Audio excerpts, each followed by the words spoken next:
Harper Audio presents Out of Sight by Elmore Leonard, performed by George Guidall. Chapter 1. Foley had never seen a prison where you could walk right up to the fence without getting shot.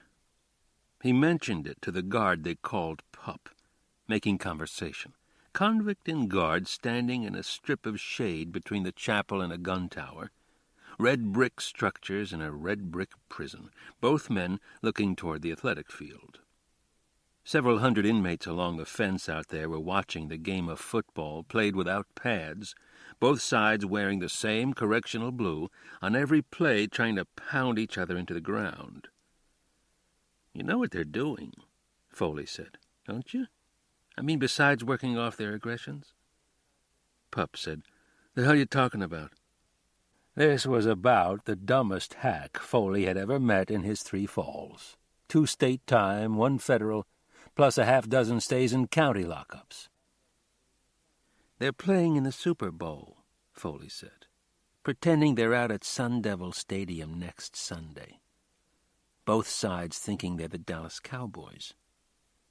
Pup said, "They ain't worth shit, none of 'em." Foley turned enough to look at the guard's profile. The peak of his cap curved around his sunglasses.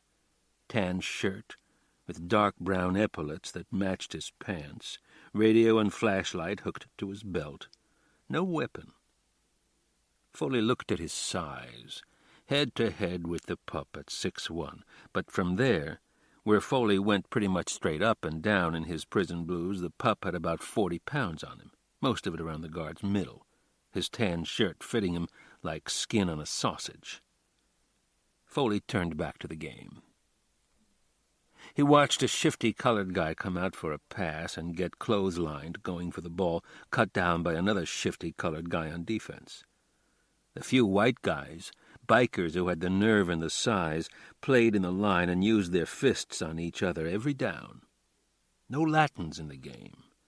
They stood along the fence watching, except for 2 guys doing laps side by side around the field, counterclockwise, the way inmates always circled the yard here and in every prison Foley had ever heard of. The same 2 ran 10 miles a day, every day of the week. Coming to this end of the field now, getting closer, breaking stride now, walking. Jose Chirino and Luis Linares, Chino and Lulu, husband and wife. Both little guys, both doing a mandatory 25 for murder. Walking. They hadn't done anywhere near their 10 miles. While they circled this end of the field and started up the side past the cons watching the football game, they had Foley's full attention. A minute or so passed before he said, "Some people are going out of here. What if I told you where and when?"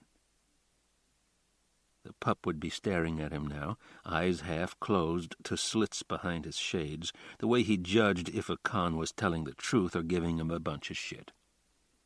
"Who we talking about?" Foley said, "Nothing's free, Pup," still not looking at him. "I get your liquor for you. And you make a good buck." "No, what I need," Foley said, turning to look at him now, "is some peace of mind. This is the most fucked up joint I've ever been in, take my word. Medium security, and most of the cons here are violent offenders." Pup said, "You being one of 'em." "If I was, I've slowed up. Look at those boys out there. That's a vicious breed of convict. Myself, it's not so much I'm violent as habitual, liable to pick up on the outside where I left off, so they'll keep me here till I'm an old man." The Pup kept giving him his squint. "So you turned Fink?" "It's okay," Foley said, "if you do it to ensure your future. I give you the chance to stop a prison break. You make points, advance your career as a hack. I get peace of mind. I'd expect you to look out for me as long as you're here. Let me run my business, keep me off work details." The Pup was still squinting. "How many going out?" "I hear 6. "When?" "Looks like tonight. You know who they are? I do, but I won't tell you just yet. Meet me in the chapel, going on 5:30, right before evening count. Foley waited, staring back at those slitty eyes, trying to read him. Come on, pup. You want to be a hero or not? Noon dinner.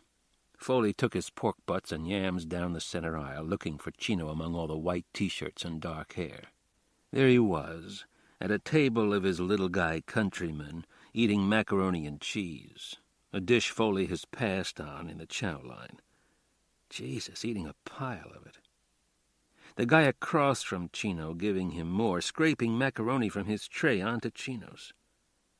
The man's gaze raised to Foley, dark eyes beneath lumps of scar tissue, all he had to show for his career as a welterweight before age and killing a man put him out of business. Chino was close to 50, but in shape. Foley had watched him do 30 pull-ups on a bar without kicking his legs, trying to climb through the air. Chino gave him a nod, but didn't make room, tell any of his people at the table to get up. Lulu sat next to him with a neat tray of macaroni and jello and a cup of milk they gave inmates under 21 years of age to build strong, healthy bodies. Foley ate his noon dinner at a table of outlaw bikers, cons who bought half-pint bottles of rum Foley sold for 3 times what he paid Pup to sneak the stuff in. He sat there listening to the outlaws having fun, comparing his rum to piss and running with it, enjoying their use of the word, speculating on what kind it was. Dog piss? Cat piss? How about alligator piss? They liked that one. Foley saw it had to be an uncommon kind of piss, said, "How about chicken piss?" And the table showed him bad teeth and the food they were chewing with grins and grunts of appreciation. Foley worked through his dinner and went outside to smoke a cigarette and wait for Chino. Lulu tagging along when he came. Lulu cute as a bug with his girlish eyelashes and pouty way of looking at you. Chino had to punch out many a suitor to keep Lulu for his own. He had told Foley Lulu wasn't a homosexual before entering this life, but had become one, and was good at it. Confiding things like that after Foley told Chino he was the most aggressive welterweight he had ever seen fight. Saw him lose to Mauricio Bravo in L.A. when Foley was doing banks out there. Saw him lose to the Mexican kid, Palomino, at the Grand in Las Vegas. Tough break. The TKO in the 6th when Chino's right eye closed and they stopped the fight. Foley said, "I never saw a fighter take as many shots as you did and keep coming back, outside of Rocky Balboa." Chino's record was 22-17. Not good if you were the fighter. Not bad if you admired him for staying with it as long as he did. Foley was the only Anglo the Cuban allowed to get close. He had his arm around Lulu's shoulder as they approached, then let it slip down to hook his thumb in Lulu's belt, the next thing to having him on a leash. Foley said, "Today's the day, huh? You excited?" The man was cool, no expression. "I told you, man, Super Bowl Sunday." "Yeah, but I see you moved it up." Now a glint showed in his eyes. "Why you think it's today?" "You were out running this morning, sticking to your routine anybody happened to notice. But you only did a couple of miles, saving yourself for the main event. Then I see you eating about 10 pounds of macaroni. Carbohydrates for endurance." "You want," Chino said. "I told you can come." "I would, but I can't stand to get dirty." "It's finished. All we do now is go out." "You sure you're past the fence?" 15.5 meters, 1 to spare. From the covered crawl space beneath the prison chapel to the grass just beyond the razor wire perimeter fence. They had been digging since before Christmas with their hands and a broken shovel, using scrap lumber from the construction site of a new wing being added to the chapel to shore up the walls of the tunnel. It was Christmas Day. Foley happened to see Chino and Lulu come out of the ficus bushes in front of the chapel, their faces streaked with black dirt, muck, but wearing clean blues. What were they doing? Making out in the bushes? That wasn't Chino's style, so Foley, the fight fan, said, "Don't tell me about it unless you want to." And Chino said that time to his Anglo friend, "You want to go with us?" Foley said he didn't want any part of it. Only 3 feet of crawl space underneath the chapel. Pitch dark in there. Maybe run into fucking mole rats face to face. No thanks. He'd said to Chino, "Don't you know you're digging through Everglades muck? I've talked to people. They say it's wet and it'll cave in on you." Chino said, yeah, that's what people thought, but the tunnel only caved in once. If they were careful, took their time, the muck stuck together and became dry and was okay. He told Foley they had dug down 4 feet and then out toward the fence, the tunnel a meter wide and a meter high. One man at a time dug, and the muck was passed back and spread around the crawl space under there so nobody was going to see it. They worked 2 at a time in dirty clothes they kept there and put on clean ones before coming out. Foley said to Chino that Christmas Day, "If I caught on, how come none of the hacks have?" Chino said, "I think they believe like you no one can dig a tunnel in muck. Or they don't want to crawl in there and find out. They see us dirty, they think we work construction." It was that day Chino said they were going out Super Bowl Sunday, when everyone would be watching the game, 6 o'clock. But now they were going out 5 days early. "You finish ahead of schedule?" Chino looked toward the fence along the front of the yard, between the administration building and the gun tower close to the chapel. "Do you see what they're doing? Those posts out there, putting up another fence 5 meters on the other side of the one that's there. We wait until Super Bowl Sunday, they could have the second fence built and we have to dig another 9-10 days. So we're going soon as it's dark. During the count, sure. And when they get the wrong count," Chino said, "they have to start over. It give us some more time to get out of here. You want, I mean it, you can still come." I didn't help dig. "If I say you can come, you can come." "I appreciate the offer," Foley said, looking toward the fence and the visitors' parking area just the other side, a few cars in the front row facing this way, not 20 yards from the fence. "And it's tempting, but, man, it's a long run of civilization. 100 miles to Miami? I'm too old to start acting crazy. Try a stunt like that." "You're no older than I am." "Yeah, but you're in shape, you and little Lulu." Foley winked at the queer and got a dirty look for no reason. "I ever make it out, I won't be in state clothes, or no idea where I'm going. Shit, I'm fairly new here, still feeling my way through the system." Chino said, "You do okay, man. I'm not going to worry about you." Foley put his hand on the little guy's shoulder. "I wish you luck, partner. You make it out, send me a postcard." Some of the newer white boys doing time for drugs called home just about every day after noon chow. There they were, lined up by the phone outside the captain's office. Foley went in to put his name on the list, came out, and went to the head of the line, saying, "Fellas, I got an emergency call I have to make. Y'all don't have a problem with that, do you?" He got hard looks, but no argument. These boys were fish, and Foley was a celebrity hard-timer who'd robbed more banks than they'd been in to cash a check. He gave talks at AA meetings on self-respect, how to stay alive in here without taking too much shit. If you saw it coming, hit first with something heavy. Foley's choice, a foot or so of lead pipe, never a shank. A shank was crude, sneaky. It put you in the same class as the thugs and hogs. No, what you wanted to do was lay the pipe across the guy's jaw, and if you had time, break his hands with it. If you didn't see the guy coming, you were fucked. So keep your eyes open. It was about all you could tell these fish. A woman's voice accepted the charge, Foley's ex-wife now living in Miami Beach. He said, "Hey, Adele, how you doing?" She said, "Now what?" Not with any kind of attitude, asking a simple question. Adele had divorced him while he was doing 7 years at Lompoc in California and moved to Florida. Foley never once held it against her. They'd met in Vegas, where she was working as a cocktail waitress in a skimpy, sequined outfit, cut low on top and high up her legs from the crotch. Got married one night when they were both feeling good, and it was less than a year later he went up to Lompoc. They hadn't even kept house, so to speak. A few months after he got out, Foley came to Florida, and they seemed to pick up where they'd left off, drinking, going to bed. Adele telling him she still loved him, but please don't talk about marriage again, okay? It made Foley feel guilty that he hadn't been able to support her while in prison, and it was this feeling that got him sent up again. He robbed a Barnett bank in Lake Worth, intending to give Adele the entire proceeds, show her his heart was in the right place, but was caught and ended up at Glades doing 30 to life. It meant the way sentencing worked now, he'd be here at least 24 years before he was eligible for parole.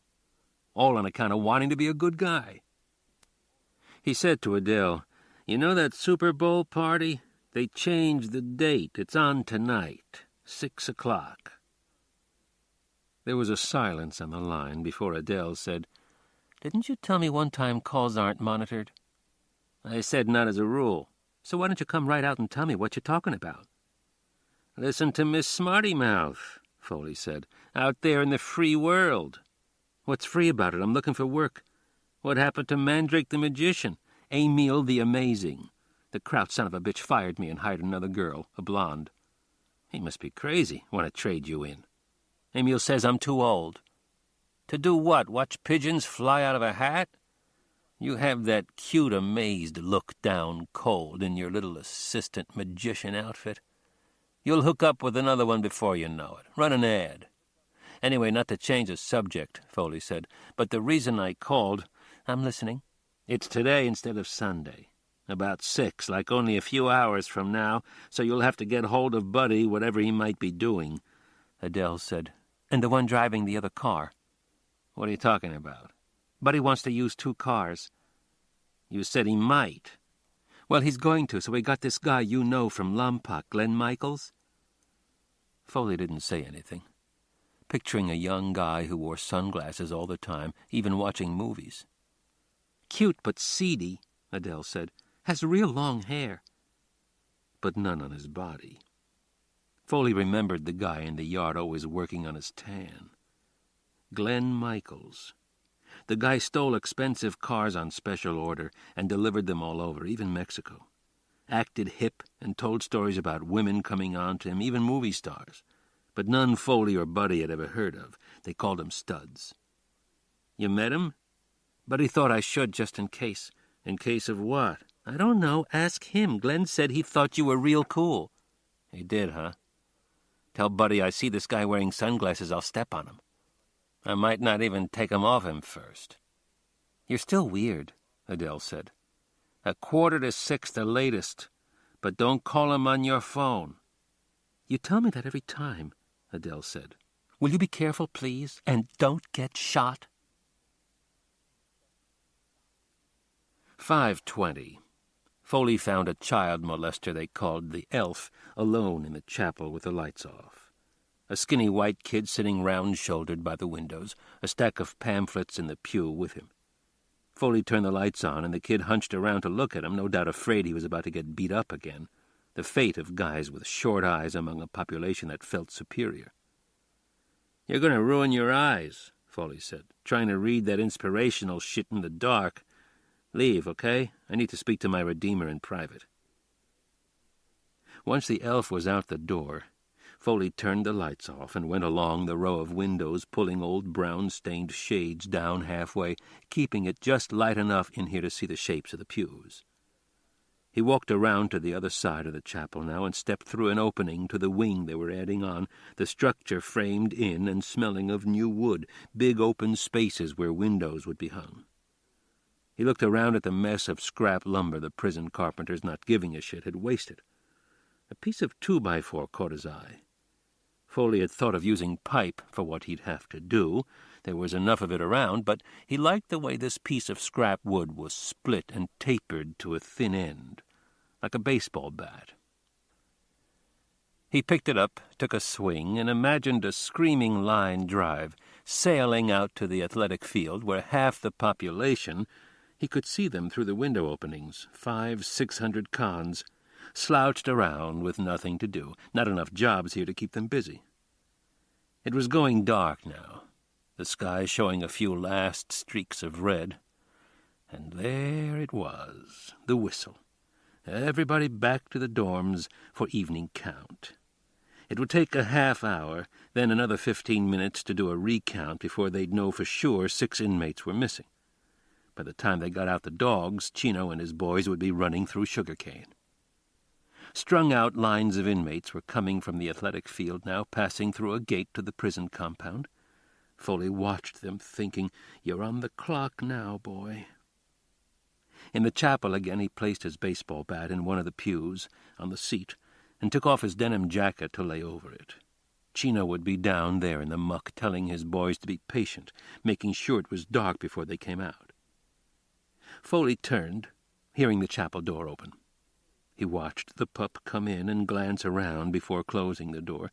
No weapon on him, just his radio and flashlight, the peak of his cap down on his eyes, the man anxious.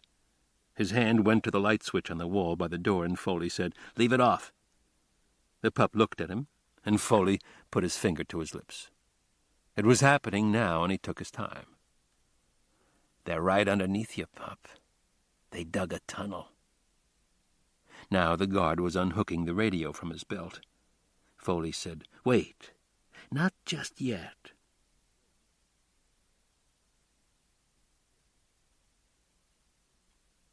Chapter 2. Karen left West Palm at 5.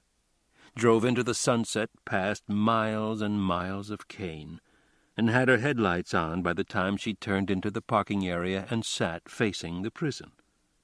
Her high beams showed a strip of grass, a sidewalk, another strip of grass, the fence strung with sound detectors and razor wire, dark figures in white T-shirts inside the fence, brick dorms that looked like barracks, picnic tables, and a few gazebos used on visiting days. Lights were coming on, spots mounted high that showed the compound with its walks and lawns. At night it didn't look all that bad. She lit a cigarette and dialed a number on her car phone. "Hi, Karen Cisco again. Did Ray ever get back?" "I tried, yeah. He calls in, tell him I won't be able to meet him until about 7, okay?" She watched prisoners massing at the gate from the athletic field, straggling through and then spreading out, moving toward their dorms in the spotlight beams. She picked up the phone and dialed a number. "Dad?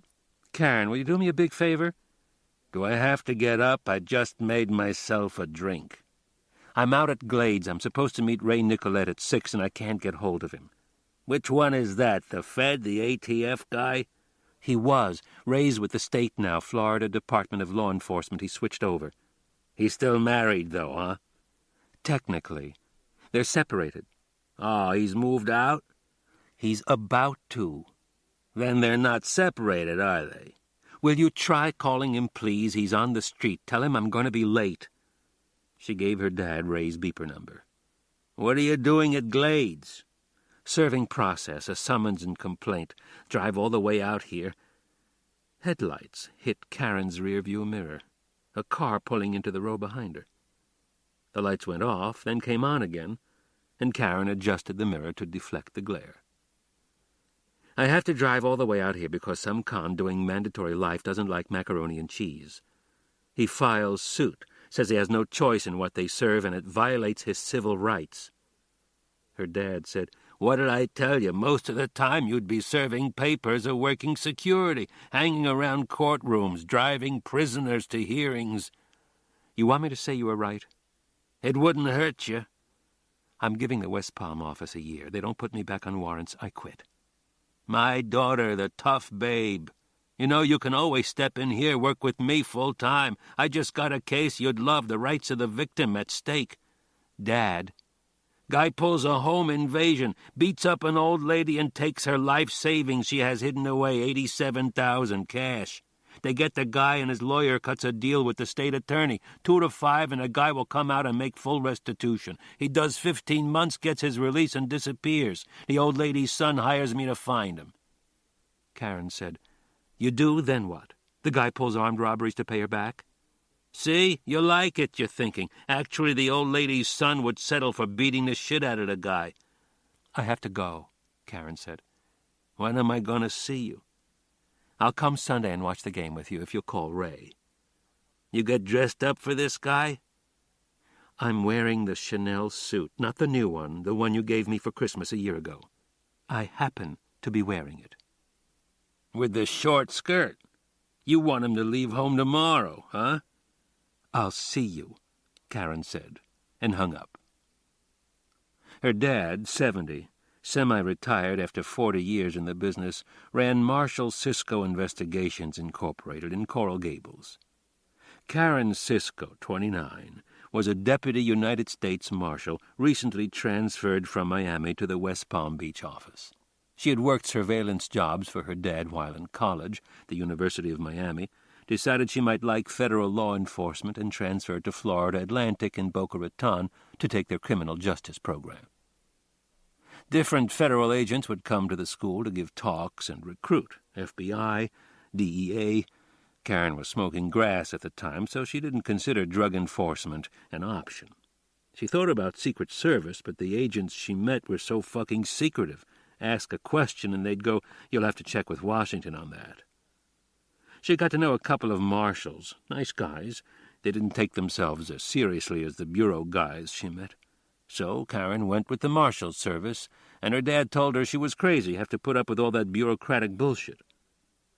Karen was 5'9" in the medium heels she wore with her black Chanel suit. Her marshal's star and ID were in her handbag on the seat with the court papers.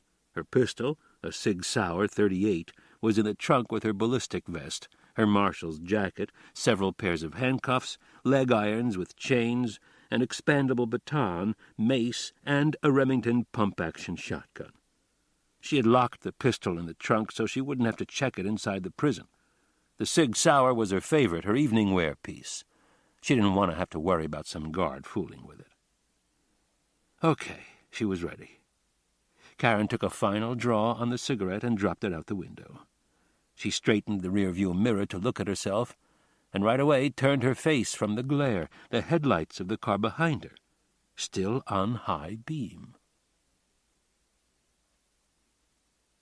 Chapter 3. Buddy saw the mirror flash and blonde hair in his headlights. A woman in the blue Chevy Caprice parked right in front of him, Florida plate. He didn't see anyone in the other cars in the first row. Good.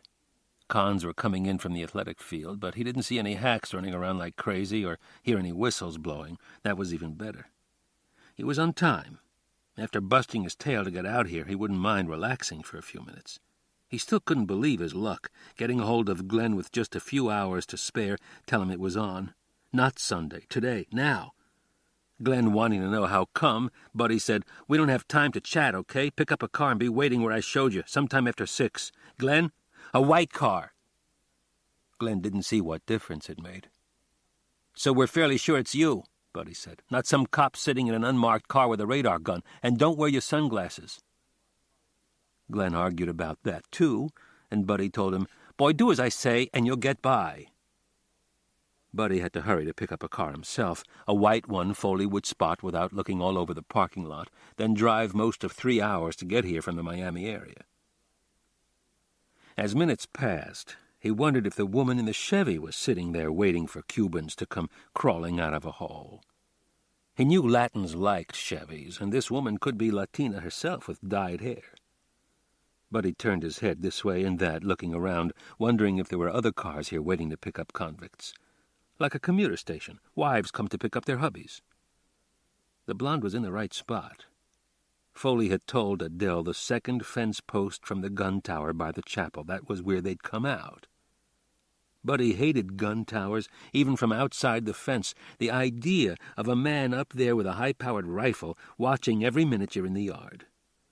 Foley would look up at a tower and say, "Imagine hoping to see a man on the fence so you can shoot him off it. Praying for the chance. What kind of a man is that?" Buddy would say, "Your common garden variety hack, mean and stupid." This was when they first met.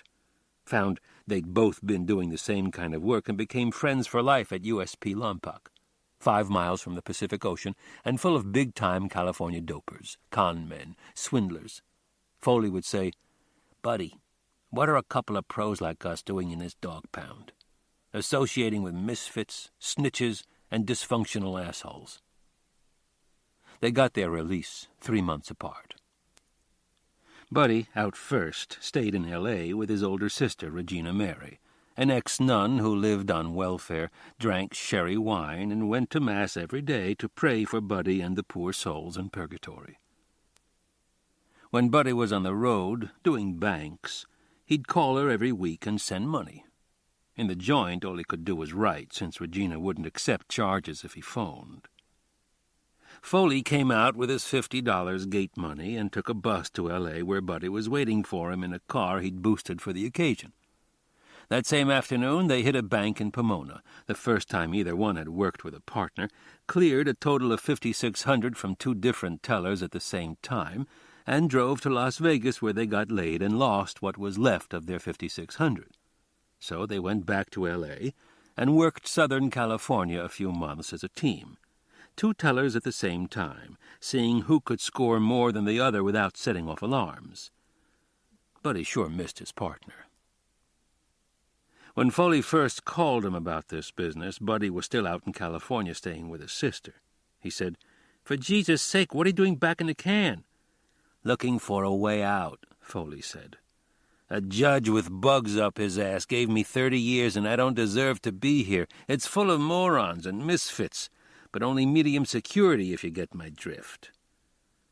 The reason he was in Florida, he said, he'd come to see Adele. "Remember how she wrote the whole time we were at Lompoc? After she divorced you? Well, I was never much of a husband. Never helped her out with expenses or paid alimony. How could you, making 20 cents an hour? I know, but I felt I owed her something." "So you did a bank in Florida," Buddy said. "It reminded me of the time in Pasadena I come out and the goddamn car wouldn't start." "You talked about it for 7 years," Buddy said, "wondering why you didn't leave the engine running. Don't tell me the same thing happened in Florida." "No, but it was like that, like my 2 biggest falls were on account of cars, for Christ's sake." "You got in an accident?" Foley said, "I'll tell you about it when I see you." From then on, it was Adele who called, always from a payphone, to speak about this business with the Cubans. By the time a date was set, Buddy had motored out from California and rented a 1-bedroom unit in the Shalimar Apartments in Hallandale. It was on the ocean, just north of Miami. Then Adele had called to say it was tonight, and man, he'd have to move. Got Glenn off of his ass, and went out to look for a car and found the ideal getaway vehicle in a Dania strip mall, white Cadillac sedan DeVille Concourse. Buddy was about to jimmy the door when he saw a woman coming from Winn-Dixie, middle-aged, wearing pearls and high heels in the afternoon, but pushing the cart full of groceries herself so she wouldn't have to tip a carry-out boy, some poor Haitian who'd come here in a rowboat. Buddy stuck the jimmy in his pants against the small of his back. He waited until the woman was opening her trunk before coming forward with, "Here, let me help you with those, ma'am." She didn't seem too sure about it, but let him load the groceries in the trunk and take the key out of the lock. The woman said, "I didn't ask for your help, so don't expect a tip." Buddy waved it off. "That's okay, ma'am," he said. "I'll just take your car." Got in and drove off. The woman might have yelled at him, but with the windows shut and the air on high, he didn't hear a thing. It was the first time he'd ever picked up a car this way, sort of like what they called carjacking. 6:15. If it was going to happen the way Foley said, it should be any second now. Almost all the cons were in from the athletic field, a few stragglers coming along in no hurry, moving through the spotlights. Now Buddy was watching the woman in the Chevy again. He saw her hand come out the window to drop a cigarette, and it made him think she did know about the break and was getting ready. He saw her other hand raise inside the car to the mirror and saw his headlights flash on the mirror again the same way it happened before when he first arrived. Moments later, the Chevy's lights were turned off. Buddy was pretty sure she'd be getting out of the car now. He waited, anxious to see what she looked like.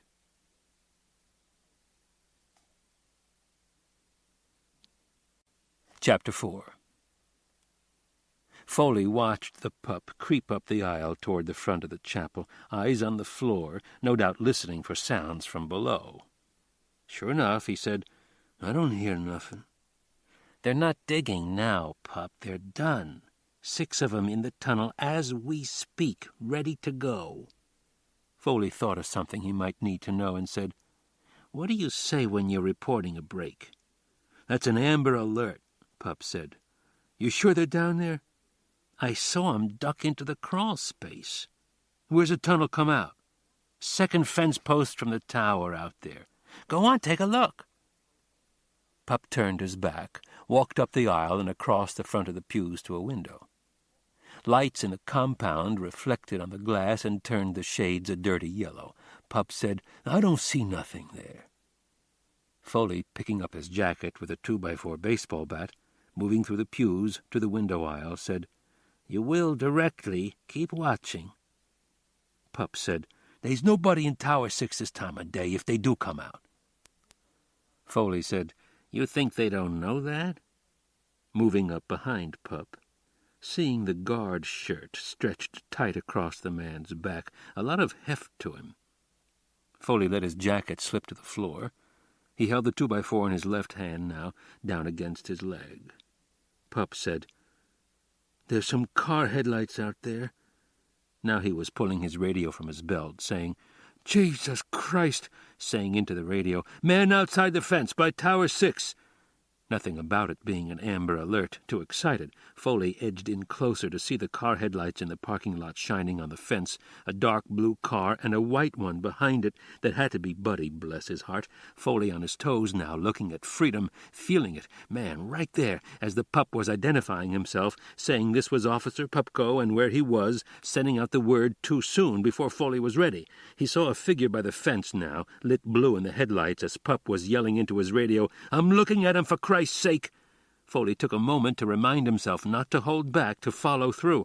Hold back, you make a mess. He got the angle he wanted, stepped in like he was going for a high, hard one, and laid the 2x4 smack against the side of Pup's head. Dropped him clean with the one swing, bounced him off the window frame and down without a sound coming from him. Foley took another look outside, saw two figures now by the fence, before he stooped down to get Pup undressed. Undo his shirt buttons, and then roll him face down, the pup alive but dead weight.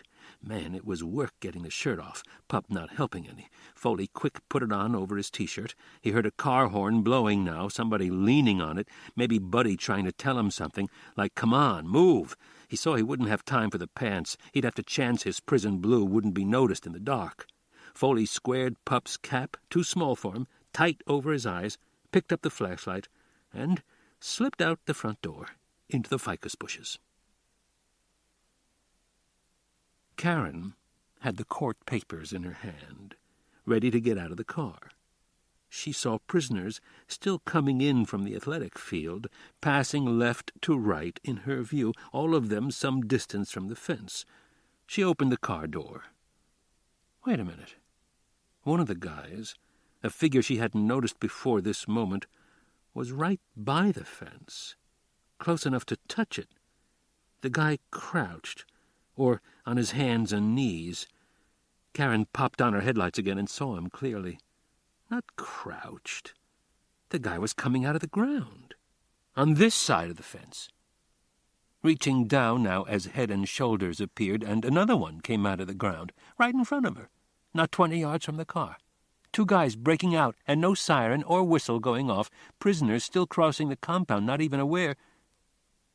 Karen leaned on the horn, held it down, and saw the two guys by the fence, both Latins, looking into her headlights, poised there for a moment, before taking off in the dark, down the fence that ran along the athletic field.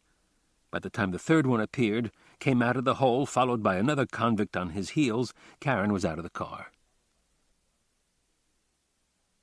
Buddy didn't see them right away. The woman commenced blowing her horn, and that got him sitting up. He still didn't realize the brake was on until the woman was out of the car and he saw her looking off to the left along the fence. By the time he saw the two cons, they were running away from the fence, cutting across the road that came in from the highway, the two all of a sudden in a spotlight beam that angled out from the tower at the far end of the athletic field. The spotlight following them, its beam holding, and now the sound of rifle reports were coming from out there, the guard in the far tower trying to gun them down as they ran for an orange grove and disappeared from sight. When Buddy looked for the woman again, she was right in front of him, her blonde hair in his headlights, long slim legs, hell, a girl, at the trunk of her car raising the lid. Buddy's first thought, she's going to put a con in there, help him escape.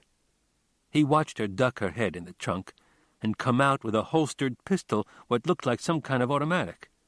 Jesus, even ready to shoot their way out. But then she threw the pistol in the trunk, ducked in there again and came out this time racking a pump-action shotgun. Buddy watched her hurry to the front of her car and raise the shotgun, looking off, but the two cons were gone. Now a whistle was blowing inside the compound. Buddy saw convicts in there gathering, looking this way, hundreds of them bunched in groups, but no hacks in sight. He told himself he'd better get out of the car, be ready, whether he wanted to or not. Once he was out, he saw the girl, still by the front of her car, had the shotgun on two more cons, both filthy dirty, standing by the hole they must have come out of, the girl telling them to get their hands in the air. She sure as hell wasn't here to help anybody escape. So who was she? Buddy could see the two cons making up their minds, couple of Latinos, already edging away. Shit, they'd come this far. They looked out at that spotlight sweeping around in the dark, then looked the other way along the fence toward the main gate to see armed hacks coming out on the run, and that decided it for the two cons. They took off toward the road. Buddy saw the woman, this good-looking girl in a short skirt, put her pump gun on them and knew she couldn't miss, but she didn't fire.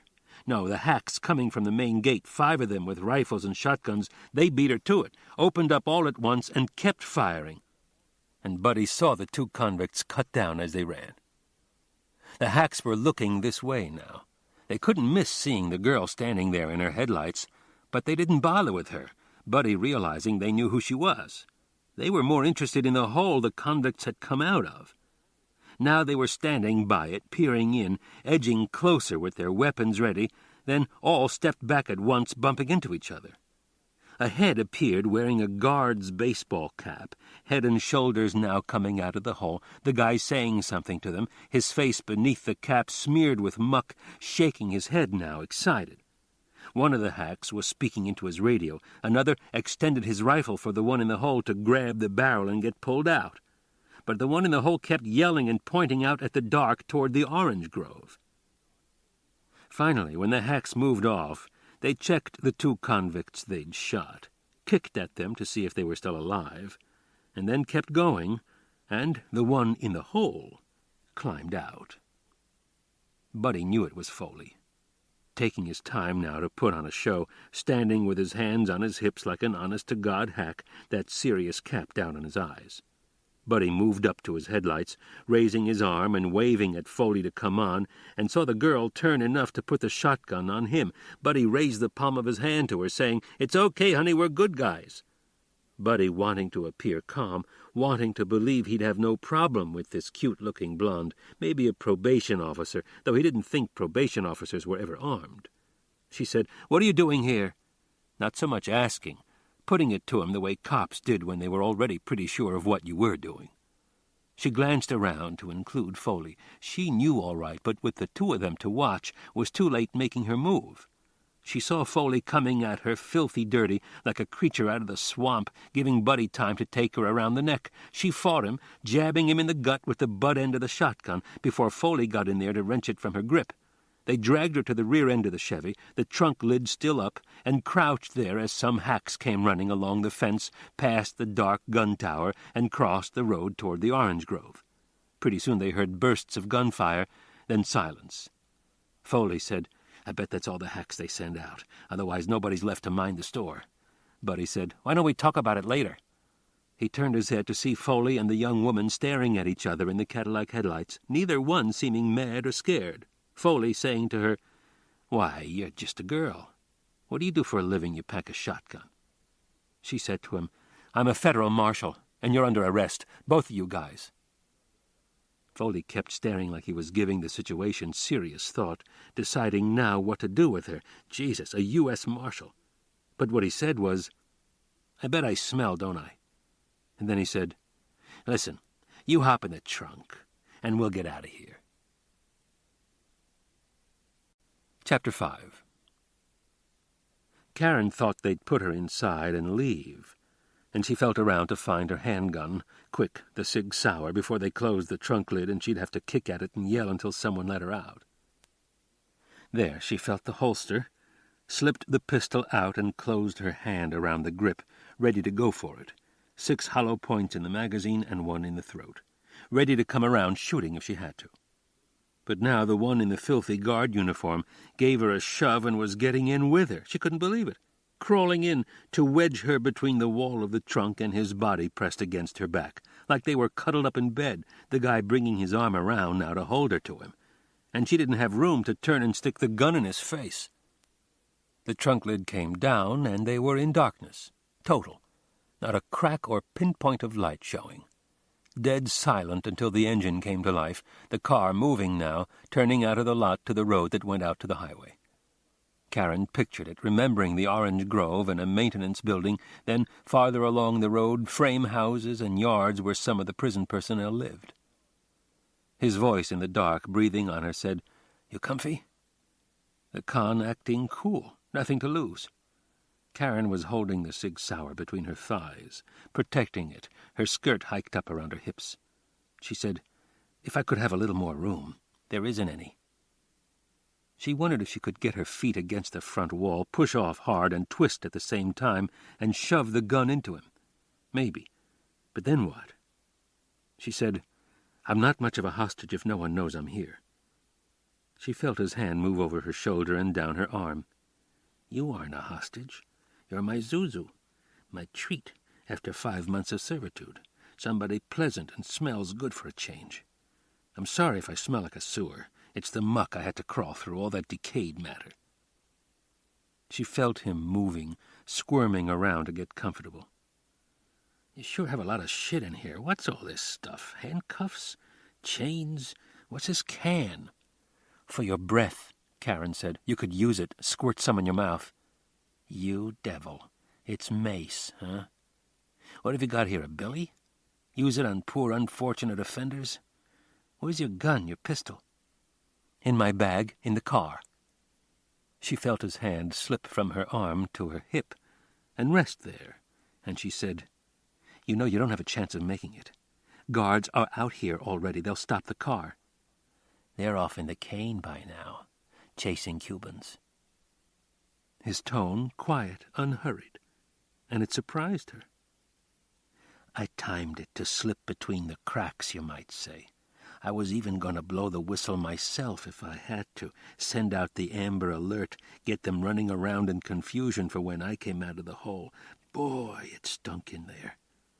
"I believe it," Karen said.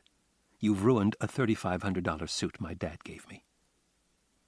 She felt his hand move down her thigh, fingertips brushing her pantyhose the way her skirt was pushed up. "I bet you look great in it, too. Tell me why in the world you ever became a federal marshal. Jesus. My experience with marshals, they're all beefy guys like your big city dicks." "The idea of going after guys like you," Karen said, "appealed to me." "To prove something? What are you, one of those women's rights activists, out to bust some balls? I haven't been close to a woman like you in months. Good-looking, smart. I think, man, here's my reward for doing without, leading a clean, celibate life in there, and you turn out to be a ball-buster. Tell me it ain't so." "How would you know if I'm smart or not?" "See? Putting me in my place. That's the same as ball-busting. I should have known you're a militant female, girl who packs, hauls all this crime-stopping equipment around. But listen, just 'cause I've done without doesn't mean I'm going to force myself on you. I've never done that in my life." It amazed her. The guy trying to make a good impression. "You wouldn't have time anyway," Karen said. "We come to a roadblock, they'll run the car. Find out in about 5 seconds who it belongs to."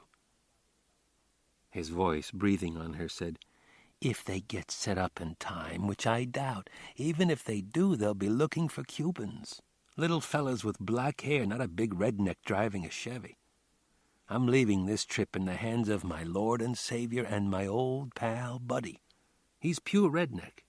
You know how you tell? He never takes his shirt off." Feeling free and talkative, Karen kept quiet. "I mean in the sun, like when we're in the yard, joint out in sunny California, only a few miles from the ocean, never once took his shirt off. Has one of those farmer tans. You see Buddy in the shower, his face and arms have color, but his body's pure white. Good guy, though, wrote to his sister every week without fail. He'd tell her what the weather was like. She'd write back and tell about her weather, which wasn't that different. His sister used to be one of those nuns who never spoke, but he says she still doesn't talk much, but now she drinks. Riding in the trunk of a car with an escaped convict, chatting, passing the time, the car bumping over back roads, the floor beneath them hard, ungiving. Finally, when they picked up speed and were moving in a straight line, Karen believed they were on 441 now, heading for West Palm and probably the interstate. Not the turnpike, you couldn't get on it from 441. She felt his hand patting her thigh, inches from her hand gripping the Sig Sauer. She said, "Buddy, that's his given name?" "One I gave him, yeah." "Well, what's yours? It'll be in the paper tomorrow anyway." He said, "Jack Foley. You've probably heard of me." "Why, are you famous?" "The time I was convicted in California, they said, 'How about telling us some of the other banks you've done?' This was the FBI. They gave me immunity from prosecution, just wanting to close the case files on whatever I could give them. I started listing the ones I could remember. After I was done, they checked and said I'd robbed more banks than anyone in the computer." "How many was it?" "Tell you the truth, I don't know." "About how many?" "Well, going back 30 years, subtract 9 years state and federal time served, starting with Angola. You know where it is? Louisiana. I started out driving for my Uncle Cully when I was 18, right out of high school. Cully and a guy used to work with him. They went in a bank in Slidell over by the Mississippi line. The guy with Cully jumps the counter to get to the tellers and breaks his leg. All three of us went up. I did 22 months and learned how to fight for my life. Cully did 27 years before he came out and died not too long after in Charity Hospital, I think trying to make up for all the good times he'd missed. My other fall, I did 7 years. That was at Lompoc. I don't mean the place where some of Nixon's people went. Haldeman, some of those guys, that was Lompoc FPC, Federal Prison Camp, the one they used to call Club Fed. No fence, no guys with shanks or razor blades stuck in toothbrush handles. The worst that could happen to you, some guy hits you over the head with a tennis racket. "I know the difference," Karen said. "You were in Lompoc USP, the Federal Penitentiary. I've delivered people there." "Handcuffed to some moron?" "We have our own plane. It still isn't any fun." "The fog had come in off the ocean," Foley said. "Roll in and just sit there in the yard, sometimes past noon. So that's 9 years, Angola and Lompoc. Add county time awaiting hearings, and that hole we just left, that's more than a decade of correctional living. I'm 47 years old, and I'm not doing any more time." Karen said, "You're sure about that?" "If I go back, I do a full 30 years. Could you imagine looking at that much time?" "I don't have to," Karen said. "I don't rob banks."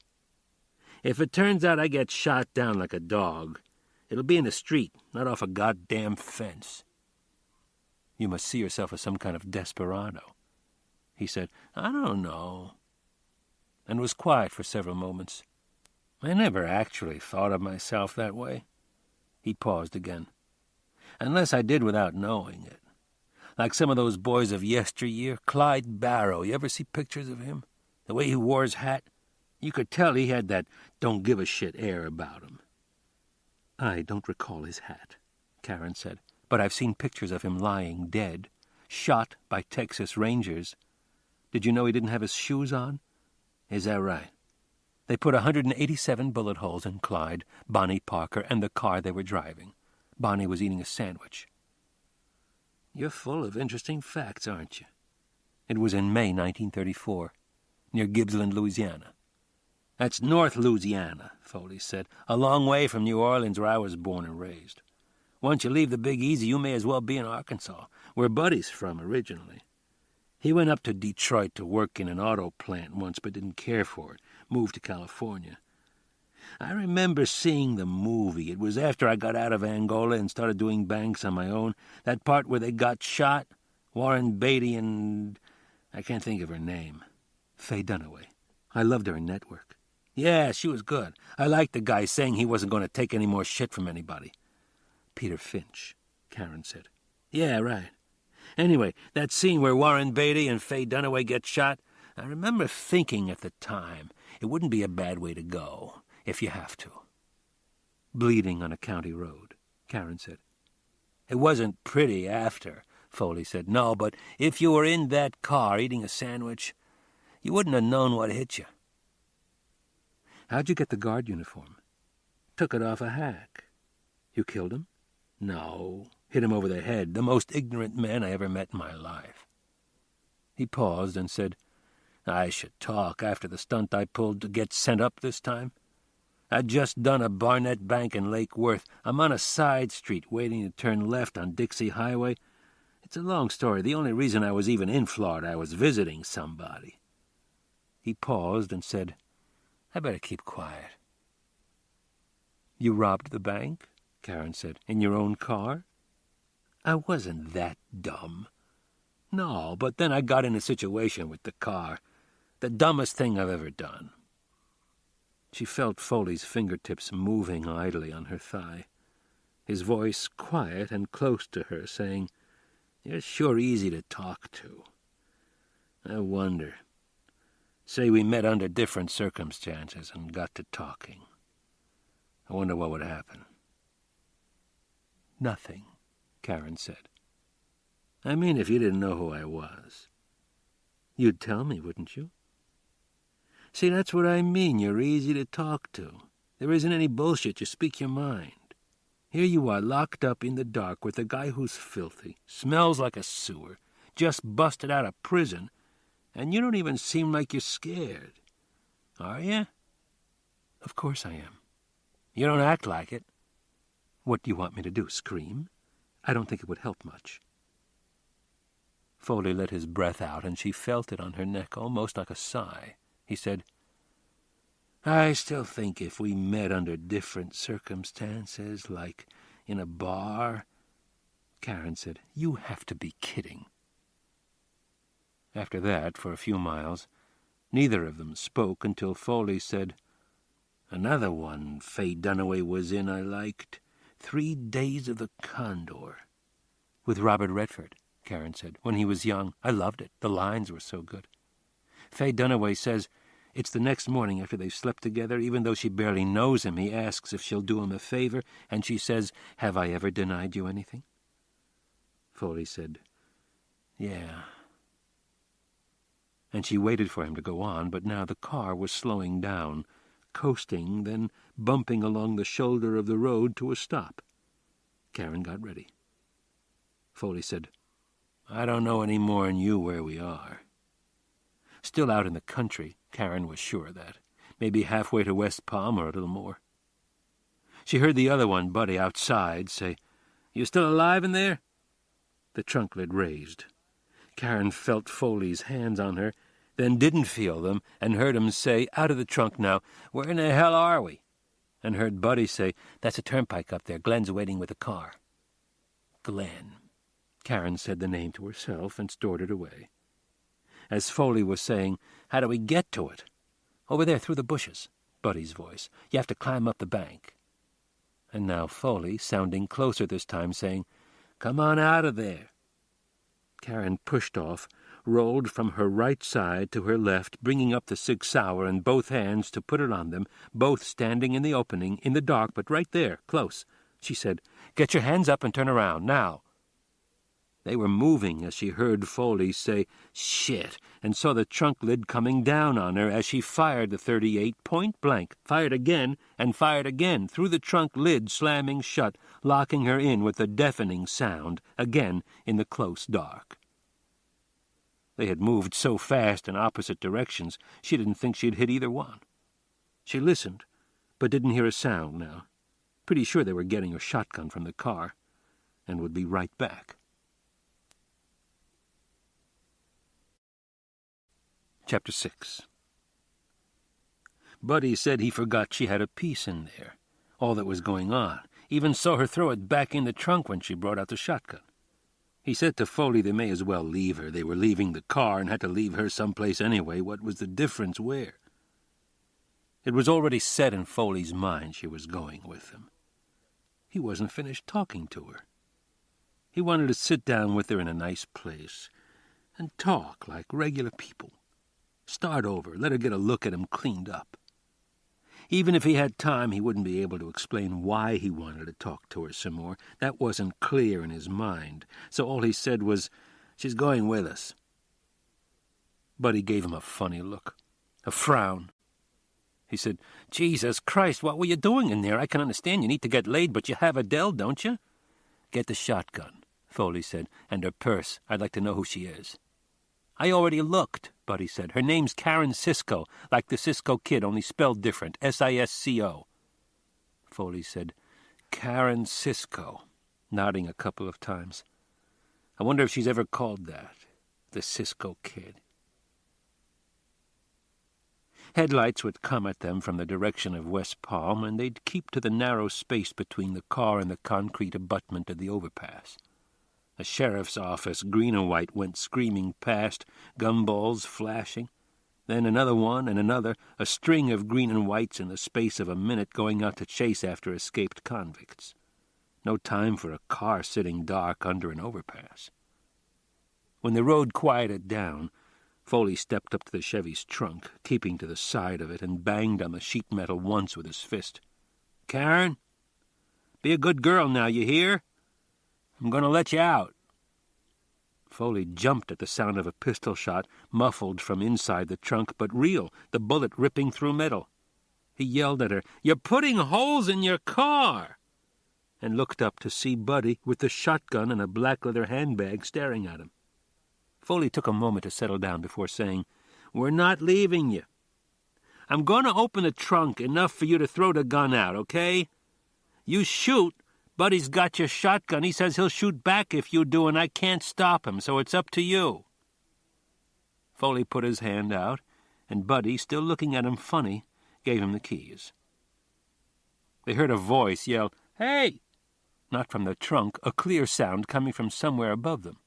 "It's me, Glenn." Foley stepped out in the open, Buddy close behind.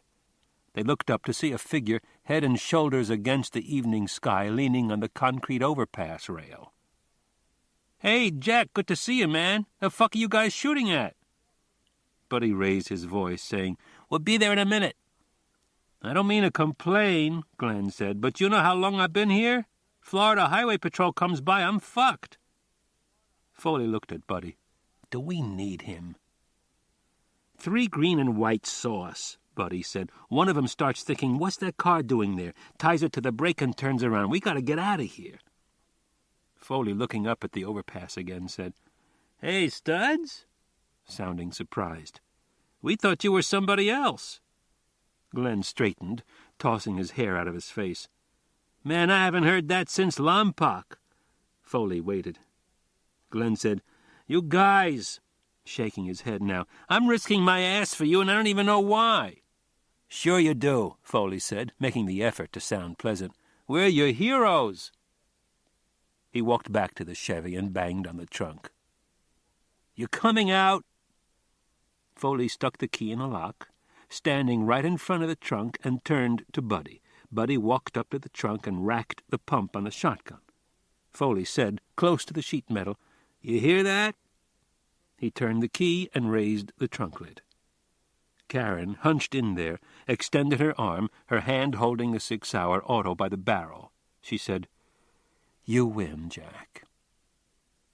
Buddy gave him another funny look.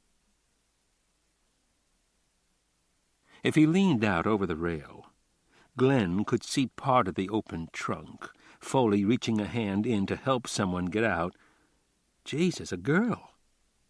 Standing by the car now, smoothing her skirt, touching her hair. Guy busts out a stir and picks up a girl? Now they were crossing the ditch into weeds and some bushes. He wouldn't see them again until they came up the grade. Or she worked at the prison and Foley grabbed her, used her as a shield going out. Glenn thought about it, returning to the car he'd left on the grassy side of the road, trouble lights blinking just in case. A black Audi sedan he'd taken up to 137 miles an hour when he first hit the turnpike at Palm Beach Gardens. Or Buddy brought her for Foley, and he was so horny he couldn't wait. Gave her a jump in the trunk of the car. Not in the back seat with Buddy watching. It was a possibility. Except these two guys never lost their cool or acted crazy. Glenn had gotten to know them at Lompoc USP. a 24-year-old fish looking around for any reasonably intelligent guys who read books or at least weren't fucking morons. Buddy asked him what he was doing, and Glenn said networking, trying to find out who he should know and who he should stay away from. Buddy said he meant how much time was he doing. Oh, 2 to 5, Glenn said, for Grand Theft Auto. But it looked now like he was doing the whole 5. He didn't explain that until later. What he told them was he stole Porsche and Mercedes top-of-the-line models he picked up on special order and delivered anywhere in the U.S. with clean titles. He told them he'd spot the car a customer wanted and use a Slim Jim or Lemon Pop to get in, a slap hammer to yank the ignition, a sidekick to extract steering column locks, and usually liquid nitrogen to freeze the alarm system. See if that impressed him. Foley said between him and Buddy, they'd boosted 300 to 400 cars in their time, but never sold any or kept them for more than a couple of hours. These were cool guys for Hicks. Both fairly tall and stringy, Buddy with dark curly hair that was always slicked back. He kept a comb in his pocket and looked wet. Foley's light brown hair was short and thick enough he could do okay combing it with his fingers. Foley smoked cigarettes. Buddy dipped Skoal, stuck it behind his lower lip. They didn't seem in great shape.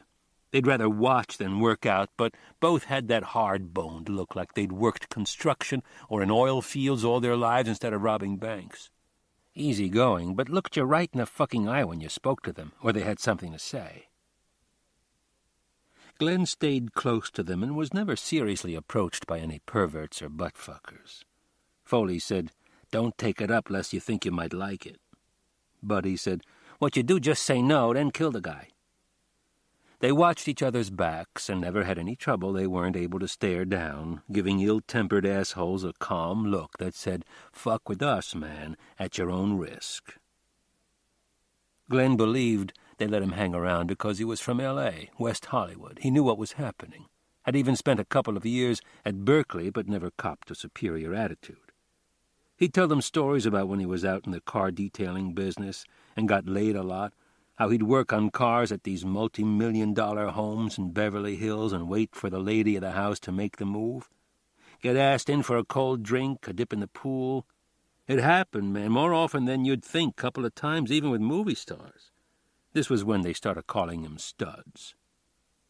One day in the yard, Glenn said, "I'm going to tell you guys something only one other person here knows about. I was originally at FPC, the camp over there, and was transferred here with another guy for trying to escape."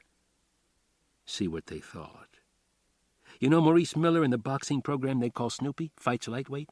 He was at FPC doing a gig for fraud, I think credit cards. Anyway, we went out one night jogging, like Snoopy's doing road work and I'm his trainer. We made it almost all the way to Vandenberg and got picked up by Air Base MPs. They thought we were AWOL. Buddy asked him was he nuts. Doing easy 2 or even less of his 2 to 5 at the country club, cable TV, salad bar in the chow hall, and he'd be out. Now he'd have to do the whole 5. "In an altogether different kind of mind-fucking incarceration," Glenn said. "I knew if we didn't make it, Snoopy and I'd get sent here to some other Max joint. There are some scary fucking slams you can get sent to. Marion, Lewisburg. Maybe I was pumped, a little over-anxious. But at the time I didn't worry about getting caught. See, what happened, I got next to a guy over at FPC doing 3 years on a felony conspiracy thing, strictly white-collar. He got the 3 years and was fined, listen to this, $50 million and wrote him a fucking check. Like that, 50 mil, signed his name." Foley said, "One of the Wall Street scammers." And he was right. He said, "I remember reading about the guy. Went up for insider trading. Paid off snitch brokers to give him information on stock deals before they went down. Like takeovers." Telling this to Buddy, who didn't know shit. A company buys out another company, and the bought company's stock goes up. So if you have the inside scoop, you know it's going to happen. You buy in just before it goes up and then sell when the stock peaks.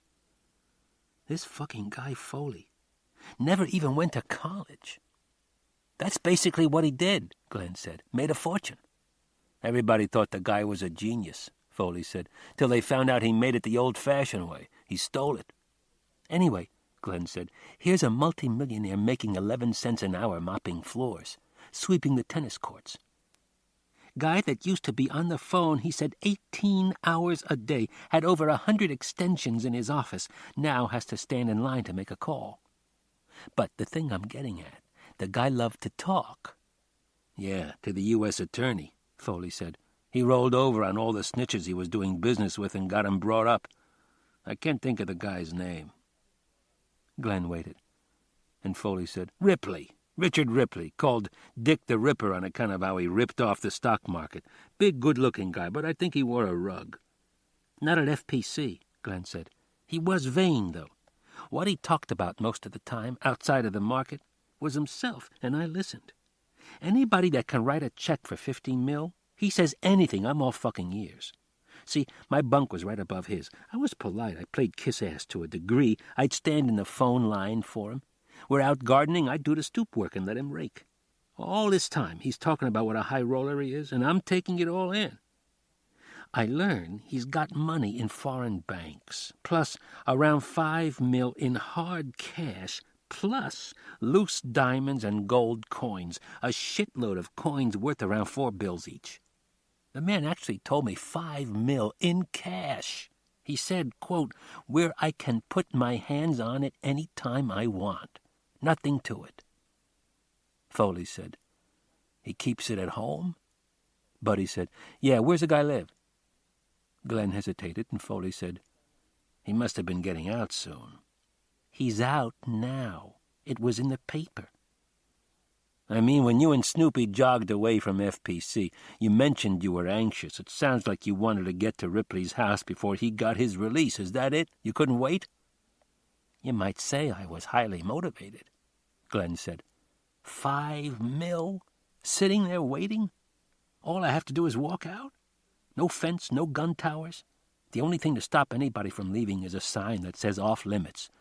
Man, once I was pumped up, listen, they would have had to fucking chain me to a wall to keep me there. But you didn't make it, Foley said. You and Snoopy. You know, he was Maurice Mad Dog Miller back when he was a pro. Now you pet him, he goes down. I didn't bring him along as a bodyguard, Glenn said. Maurice happens to live in Detroit, the same place Ripley has his home. Now, the Snoop isn't any protection, but he knows the Motor City. So does Buddy, Foley said, if a guide's all you need. Neither one of them showing much interest. That time, in the yard at Lompoc USP. 5 years ago. Glenn got his release and moved to Florida, second only to California in the number of cars stolen. But better, car thieves were hustled through the system and hardly ever had to do time. So if he ever wanted to get back in the business... He tried to keep in touch with the bank robbers, still at Lompoc, wrote to them a few times, but never heard back, not a word. So when Buddy called a few weeks ago, it came as a total surprise. Buddy saying it was a good thing he'd hung on to the letters, and wasn't it a small world? He'd just arrived in Florida, and Foley was here out at GCI the past 5 months. The way Buddy put it, he don't like it there, and sees a way to bust out. If you aren't doing anything, you want to drive one of the cars? Take a few hours of your time is all. If he wasn't doing anything. Glenn said, well, he'd been up to Detroit on a deal, but at the moment was free. He said, yeah, I think I can make it. You had to be as cool as these guys. Detroit, Buddy said. I spent 3 years on a line up there at Chrysler Jefferson till I went crazy and had to quit. Let me ask you don't see a problem might come out of delivering your special orders? I'm not in that business anymore, Glenn said. No, I went there to look up a friend. You remember Dick the Ripper we used to talk about, the Wall Street crook? Wrote a check for $50 million, Buddy said. You bet I remember him. My first visit, I look up Snoopy, Maurice Miller at Lompoc, the lightweight. He isn't brain dead yet. He's a manager now for some club fighters. I gave him $100 to check out Ripley for me, where he lives and all. See, I never did tell the Snoop, even back at Lompoc, exactly what it was about, so he wouldn't know enough to try on his own. The next time I go up, the Snoop's going to show me where Ripley lives, and maybe where he's got an office. Buddy said, how's a punchy little colored guy find all that out? He's a crook. Glenn said, surprised Buddy would ask. "He's into credit cards, bank fraud with bogus checks. The snoop knows his way around." "That's interesting," Buddy said. "But what I need to know is if you're clean. You been into anything else?" Glenn hesitated. "I wasn't what you'd call into anything, no." "But what?" He hesitated again, and Buddy said, "Take your time." "Okay, DEA happened to pull a raid on a house in Lake Worth. Nobody's home. They look around, find 10 keys of base in the garage. Actually, in a Mercedes that happens to have my prints on the steering wheel and partials on the door handle. I'm picked up. I tell them there's no fucking way my prints could be on that car, and I say I want a lawyer. But then after a while I realize they could be my prints, and you know how they got there? Parking cars. 2 nights a week I worked valet at a place, Charlie's Crab, and I must have parked the Mercedes sometime during the previous weekend. I tell the DEA guys. They give me their fucking bored look. 10 days I'm locked up, have to appear twice in federal court. The first time's a bond hearing, a joke, like I can post $100,000.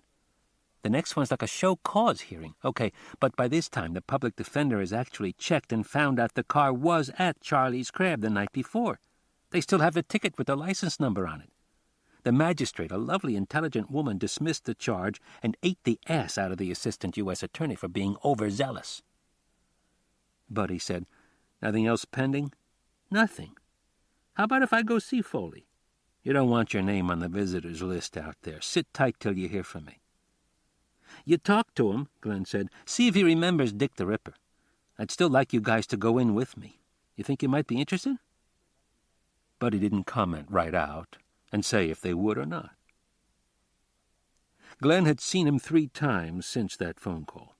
At a bar in West Palm near Glenn's apartment, a hotel in Miami Beach, a dump where Foley's ex-wife lived, a dell, about 40 but not bad-looking. Glenn stopped by to see her another time that had nothing to do with the Great Escape, see if he could get her to put out without begging or buying her dinner. And the 3rd time, when Buddy drove him out to Glades Correctional, showed the route he'd take once he had Foley in the car and where Glenn would be waiting with the 2nd car. Right here.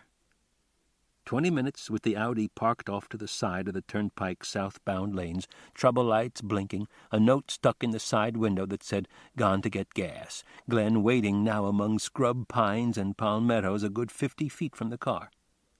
If any approaching headlights turned out to be a trooper, Glenn would be out of there, through the trees and down the grade, about where they should be coming up now with the girl Foley must have used as a hostage. But what good was she doing him now? He should have left her in the trunk of the car. A few more minutes passed before he heard them coming. Chapter 7. Karen told Foley, climbing the bank in the dark, it would be a lot easier if he'd quit hanging on to her. He let go of her arm and dropped back a couple of steps, saying he was only trying to help so she wouldn't slip in the weeds and fall. Karen said, "You mean and ruin my good suit?" The back and the sleeves stained with his muck, the skirt snagging now in the brush. He said he didn't want her to hurt herself. Karen hoped she'd be able to tell about it later. The conversation in a trunk full of handcuffs and tactical gear with a bank robber escaped convict who wondered if it would be different if they'd met in a bar, like a first date, getting to know one another. Her dad would love it. And then what happened? That was a good question. Foley stayed behind her now, looking at her slim figure, her legs at eye level in the short skirt that hiked up on her, tight against her rear end as she climbed the grade. Buddy was up ahead.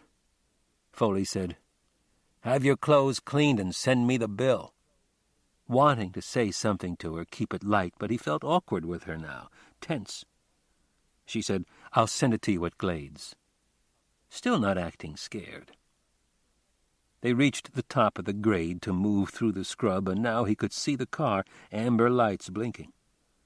He didn't see Glenn until he heard him. "Jesus, what did you crawl through, a sewer?" Standing at the edge of the trees with Buddy saying to him then, "That's a white car? What's the difference? It's the only one here." Glenn had on sunglasses and a limp, ratty-looking raincoat that hung long on him, open over a T-shirt and jeans cut off at the knees.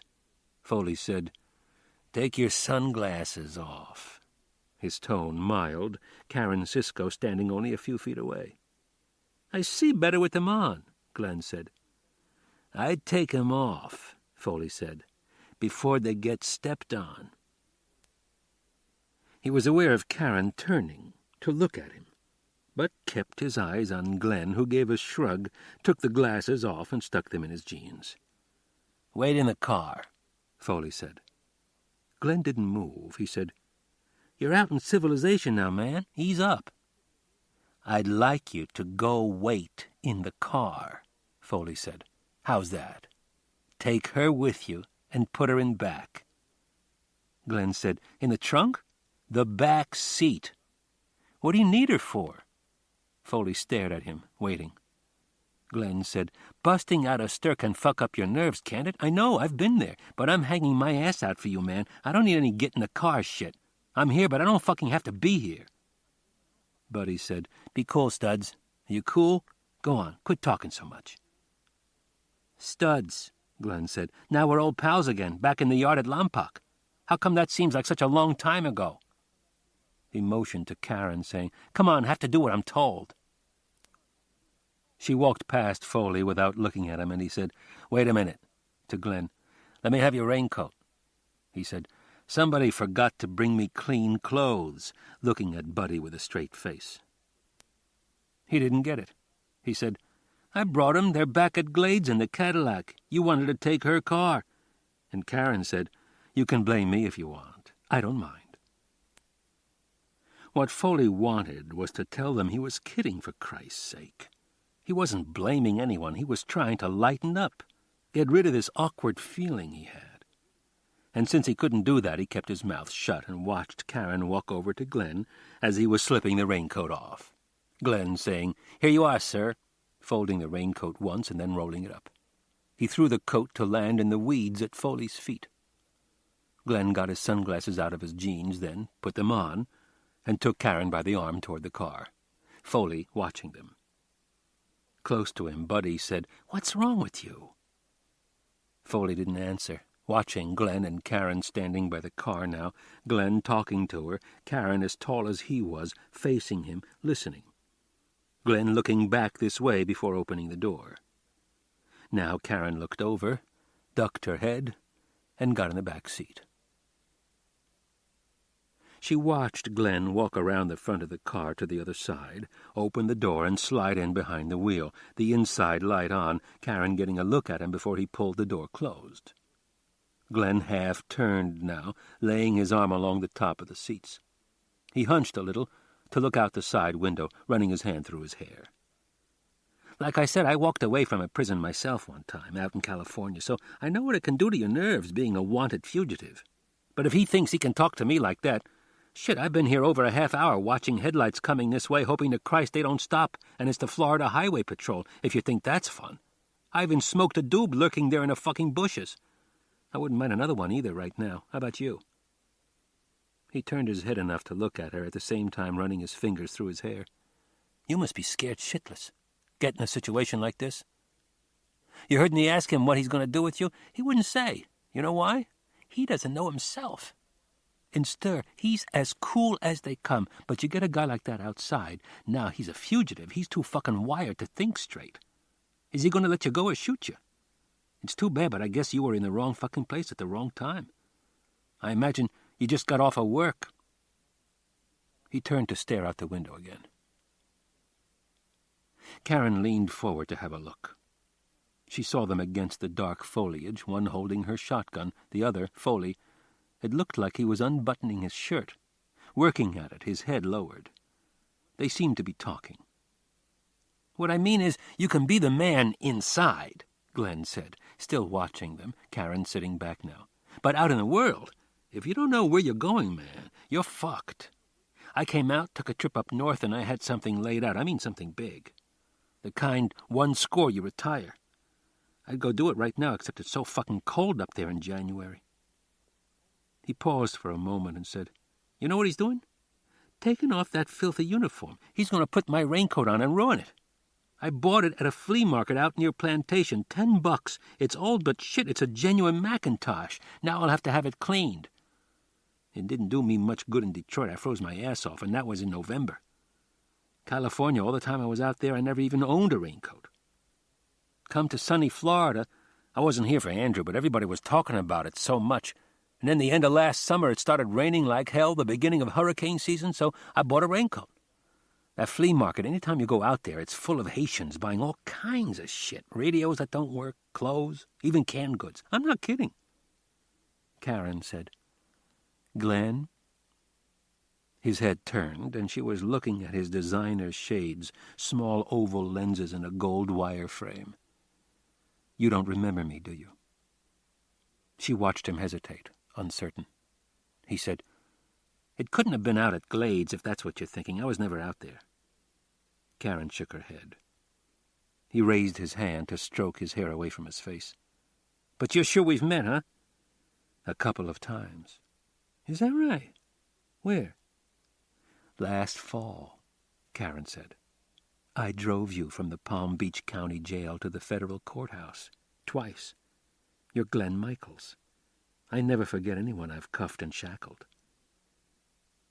He didn't move or say a word, staring at her now like he'd been turned to stone. Karen said, "Let's think for a minute, Glenn. See if we can work this out. Is there a gun in the car?" Foley had his head down, chin on his chest, fingers working at a button caked with muck. Buddy, watching him, said, "You're pulling at it. If you want to do that, here." He laid the shotgun in the grass, came up to take the guard shirt in his two hands, and ripped it open, popping buttons and tearing the shirt. He wiped his hands on his khaki pants as Foley threw the shirt in the bushes, picked up the raincoat and put it on. "Why you brought Glenn," Foley said, "I'll never know." "Since I got so many friends here," Buddy said. "He came through and you treat him like shit." "He wants something. It's the only reason he's here. He gets picked up doing one of his cars, he'll make a deal and give us up. He talks too much, that's all. That's what I'm saying. Get rid of the cap. I don't know why, but every time he opens his mouth, I want to punch him out. He ain't the problem, Jack. Look, I couldn't leave her in the trunk, and that's all I can tell you. You don't want to leave her here either. She's in the car. You want to go or stand here talking about it?" "I have a choice? Okay, first, take your head out of your ass. Then tell me why you want to bring her." Buddy waited. "You going to tell me?" "It's hard to explain," Foley said. She touched his arm, leaning in close like she was creeping up on him, and Glenn turned away, all the way around to look straight ahead, get out of her face, Jesus, and try to think. He wanted to know what Foley and Buddy were doing, if they were coming, but didn't want to look to find out. He had planned to tell them when they got in the car he'd had the Audi up to 137 in less than half a mile. German iron. It cruised, man. She said his name. She said, "Glenn, don't think, okay?" Knowing that's what he was trying to do. She said, "Just listen. You're in a tough spot, but I think I can help you."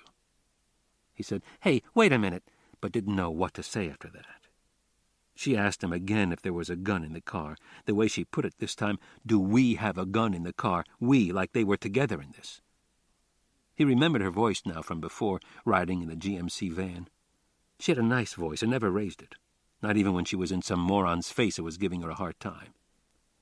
He remembered you could bullshit with her about different things. This girl, no older than he was. She said his name again. She said, "Glenn, Foley's not going to make it. You said yourself he's too fucking wired to think straight.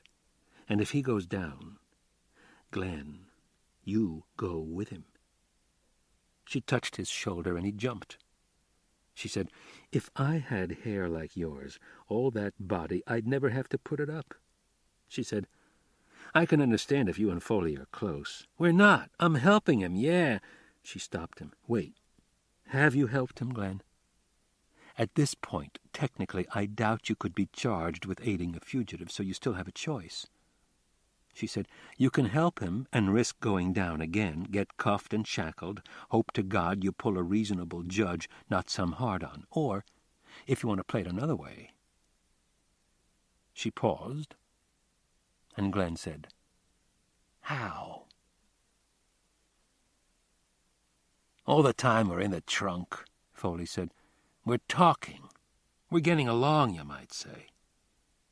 Buddy said, Jesus Christ, turning his head as if he didn't want to hear it. Listen to me, all right? I kept wondering if she and I had met, under normal circumstances, like at a cocktail lounge. He stopped, running out of words, Buddy staring at him again. You want to take her up to my place, Buddy said, and get cleaned up? You come out of the bathroom with your aftershave on and she goes, Oh, I had you all wrong? I want to talk to her again. That's all. Buddy kept staring at him. You're too late, Jack. You're what you are, clean or dirty. The best either of us can do is look at nice, pretty girls and think, well, if we had done it different. Foley began to say, he wasn't sure what. Something. Repeat himself. Not wanting to give up. He heard Glenn start the car and looked over to see the headlights pop on. He wants to go, Buddy said. Get out of here, and I don't blame him. They walked toward the car, then stopped and watched as it took off, tires squealing as the rubber hit pavement. They watched the tail lights until they were out of sight down the turnpike. Neither of them saying a word.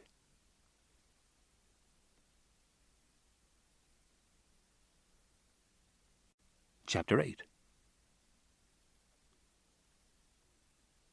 At Good Samaritan, they told Karen she was lucky.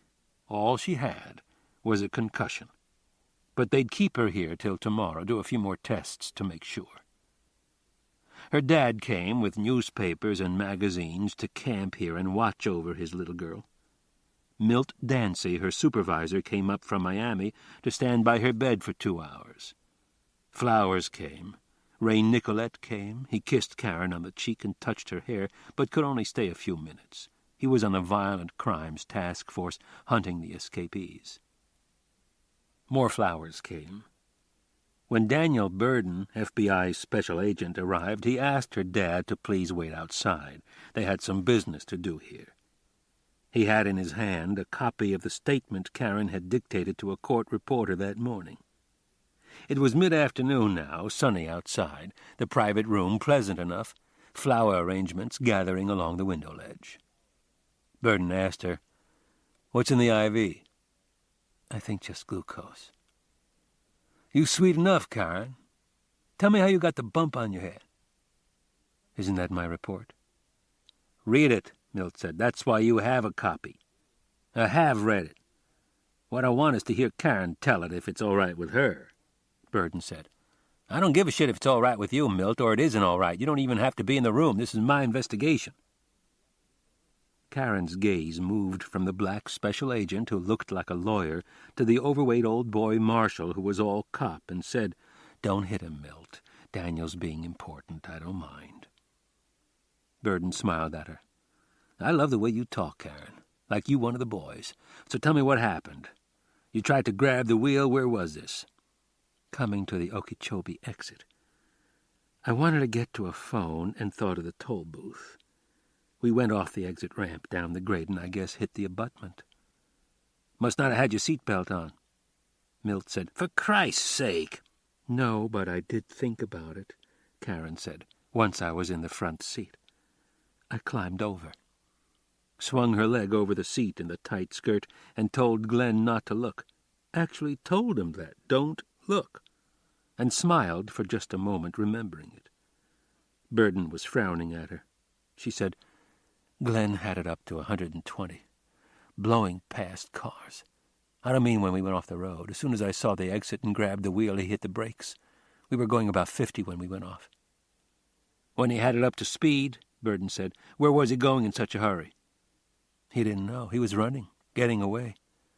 I tried to talk to him. I said, 'Look, if you come in with me, you'll be okay.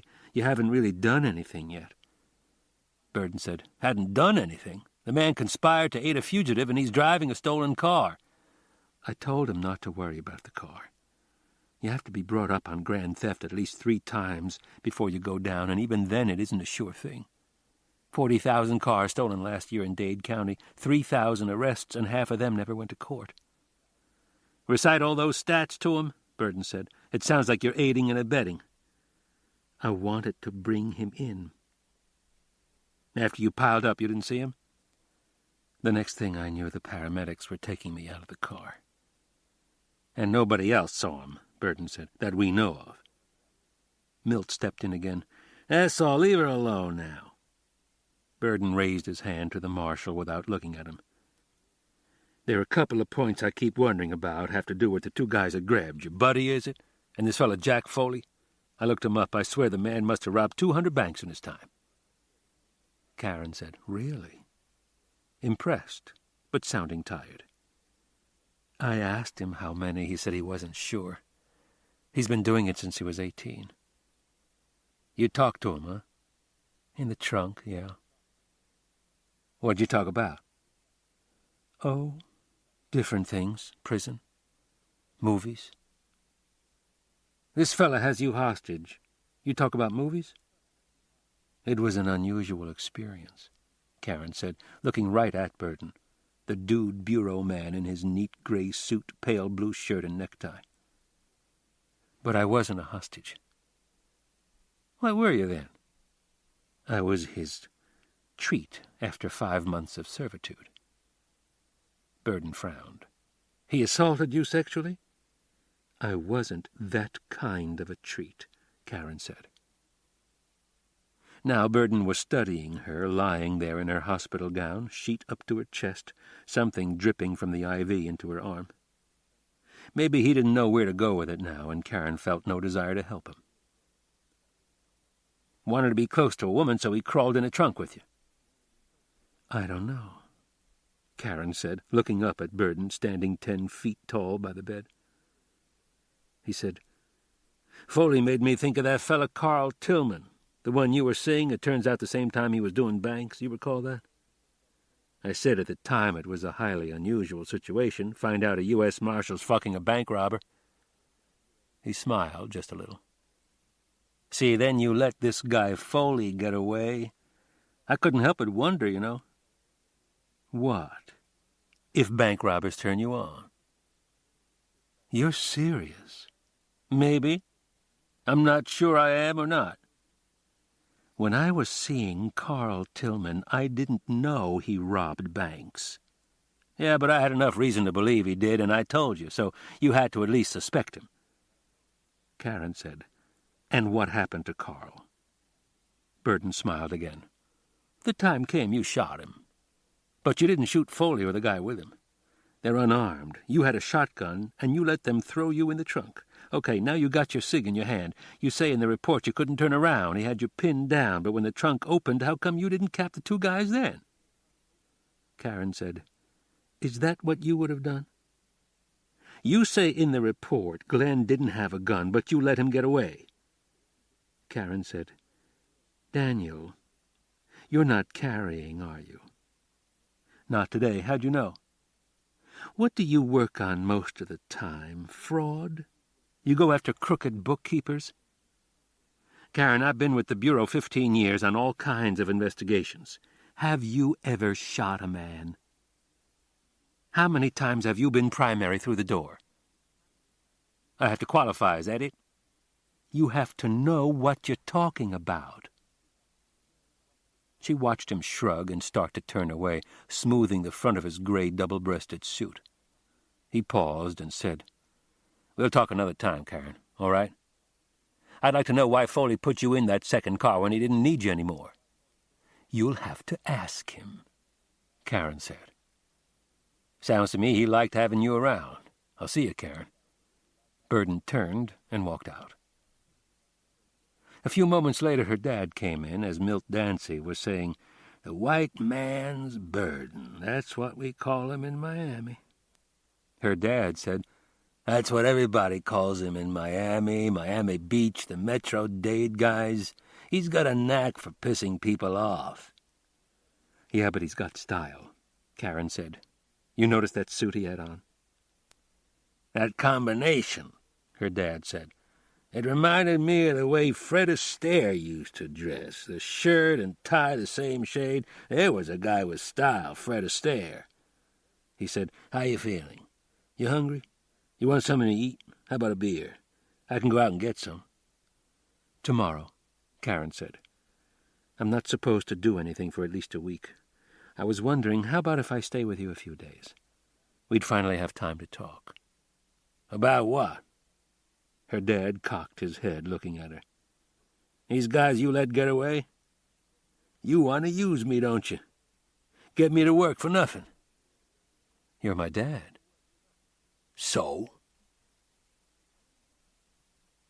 Foley held in his hand a credit application brochure that said on the cover, in bold letters, "Looking for money? You've come to the right place." There were headings inside the piece that mentioned auto loans, home loans, lifestyle loans, but nothing about getting-out-of-town loans. Foley folded the brochure and put it in his pocket. Now he continued to study the bank layout, standing at the glass-top counter in the middle of the floor where the forms were kept.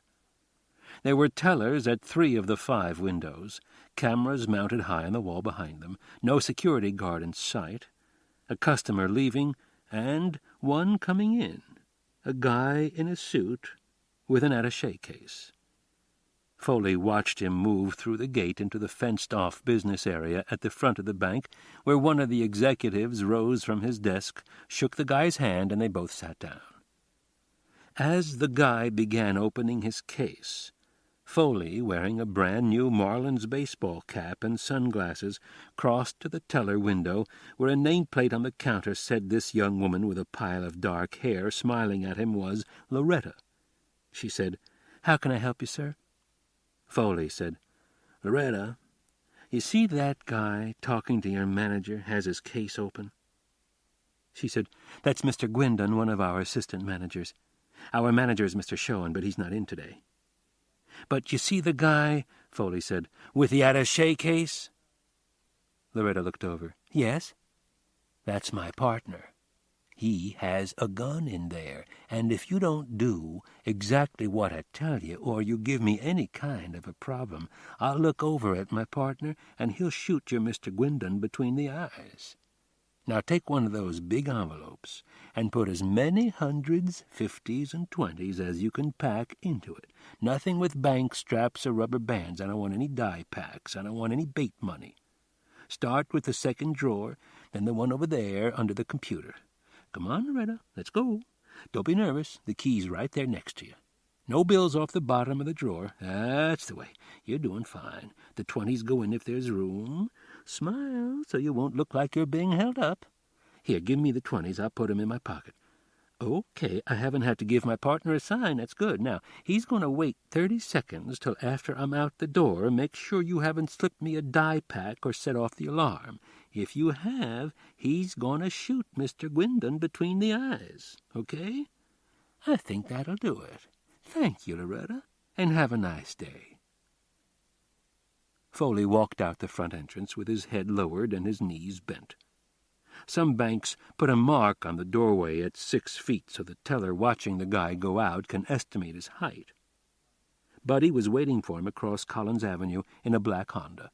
Foley got in, and as they drove off, Buddy said, "You're a better man than I am, Gunga Din. Bust out one day and back to work the next." "Lompoc," Foley said. "You picked me up and we did the bank in Pomona the same day."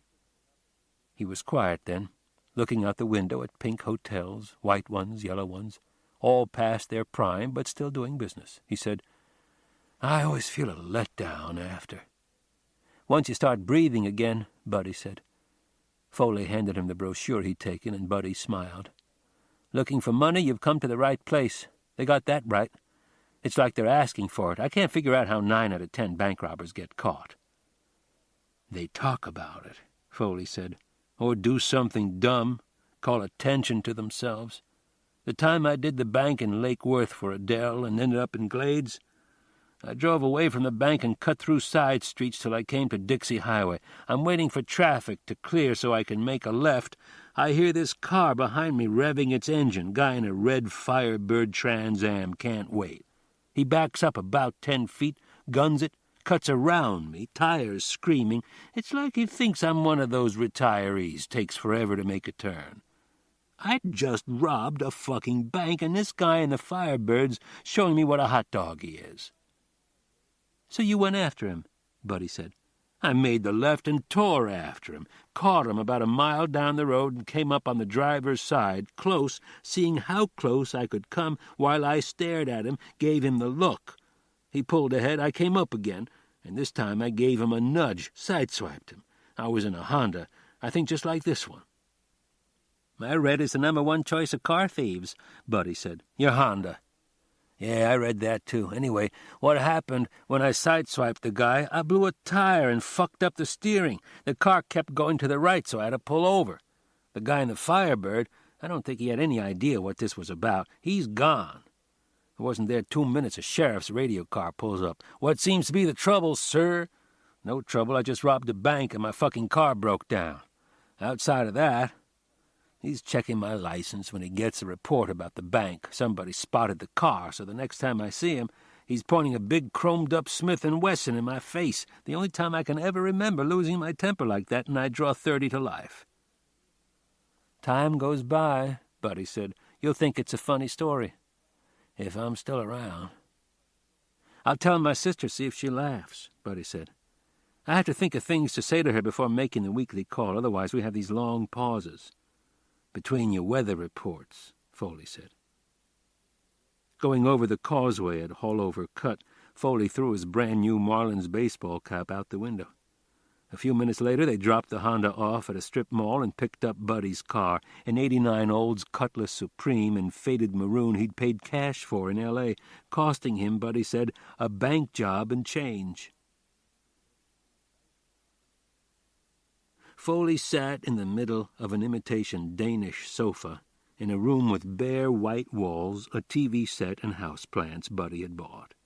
The currency from the bank, counted now, was on the coffee table in a single neat stack he could press into a wad that would be not much more than 2 inches thick. Foley raised his voice to tell Buddy out on the concrete balcony reading the paper, $37.80. That Loretta's all right. He got up and walked out into the sunshine. She could lose some weight, though, do something with her hair. Buddy said, You see your picture? They pass this one around. You can go anywhere you want. Nobody'll know you. The straight-ahead mug shot. I wasn't feeling my best that day. I looked like some kind of terrorist. The one of Chino, he must have been 30 pounds heavier then. Foley was looking down at the newspaper Buddy held open, at the 7 headshots in a row across the front page, beneath a color photo of the red brick prison. Chirino, that's Chino. He must have put the weight on right after he quit fighting, then got back in shape to make his run. Linares, the cute one, that's Lulu, Chino's girlfriend. They're the only 2 made it, Buddy said. 4 were shot down outside the fence in a hail of gunfire. All doing 25 to life for murder. Your pal Chino, it says he hacked a guy to death with a machete. He was in a bind, Foley said. Owed a lot of money and got forced into throwing a fight. Only he didn't go down in the 4th when he's supposed to. Couldn't bring himself to do it, fighting this white kid, and waited till the 6th. Not only the guy wouldn't pay him, the promoter, Chino says the dive fucked up his chance of ever going for the title. A few years later, he's done. So he got a machete, went to the 5th Street gym, Miami Beach, and used it on the promoter. Buddy said, Linares, that's Lulu. Yeah, it says he had an argument with his roommate over a bag of marijuana and shot him 9 times in the head with a MAC-10. Jesus. While the guy was sleeping, Foley said. I think there was more to it than the grass, like jealousy. Chino says Lulu was straight before he met him, but I don't believe it. He was too good at being a girl. It says they're concentrating the search for him and Chirino in Miami's Little Havana. Where are they looking for me? I haven't come to you. Foley put on his sunglasses. He moved to the concrete railing to look out at the ocean and the beach, and directly below the building's patio and pool area, 7 floors down, everything pink and white. They mentioned Pupko. That's the guard gave me his shirt. Buddy looked up from the paper. I thought you read this. I skimmed it. The diagram of where they tunneled out from the chapel's pretty accurate. Here it is. Pupko says he was overpowered by the escapees. Suspicious when he saw them going in the chapel, Pupko confronted the inmates. Wanted to know why they weren't in their dorm for the evening count. While he was held immobile, Pupko was struck repeatedly by inmate John Michael Foley. There you are. Using a 2x4 from the construction site. Foley later made his escape in Pupko's uniform. It says you were doing 30 for armed robbery. I wasn't armed that time. I didn't hit the guard repeatedly either. One swing, he went down. Chino reads that, he's going to get the wrong idea. FBI, Sheriff's Office, Florida Department of Law Enforcement are all out looking for you, but it doesn't say where. They think you may flee the country. I've had to run like hell a few times, Foley said. But I don't think I've done any fleeing. You ever flee? Yeah. I read one time I fled the scene of a robbery. I don't see anything about Glenn. Foley waited, watching him now. They found the girl's Chevy at the Holiday Inn on Southern, right where we left it. Nothing about the car we picked up there. It says the Chevrolet was taken from the GCI parking lot. Nothing about Karen? I'm coming to it. The car, property of the U.S. Marshal's Service. Here, Deputy Marshal Karen Cisco had driven from her office in West Palm Beach to GCI to serve a summons and complaint filed by one of the inmates. It doesn't say anything about... No, here it is. Authorities believe Foley used the car in his escape and left it at the Holiday Inn, where he took a hot shower and went to bed, Foley said. Why don't they know we took her with us? Maybe they do, but for some reason they're not saying. There's nothing about me, Buddy said. No mention of aiding in the escape. How come? I mean, if she got away, the cops would know about me, right? She got away from us, yeah. But what happened after she drove off with Glenn? He had thought about her last night, trying to fall asleep on the hard sofa, and had thought about her all day. Now he was thinking about her again, looking out at the ocean. Buddy said, It's pretty here, isn't it? If you like looking at views. I don't think you should go out anymore. I mean, for a couple of weeks anyway. You got the need to do a bank out of your system. Fell off your horse and got right back on. I was thinking we could hire a boat to take us to the Bahamas for a while. Get one right at the Haulover docks, a fishing boat. Pay the skipper the going rate. How's that sound to you? I'd like to know where Glenn is, Foley said. And what happened to Karen? I imagine somewhere along the line he threw her out of the car and kept going. It's what I would have done. You don't think she took him in? How would she do that? It's her business. Has Glenn ever been here? I never told him where I live or gave him my phone number. How about Adele? She has my number, yeah, but never called me on her phone. If they have Glenn, once he starts talking, he'll never stop. He'll give Adele up in a minute. Buddy said, As soon as they check you out, they'll see you were married and divorced. They get Adele's name, either one, her date of birth, they've got her. That's a given. I even told her, if Foley makes it, they'll be around to see you. She said, What do I know? You can put your money on Adele. I was thinking, Foley said, you could give Glenn a call. If he did get away and feels safe, and if he didn't get away and they hung a wire on his line, we could call the West Palm Marshal's office. For what? See if Karen's there. She is. What's that tell us? She's okay. He didn't, do anything to her. What if they have that kind of hookup it gives him the number of anybody that calls? Use a payphone. You're still thinking about her. I want to know what happened. Buddy folded the paper and got up. He said, I'll see what I can do, and left the apartment. When they came in last night, an old woman asked if they were delivering her oxygen. Foley thought he was in a nursing home, all the old ladies and a few skinny old guys sitting around the lobby. In the elevator, Buddy said, They'll stop me and want to know if I'm the laundryman, or am I from the dry cleaners or the grocery store. They're outside on the patio, they're in the lobby, They're like birds sitting on a telephone line watching everything that's going on. Can you imagine bringing that girl marshal through there and up 7 floors and not cause some attention? You're no problem. They understand somebody wearing a raincoat. They put on their raincoats any time they see a cloud, over their beaded sweaters. I've never seen so many beaded sweaters in one place in my life. Foley said to him last night, "But you still would have let me bring her if I had my way. I'm sorry I acted like an asshole. I think I'm over it." "I might have acted the same way," Buddy said. "She was the first real girl you'd seen in 5 months, and man, she smelled good, didn't she?" Last night and all day today, Foley kept seeing her in different ways. In the headlights before putting her in the trunk, her face up close, when she came out of the trunk showing her legs, and when she stood there in the road, her body in profile, her nice tight rear end in that short skirt, and seeing her close from behind as they climbed the grade. Those pictures of her kept popping into his head, and he would take his time looking at them. He never thought of her in a sexual way, like picturing her naked or wondering what her bush looked like. He would remember the feel of her, though. His hand on her arm, on her thigh, with her skirt pushed up. He could hear her voice, too, saying, "Why, are you famous?" Saying, "Are you kidding?" And coming out of the trunk, "You win, Jack." That was his favorite. "You win, Jack." He played that one over and over. She said, "Buddy, is that his given name?" Because he'd slipped and said Buddy was driving. Talking too much. Then had tried to cover by saying it was the name he'd given him. What else did he tell her he shouldn't have? Karen listening to every word, alert the whole time, smarter than he was, smarter than Glenn, the college boy. Foley was sure she had talked Glenn into taking off. Glenn too long there alone, waiting, scared to death. But she couldn't still be with Glenn. Could she? If she took him in, it would be in the paper. If she didn't take him in, what happened?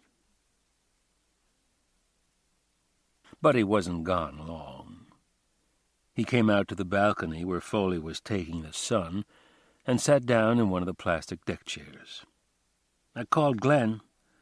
The little fella's answering machine came on saying he was out and leave a message, but I didn't speak to it." "I wouldn't either," Foley said. "Hear yourself talking and nobody's there. How about the marshal's office?" "I asked was Karen there. They said she's on leave, won't be back till next week." "Last seen flying down the turnpike," Foley said, "and the next day goes on her vacation. How come I knew she wouldn't be there?" "I guess 'cause you think too much," Buddy said. "You realize what you're doing? Worrying about a person that works in law enforcement. You want to sit down and have cocktails with a girl that tried to shoot you. You hear what I'm saying?" Foley said, "I should never have got you into this." "I had my eyes open," Buddy said. "Listen, you want to go to the Bahamas or not? It's up to you." It made sense. Foley nodded, saying, "It would be a change. We have enough cash, $37.80, that's not bad." "I used the guy talking to the bank manager's my partner. Guy's an accomplice, doesn't even know it." "I heard about one," Buddy said. "The guy tells a joke to get the teller relaxed, then hands her a note that says, 'This is no joke, give me all your big bills.'" "That's pretty good." Foley nodded again and seemed to be thinking about it. Finally he said, "You know, after a while, it gets to be the same old thing. You try to come up with ways to make it interesting." "Like any job, sure, it gets boring," Buddy said. "But there are other trades like burglary, home invasion." Foley shook his head. "I couldn't be a burglar, it's too sneaky. And it's hard work. You pick up TV sets, you need a truck. You swipe jewelry, you have to know if it's worth anything." "Home invasion, they're home," Buddy said. "You bust in, it's like a hold-up. Or we could do supermarkets, liquor stores." "Then you might as well stick to banks," Foley said. "A hold-up's a hold-up." He got up from his chair to look out at the ocean again. "I'd sure like to know what happened." "Well, Glenn'd be the one to talk to," Buddy said. "If they caught him, it'd be in the paper, so he must be hiding out. Or he might have gone up to Detroit again." Now Buddy was nodding. When I first spoke to him, he'd been up there checking things out. You remember the Wall Street crook, Dick the Ripper? That's where he lives." "Ripley," Foley said. "Sure, I remember him, with the $5 million walking around money. Glenn's still talking about that? He wanted to visit you at Glade, see if you're interested." "I might be now." "So you think Glenn's in Detroit? If he ain't locked up, he sure isn't hanging around here, not after leaving us out on the highway." "I'm not mad at him," Foley said. "I don't think any less of him than I ever did. No, but if he's up there and has it worked out. He got hold of Snoopy Miller. You recall how he was taking Snoopy with him that time? He isn't fighting no more. Glenn says he's managing some guys. I figure all we'd have to do is find out where they hold fights, and there's Snoopy." "He takes us to Glenn," Foley said, "and we help him rip off the Ripper. That the idea?" Buddy said, "If you don't mind breaking into the man's home." "It's the sneaking around in the dark never appealed to me much," Foley said. "But you never know if you're going to like something or not till you try it. I never tried okra, even living in New Orleans till I was a grown man. Now I never see it." "Look at it another way," Buddy said. "There's nothing like work to take your mind off your worries."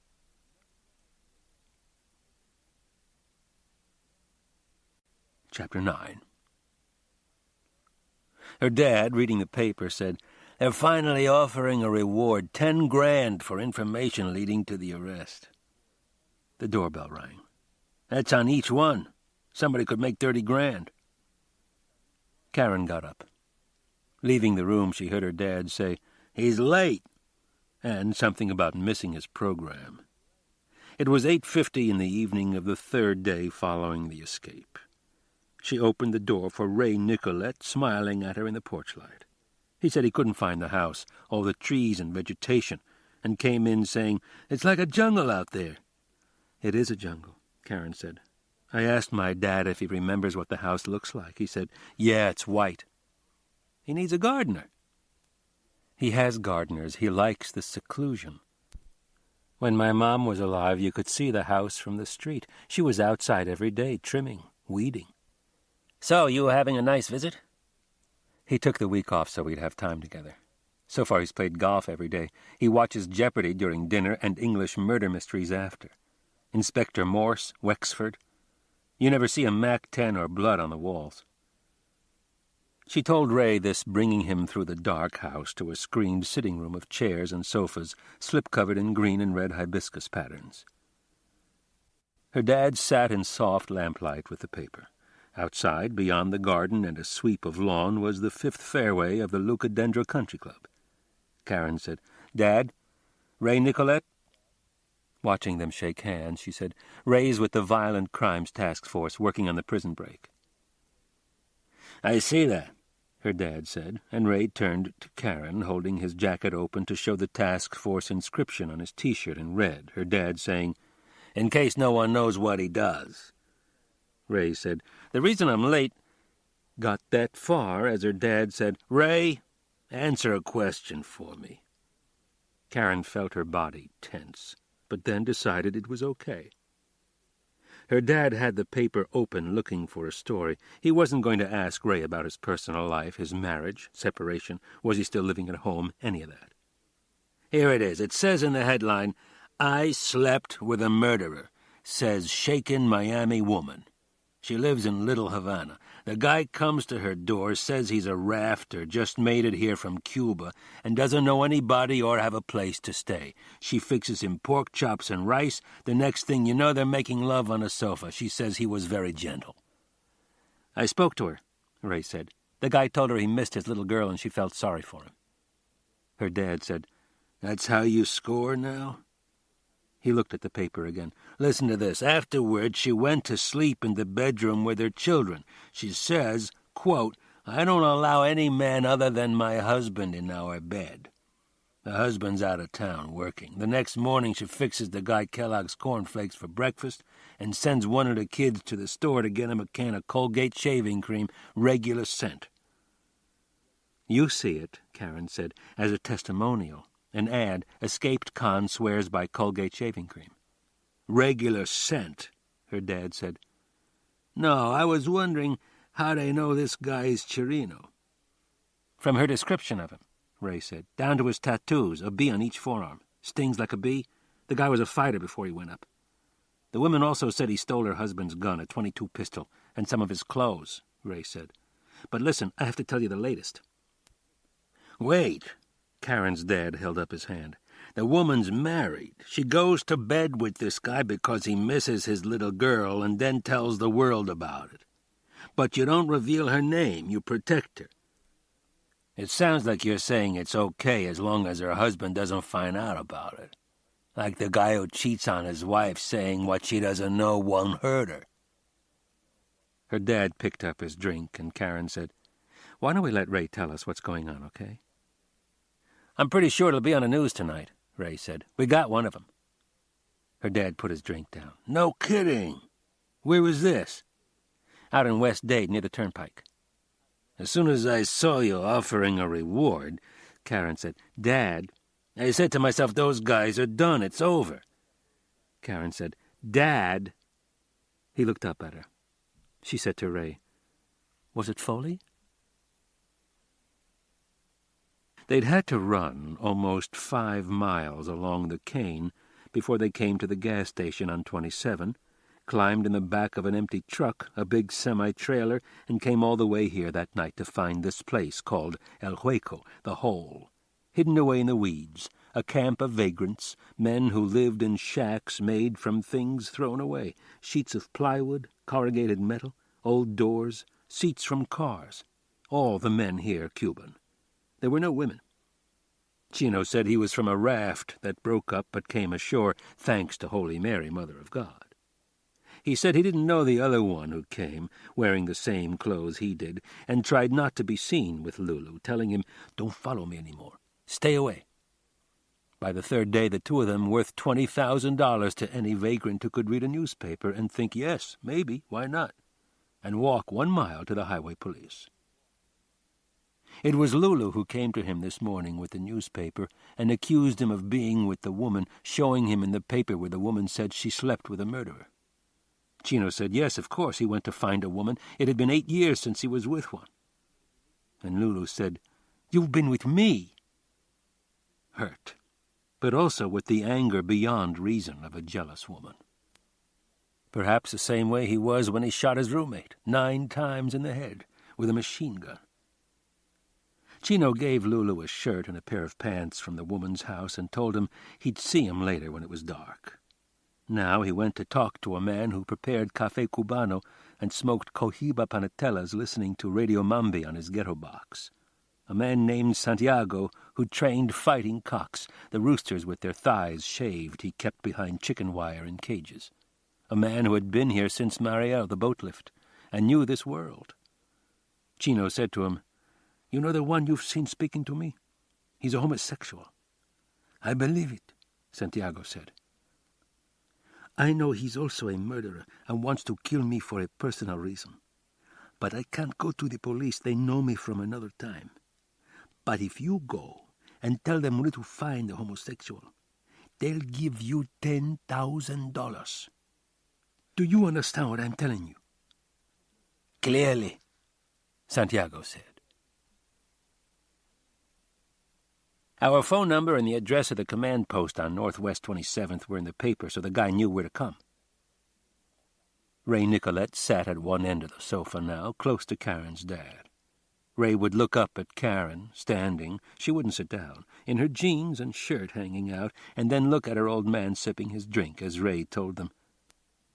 "The guy, his name's Santiago, walks in with a dead cigar in his mouth and says he can give us 2 of the escaped convicts. They're hiding out in this squatters' camp way the other side of the airport.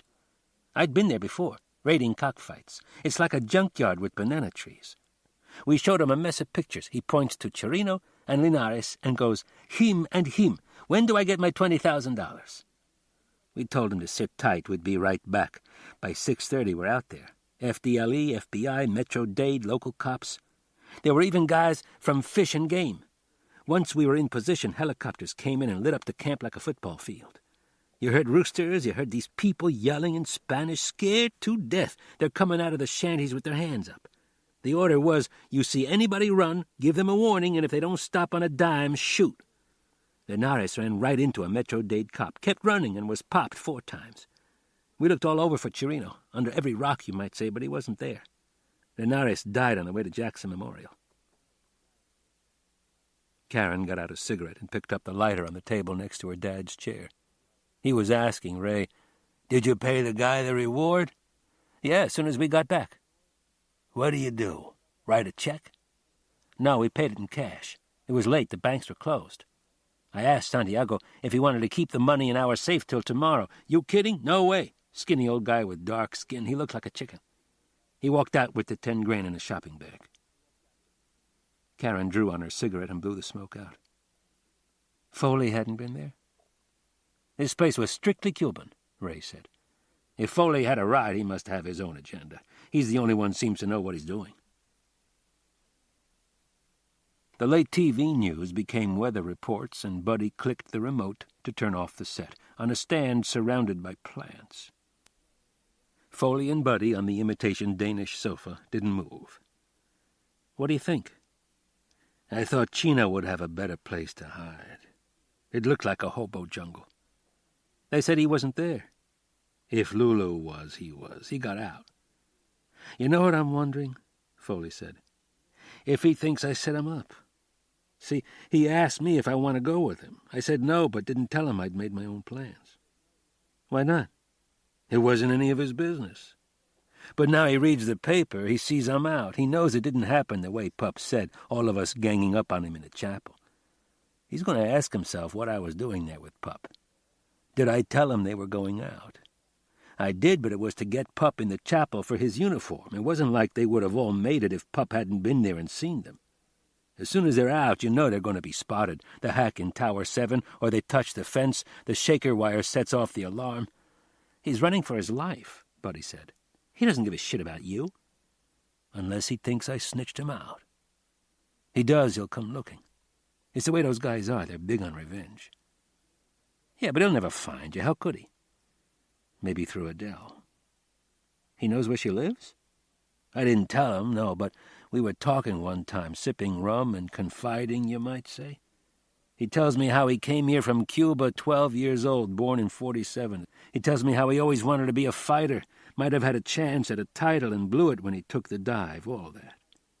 I mentioned Adele, told him how I did the bank so I could give her some money, how I got caught fucking around with the guy in a Firebird." Buddy said, "If you didn't tell him where she lives, she's not in the phone book." "No, but I mentioned she worked for a magician, and Chino got interested." "Yeah, how does he saw the woman in half?" "He saw a show in Vegas when he was fighting out there." "How is the woman in the cage changed into a tiger? Does Adele ever get changed into an animal?" He wanted to meet her, or get a look at her if she ever came to visit. Buddy got up. "I'm going to get a Diet Pepsi. You want one? Or a beer?" Foley shook his head. Buddy started for the kitchen and stopped. "You tell him the magician's name?" "Emil the Amazing," Foley said. "Yeah, I think I did." "You want to call Adele for me just in case?" "What do I tell her?" "Don't talk to any Cubans." "Her phone will be wired." "She knows your voice?" "I'm pretty sure." "Just say it and hang up." As soon as it was dark, Chino had walked away from the camp, down the road to 12th Street, and then east, past open fields, to the Café Cubra Libre, sitting by itself. Santiago had told him this was where he came to get drunk, and Chino believed he would come this evening to celebrate becoming rich. He bought 6 bottles of Polar and took them across the street to wait in the trees. Wait for this cockfighter the way he had waited in the 5th Street gym for the fight promoter. His life coming to this because of countless reasons, all beyond his control. His hands had been broken too many times. He never had time to train properly. He never had a manager who could influence the right promoters. He never had gauze for his hands. He had to use cotton wraps and wash them every day when he trained. What else? He had never owned a hooded running suit. The big one, he had never had people handling him who cared. The cut man should have told him not to clear his nose after taking the shot in the eye from Palomino. Blowing his nose put pressure on the blood vessels. The eye became swollen and closed, and the fucking referee stopped the fight, the one in Vegas Jack Foley saw, or said he did. You couldn't be sure since Foley was a liar who pretended to be a friend. It was all the bad luck and then blowing his nose that time. If he didn't blow his nose, he would have beaten Carlos Palomino and then would have had shots at Cuevas and Benitez, Duran, Curry, anyone, and wouldn't have had to take the dive with the white kid he could have beaten left-handed, 39 years old. In the trees across from the Cuba Libre, he drank one of the beers, waited, and began to drink another. The gun he had taken from the woman's house was a Ruger .22 with a long barrel. He believed a target pistol. Not a high-caliber gun, but it should be enough. At exactly 7:30 he heard the police helicopters and saw the searchlight beams shining down on what would be the squatters' camp over there about a mile away. He wasn't sure if he heard gunfire, maybe. He continued to wait, drinking the beer slowly to make it last. 3 hours passed before he saw Santiago's pickup. The truck, so old, Chino didn't know what kind it was, coming from the direction of Miami. He walked across the street, the pistol in his belt beneath the woman's husband's shirt. The truck was in front of the cafe now, among a few cars parked there, Santiago getting out, locking the door. Chino called to him, and Santiago turned. In the streetlight and in the red neon that said Cuba Libre, Chino saw the man's look of surprise change immediately to innocence. Wide-eyed now, ready, even smiling a little. "They pay you?" "It was as you said." "Where is it?" "Oh, you think I have it? No, I left it in their safe for tonight. They said tomorrow I can have it." Chino turned his head to look in the pickup truck. "What do you have in that bag?" It was on the floor of the passenger side. "Only some things I bought." Chino said, "Do you want a beer?" He had never seen a man appear so grateful. Santiago saying, "Yes, indeed," smiling again, turning to go in the cafe. Chino took the man's frail arm in his hand. "Not in there. I have some I already paid for. Why waste it?" He brought Santiago across the street, the man saying, "No, let's go to the bar. It would be his treat." Saying, listen, he was going to give Chino half the reward. He was going to surprise him with it tomorrow. When they were in the trees, Chino said, "I'm going to use your truck." Santiago said, "Of course, any time." Chino said, "Where are the keys?"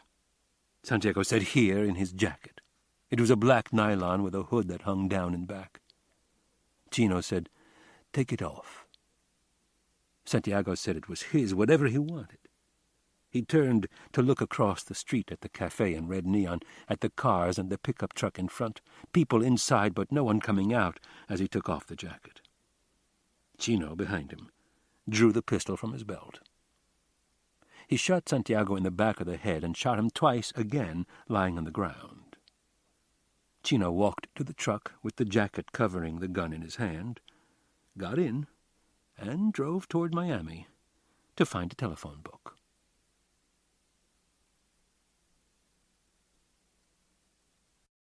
Chapter 10. "She goes by Adele DeLisi now," Karen said. "Her maiden name. Married Foley in Las Vegas in '86 and filed for divorce the next year in Los Angeles County. Adele's 42. She lives in the Normandy on Collins Avenue in the South Beach area."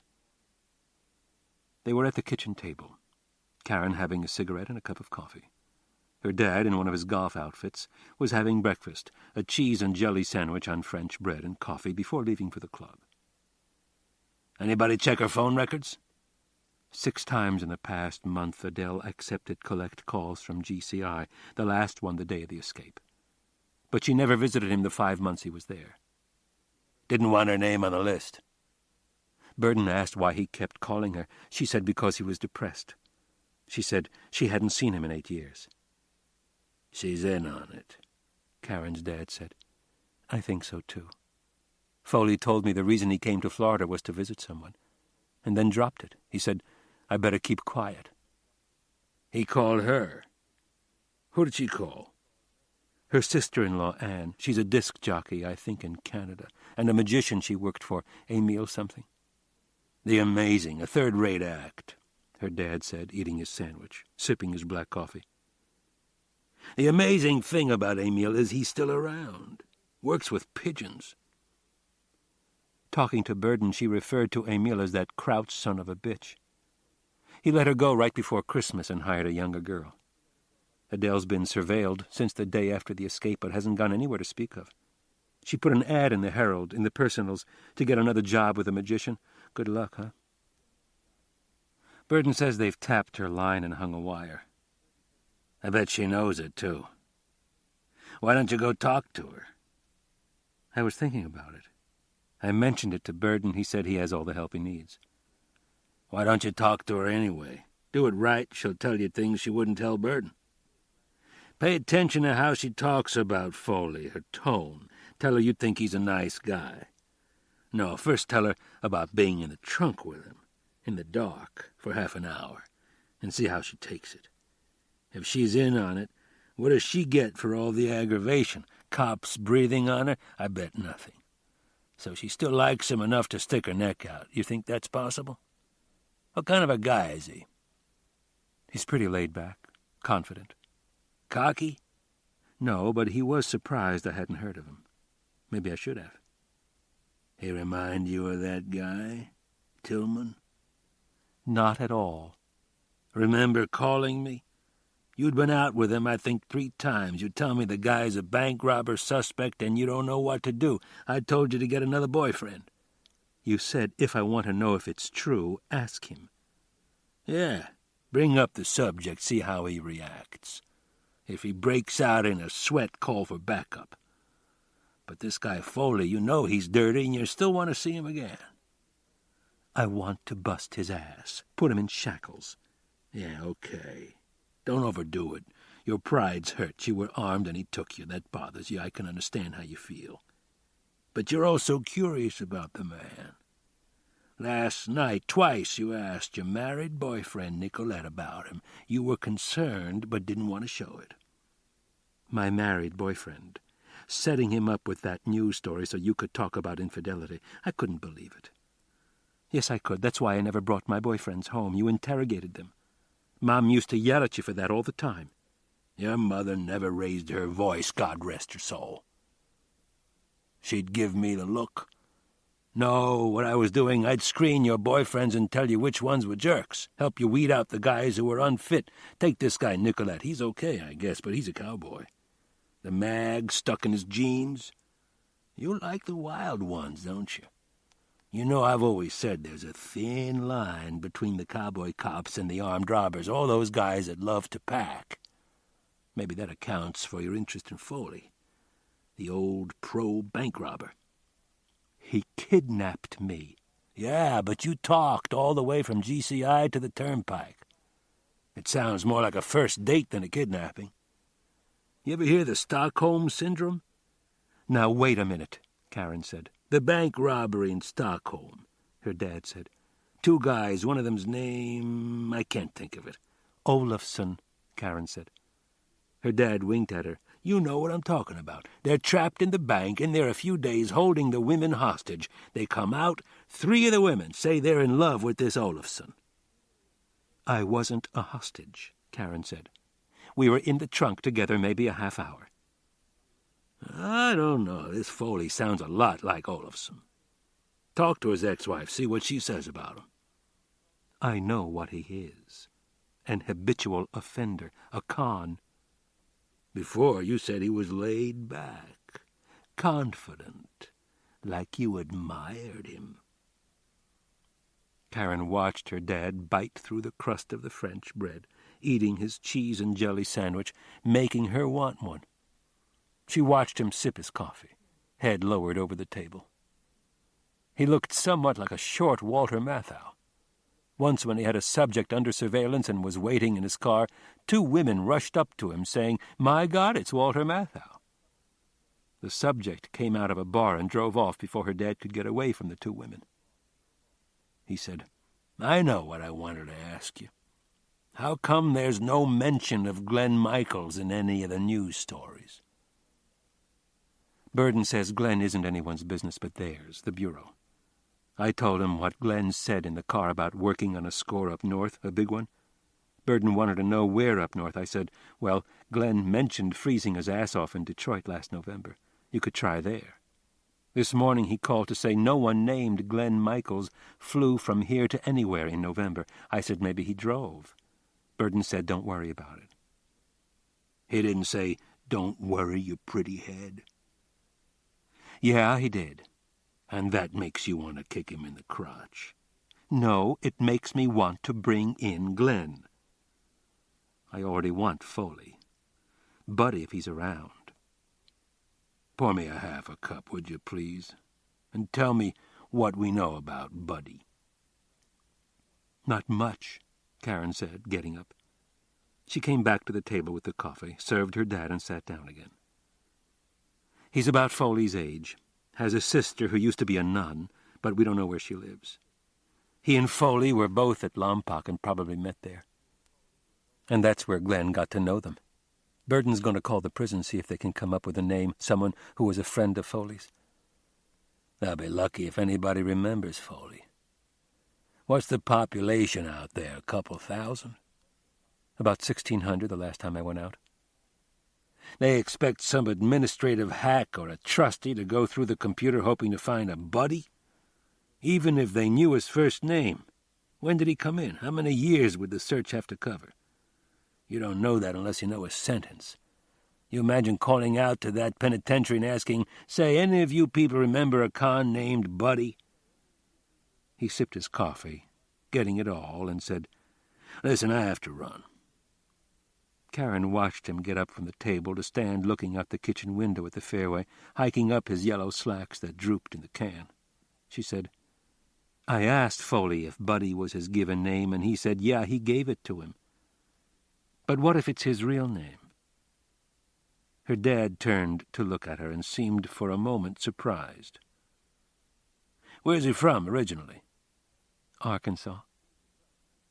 I don't know, but now that I think about it, Buddy might be the key, the one to work on.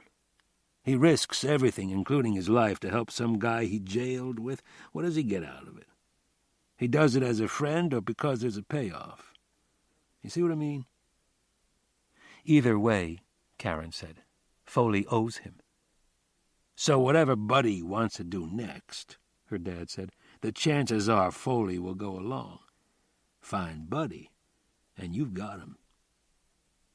If we knew Buddy's name. You gave me an idea, but listen, I got to get out of here. I'm late already. Karen followed him to the door that opened into the garage. Dad, come on, how do we find him? He held the door open and turned to look at her. It might work, it might not. I'll tell you as soon as I get back. You'll tell me about your golf game for an hour. The door closed. Every drive that stayed on the fairway, every chip to the green, his specialty, any long putts that dropped in, his Jack Daniels on the rocks next to him. He exaggerated, he even cheated. But he knew how to find people. It was his business. Karen turned to the sink. Should she do the dishes? Or go talk to Adele DeLisi? Buddy had called her 3 different times this morning. She was never home. When he came back the last time, Foley said it didn't matter. He was going to see her. Buddy told him he was crazy, and Foley said he'd made up his mind. You know they'll have people watching the hotel to see if she leaves. You think they're going to check everybody that goes in? Why take the chance? I owe her. You haven't given her a dime in 8 years. Now, all of a sudden, I'm not talking about owing her money. This is different. I kept thinking about it last night, trying to get to sleep on this sofa, this board. I wouldn't be here if it wasn't for Adele. That's right, you wouldn't have done the bank and got sent up. She helped get me out. The least I can do is try to see her. If I can't, I can't, but I have to try. I won't drive you. I'll get there. They'll spot you on the street. You said yourself I don't look like my mugshot. That's all they have to go on. That you know of. Your picture's been around, man. I used to see it in banks before I ever knew you. I'll go as a tourist, wear shorts, a straw beach hat, hang a camera around my neck, wear socks with sandals. Can you fix me up? Chapter 11. Adele spent the morning on the Art Deco hotel strip, going from one to the next, 10 blocks of sidewalk tables and tourists, stopping at each cafe and bar to ask the hostess if she would do her a huge, huge favor. Even the ones she knew slightly would take the 3x5 card like it had caca on it and glance at it, never changing their expressions, as Adele explained it was a version of an ad she'd placed in the Herald. But it was so tiny in the paper, she thought if she could get some of these, displayed around the beach. The hostesses said sorry and handed the card back, or, yeah, okay, and dropped it on their reservation stand. The card read, "Like magic. Call 673-7925 and out pops Adele, experienced magician's assistant, expert with doves and all forms of legerdemain." Walking along 10th toward Collins Avenue, she paused to look back and saw the guy tailing her come to a stop at the alley. He stood looking around as though he might be lost. The tail across the street had stopped and was tying his shoelaces. She wondered why they bothered. Adele waved to the one across the street and continued on to Collins. The next two, another pair of serious, clean-cut types, were in a car, one of them reading the paper. Every day there was some mention of Jack on the news and in the paper, still at large, along with one of the Cubans, but not a word about Buddy or Glenn Michaels. So the 2-car escape plan must have worked. The time Glenn came alone to visit, a few days before the break, he'd sat with his vodka and tonic, posing, playing with his hair, waiting for her to make the move while he talked about himself, letting her know what a cool guy he was and how he planned to use Jack and Buddy later for a job he had lined up. 5 minutes with Glenn, she understood why Jack didn't want him, why he said on the phone that last time he'd take the guy's sunglasses off and step on them. She said to him, "You know who you remind me of? That freeloader who lived in O.J.'s guest house, the instant celebrity with the hair." Glenn said, "Yeah, really?" taking it as a compliment. The best thing to do with Glenn Michaels, she decided, would be to put him in Amy the Amazing's vanishing box and lose his ass.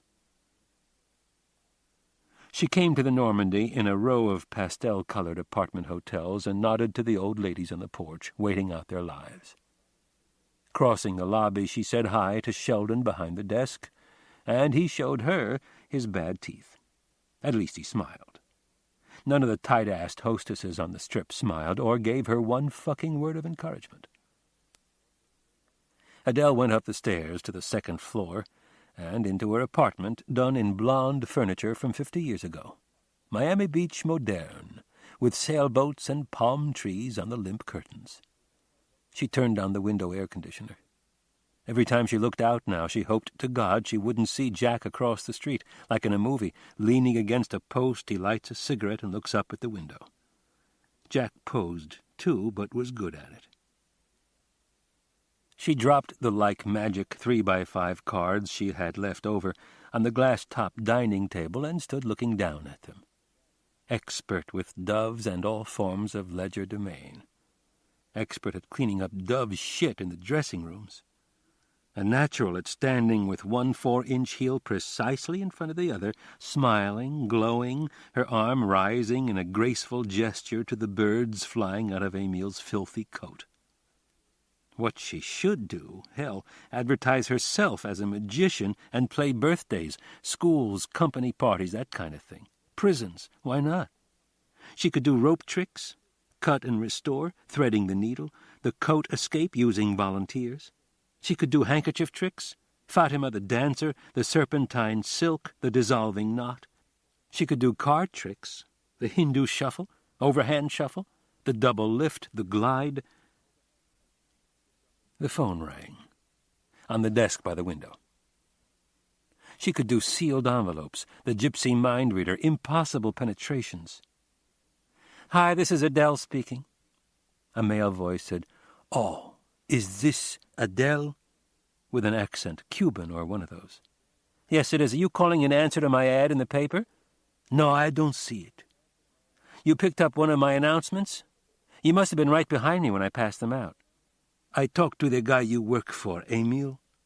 Oh, uh-huh. Yeah, I was Emil's box jumper for almost 4 years. You were his what? His box? His assistant.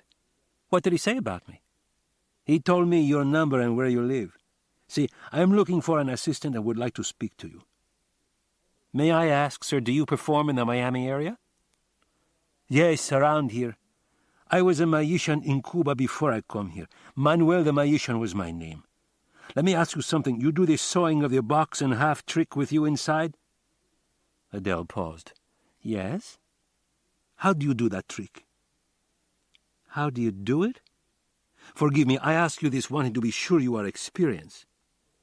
Well, I've seen it performed both ways, Adele said. Thin sawing, or the old Selbit method, if that's what you mean. There was a silence before the Cuban voice said, Yes, I see you know what you're doing. I would like to come speak to you about working for me. Adele said, Well, she said, why don't I meet you at the Cardozo on the porch? You know where it is? Yes, but you don't want me to come where you live? I have to go out anyway. I can meet you in an hour. Will that be all right? He took a moment before saying, Yes, all right. And Adele hung up. How do you do the sewing of the box in half trick? Was he serious? He didn't know a box jumper was an assistant? Maybe magicians in Cuba called them something else.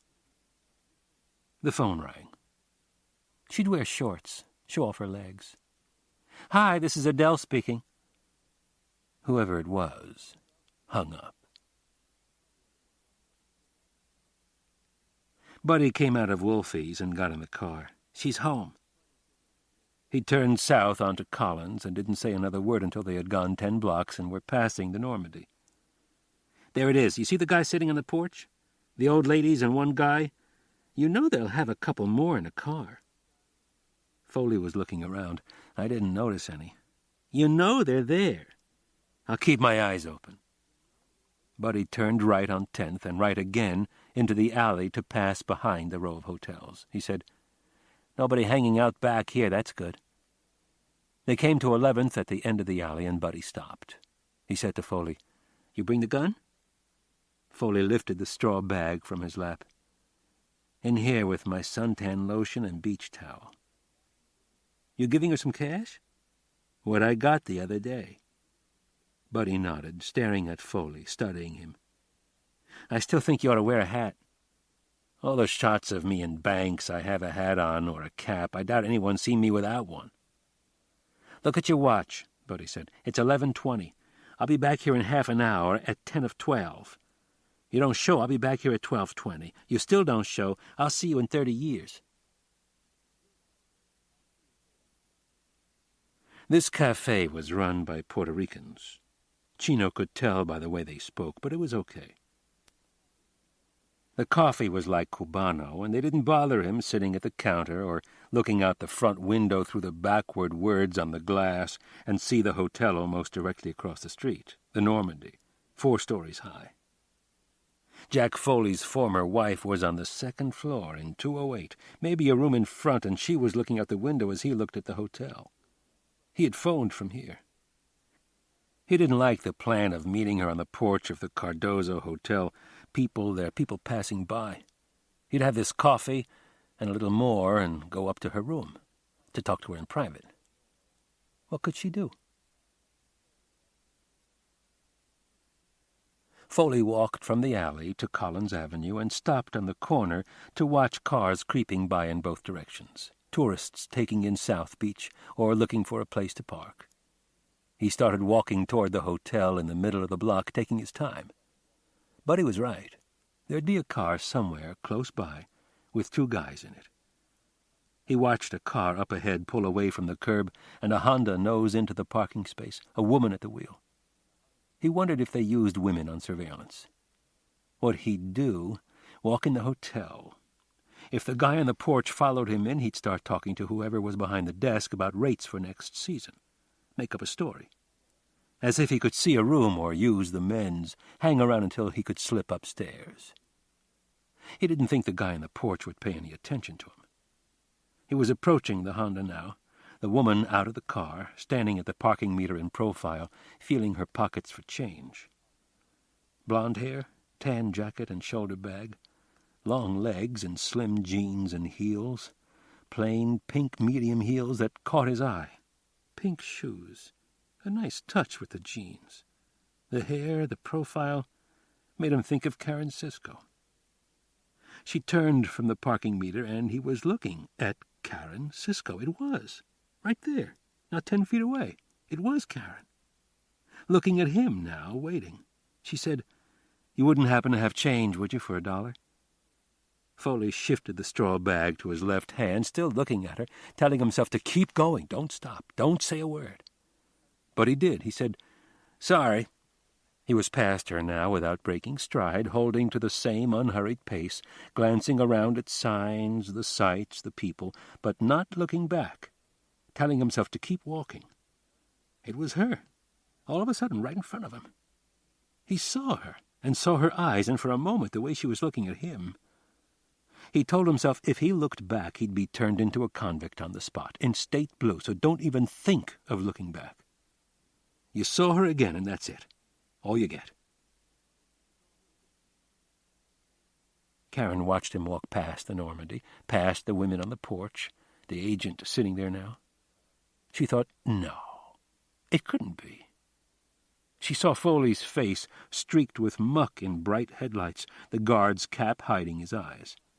She saw his mug shot in her mind, like all the mug shots she'd ever seen, a criminal offender with a number, not this guy in his color-coordinated orange and bright ochre beach outfit, carrying a straw bag, dark socks with those thick leather sandals. She had almost smiled and said, "Hi, how you doing?" her hand going to her bag. In that moment, sure, it was Foley. But his eyes gave no sign that he knew her, and he said sorry without much expression and kept going. She waited for him to look back. She waited until he was all the way to the end of the block, crossing the street, and when he still didn't look back, she felt a letdown, disappointment, believing that if it was Foley, he would have looked back, or he might even have stopped and said something to her. It wouldn't make sense, but didn't have to. It was a feeling she had, so it was okay, like if she were to make a tea with her 2 hands, or he would, calling for a time-out to give them a few minutes to finish what began in the trunk of the car. It would be okay then to say, "Hi, how are you doing?" "Oh, not too bad." They stand there talking, polite to each other. That was some experience. Yes, it was. "Well, we made it." He might say something about her shooting at him, and she'd say, "Yeah, well, you know." "You have time for a drink?" "I guess we have a few minutes." They walk over to the beach, sit at a table and talk for a while, say whatever comes to mind, have another drink, talk about movies. Maybe. Why not? There would be no way to predict what they'd talk about. They'd just talk until their time was up. Well, okay then, back to work. She gets up and walks away, and if she were to look back, he wouldn't be there. It would be over with, out of the way. The next time she saw him, and she would try hard to make it happen, she'd cuff his hands behind his back and take him in. Karen walked down to the Normandy. As a courtesy, she stopped at the porch railing to show the agent, a young guy she didn't know, her ID and marshal's star, saying she was going up to see Adele. The agent said, "Does Burden know about this?" Karen said, "Don't worry about it." Started to turn away and said, "You wouldn't have a quarter, would you, for the meter?" All the way down Collins to 5th Street, Foley would stop to look at store windows, menus displayed on cafes, until he was sure Karen wasn't following him, hadn't recognized him after all. Foley thinking that was close, but with more of an empty feeling than a sense of relief. She'd be talking to Adele now. That had to be the reason she was down here. He realized that if she had come only a few minutes later and found him in 208, it would have gotten Adele charged with a first-class felony, aiding a fugitive. So quit fooling around, leave. But not a minute later he was thinking of going back, walking up Collins on the other side of the street to wait across from her car, the Honda, and get another look at her when she came out of the hotel. He said to himself, Jesus Christ, where are you, back in grade school? You just discovered girls? Foley turned the corner at Fifth, and turned again into the alley to walk back that way by himself, past trash cans and grease smells coming from the cafe kitchens, seeing Karen in her slim jeans and looking at possibilities again. Like if he were to cross the street just as she's getting in her car, walk up to her and say... If she didn't recognize him, he could walk up to her and say something, anything. He thought of things to say to bank tellers. Make it up on the spot before he asked for the money. I sure like your hair, Irene. Is that the latest style? Or, your perfume sure smells nice. What's it called? He could tell Karen he liked her shoes. I just wanted to tell you I like those shoes you have on. And she'd look down at them, the way bank tellers touch their hair when he told them it was nice. She'd look down, and he'd walk away. And then she'd look up again, wondering who the moron in the beach outfit was. When he got to 11th, Buddy was waiting. Well, we got to get out of town. Buddy said, Now you're talking. We drive or what? We drive. I wouldn't mind taking off right now. What about our stuff? I just bought new shoes. We're going to need winter clothes, Buddy said, before we drive into a fucking snowstorm. Coats, gloves, we could go to a mall, and then stop off, get my shoes and stuff. Buddy turned out of the alley, heading for Collins. We'll drive up to Lauderdale, Galleria Mall, that's the place. Get us a couple of heavy coats. Overcoats? If you want, or a parka. I don't think I ever owned an overcoat. You never been to Detroit. January, man, you freeze your nuts off. Foley said, You sure you want to go? Chapter 12. Adele had the chain on the door and spoke to Karen through the narrow opening. I've already told the FBI anything I know about it I saw on TV or read in the paper. I haven't heard from Jack or have any idea where he is. Why would I? We've been divorced 8 years. He talked about you, Karen said, in the car. Adele hesitated. You were with them? You might say I got in the way, Karen said. So they put me in the trunk of my car. Then Jack got in with me. I thought the FBI might have told you. You were both in the trunk? From Glades to the turnpike. But then as soon as I was in Glenn's car, he took off, left them standing there. Karen watched Adele's face in the opening. Freshly made up, heavy on the eyeshadow and lip gloss. They didn't tell you that either? They didn't tell me anything. They asked questions. But you know what I'm talking about, Glenn driving the second car? Adele stared. She said, I know a Glenn. The door closed and opened again, all the way. I'm getting ready to go out. You can come in if you want. Sit down for a minute. Would you like a Diet Coke? Karen said no thanks, looking around at the Art Deco resort hotel decor. She turned a chair from the glass-top table and sat down as Adele came out of the kitchenette with a Diet Coke and a pack of cigarettes. Adele, wearing a polyester makeup coat, hanging partly open, panties but no bra, and clear plastic mules. Karen saw her as a size 10. Her body soft and white, a bit plump but good legs, dark curly hair. She said to Karen, Those are cute shoes. The kind of jobs I get, I have to wear these killer spikes. They ruin your feet. She walked away and came back with an ashtray. When you were in the trunk with Jack... Karen waited while she lighted a cigarette. He didn't hurt you or anything, did he? You mean, did he try to jump me? No. But he was kind of talkative. Adele sat down at the other end of the table. You mentioned he said something about me? Karen was ready. He said the reason he came to Florida was to see you. So I guess you spent some time together? Well, yeah, before he was arrested. But you didn't visit him in prison. He didn't want me to. Why not? I don't know. He was different after he was sentenced, looking at 30 years. But you spoke to him on the phone. He'd call every once in a while. He called the day he escaped, Karen said. Adele stared at her. He did? I don't remember. What else did he say about me? Karen had to think of something. He said he wished the two of you could start over, live a normal life. Bless his heart. I'll say one thing for Jack, he was never ugly or mean, or drank too much. His idea of a normal life, though, was robbing banks. It's all he's ever done. Did you know that when you married him? He said he was a card player, how he made his money.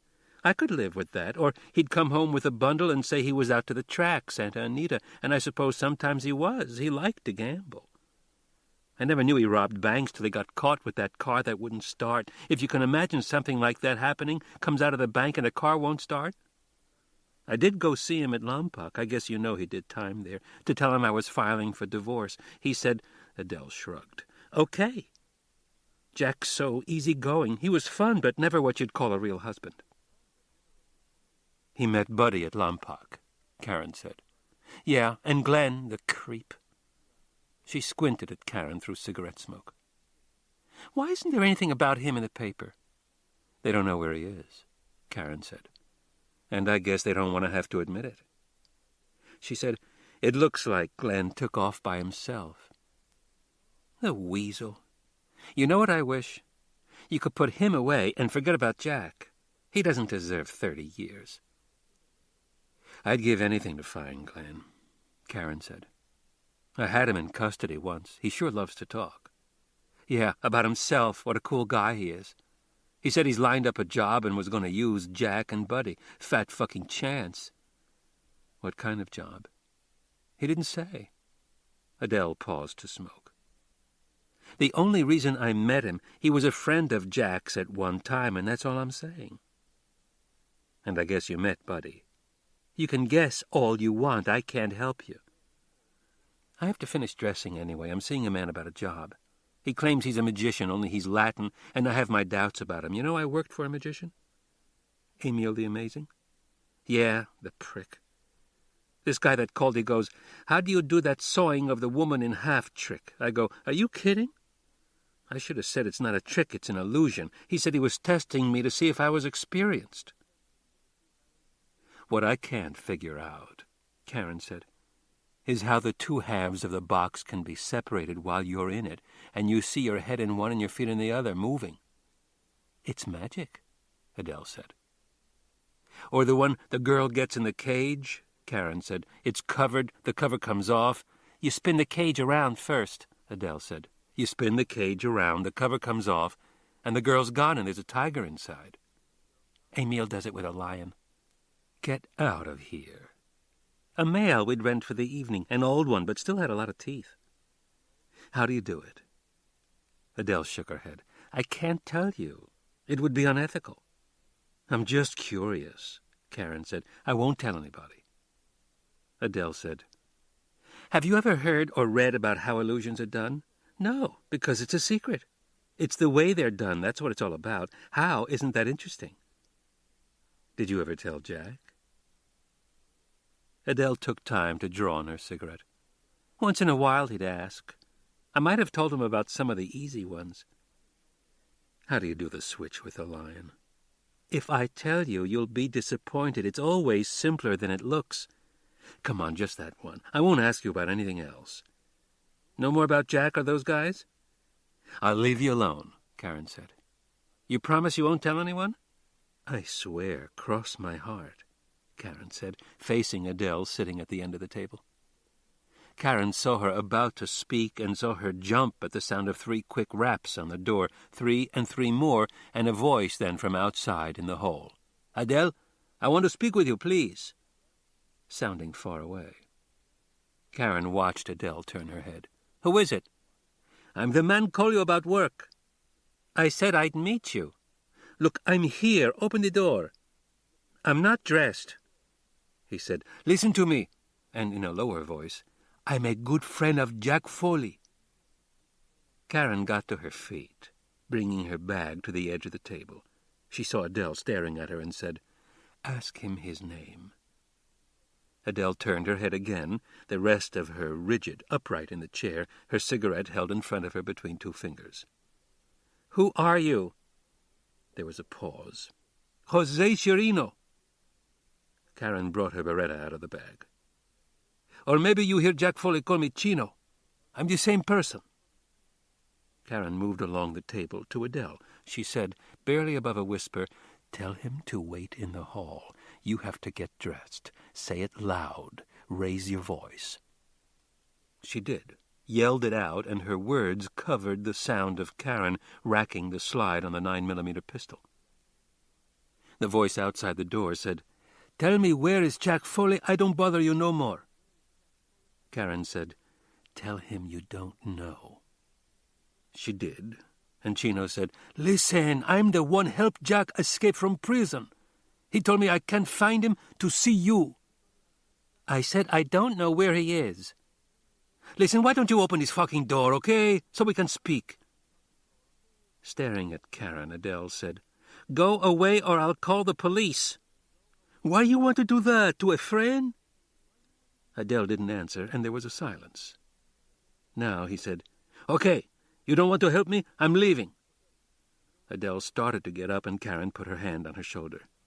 "I'm going now," Chino said. "I see you maybe sometime, okay? Bye-bye." In her whisper, Karen said, "Go in the bedroom and close the door." She waited until Adele was crossing the room before she moved to the apartment door and put her left hand on the knob. Karen turned it, held the lock open, and looked over her shoulder. Adele, in her makeup coat and plastic mules, was watching from the bedroom doorway. Karen motioned to her, waving the beretta, to get in there, go on, but Adele didn't move. She stood watching, and it was too late now to say anything to her.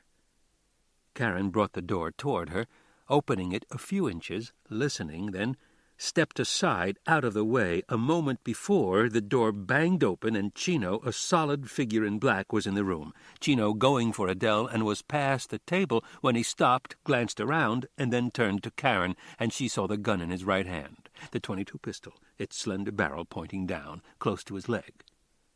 Karen brought up the beretta in two hands, cocked it, and put the front sight on his chest. She said, "Lay it on the table and turn around." Chino raised his left hand to her, saying, "Wait," frowning.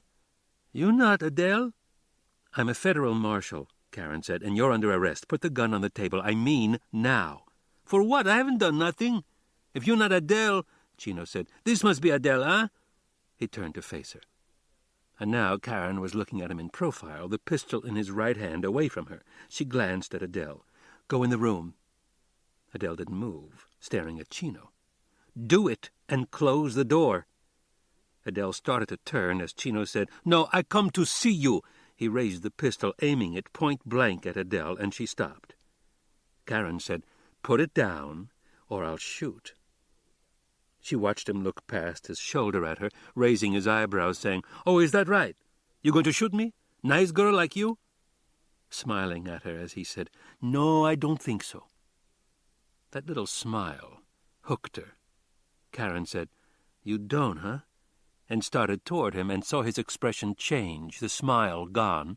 Saw him glance at Adele, still holding the pistol on her, then look back this way again at Karen moving toward him. Karen saying, "You can live or die," as she reached him and put the beretta in his face, the muzzle inches from his eyes. "It's up to you." His eyes closed for a moment and opened, looking at Karen's eyes past the muzzle. "You wouldn't shoot me, would you?" She said, "What do you want to bet?" He said, "I could walk out of here." She said, "If you move, if you look at her again, you're dead."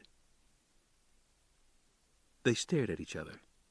She saw him let his breath out, his shoulders sag, and saw him lower his arm, and heard the pistol hit the carpet, and she almost looked down, but continued to stare at his face, his eyes dull now, beyond hope. "Turn around and put your hands on the edge of the desk."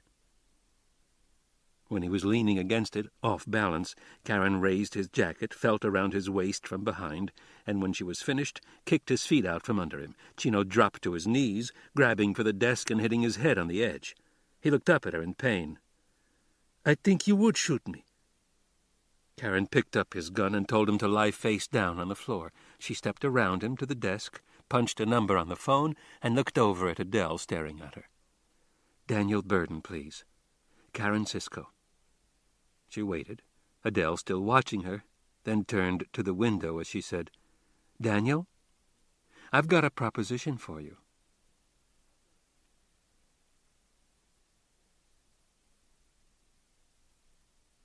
Chapter 13. I said to Burden, "If I get Chirino, will you put me on the task force? I can work it out with my boss if you okay it." Her dad said, "You didn't tell him you had the guy?" I felt I had to make a deal first. Her dad said, "My little girl." They were on the patio with Jack Daniels over ice, the sun going down.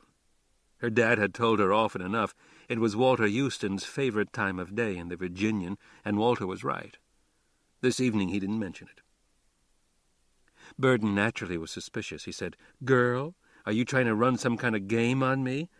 I said, "All you have to say is yes or no." He said, "You come up with the Cuban, you can call your shot." He got there about 20 minutes later. He took one look at Chirino and got his surveillance guys to take him away. He had to ask how I got an escaped con to lie on the floor, but didn't act surprised or make a big deal about it. "You sandbagged him," her dad said. "I don't think I'd be civil with you either."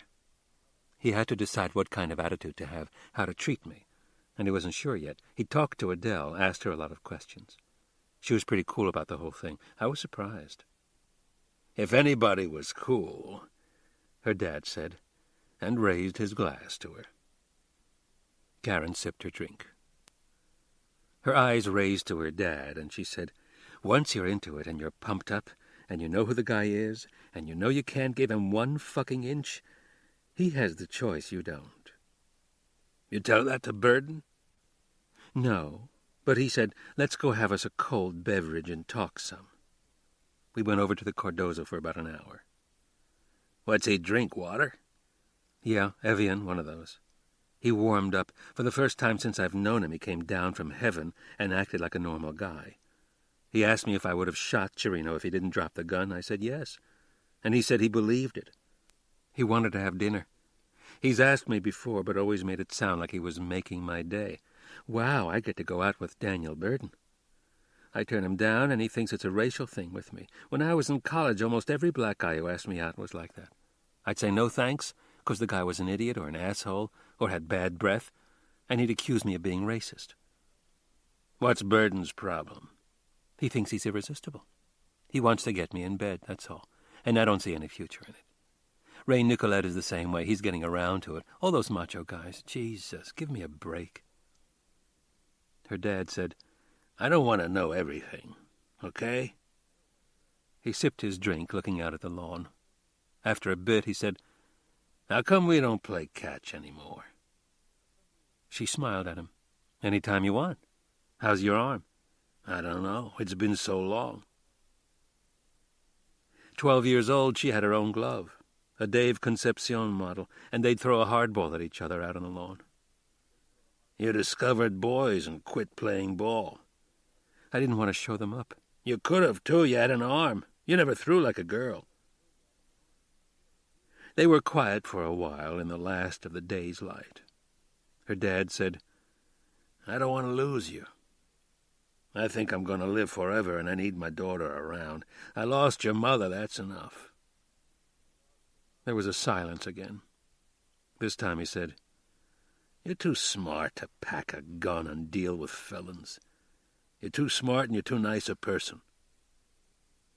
Karen got up, went over to his chair and kissed him, and stayed there, hunched over, her arm around his shoulders.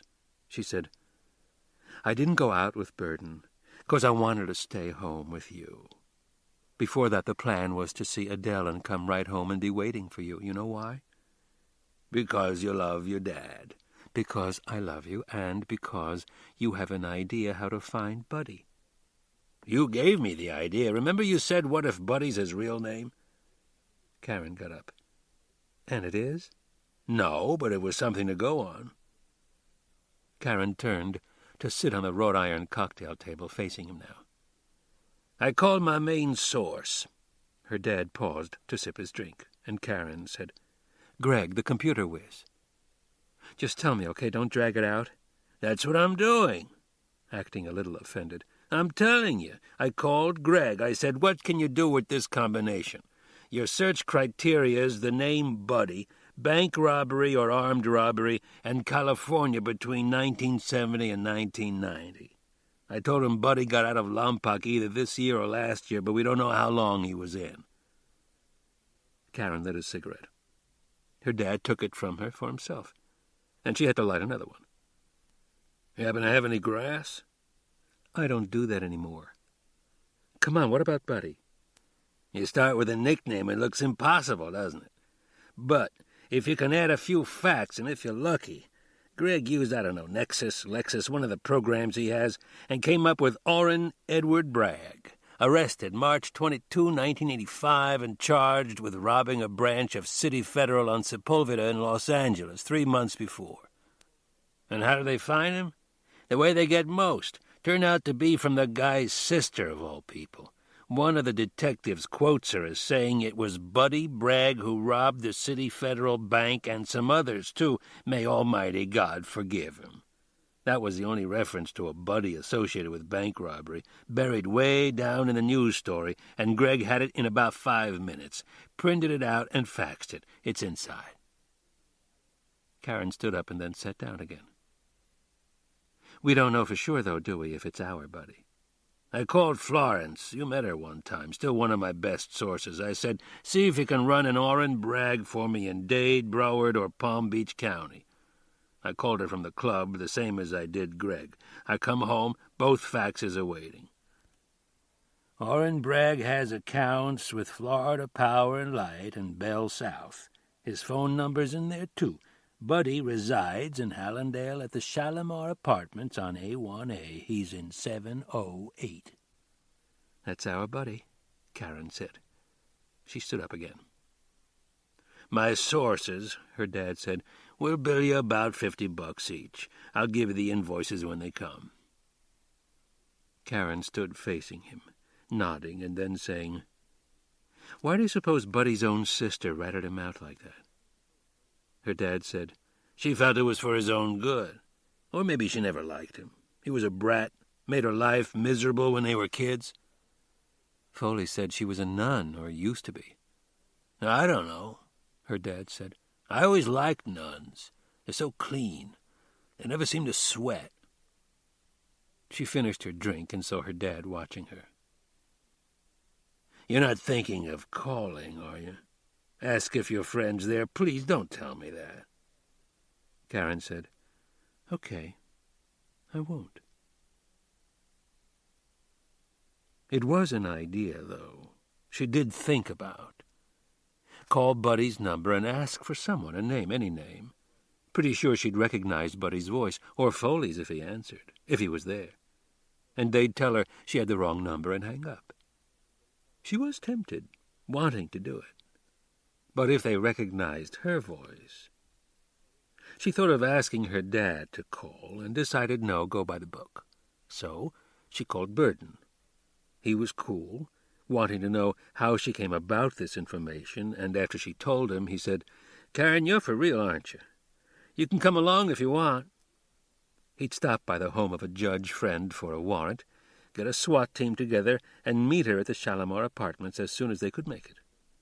He said, Karen, not calling her girl this time, get a key from the manager, if you would, please.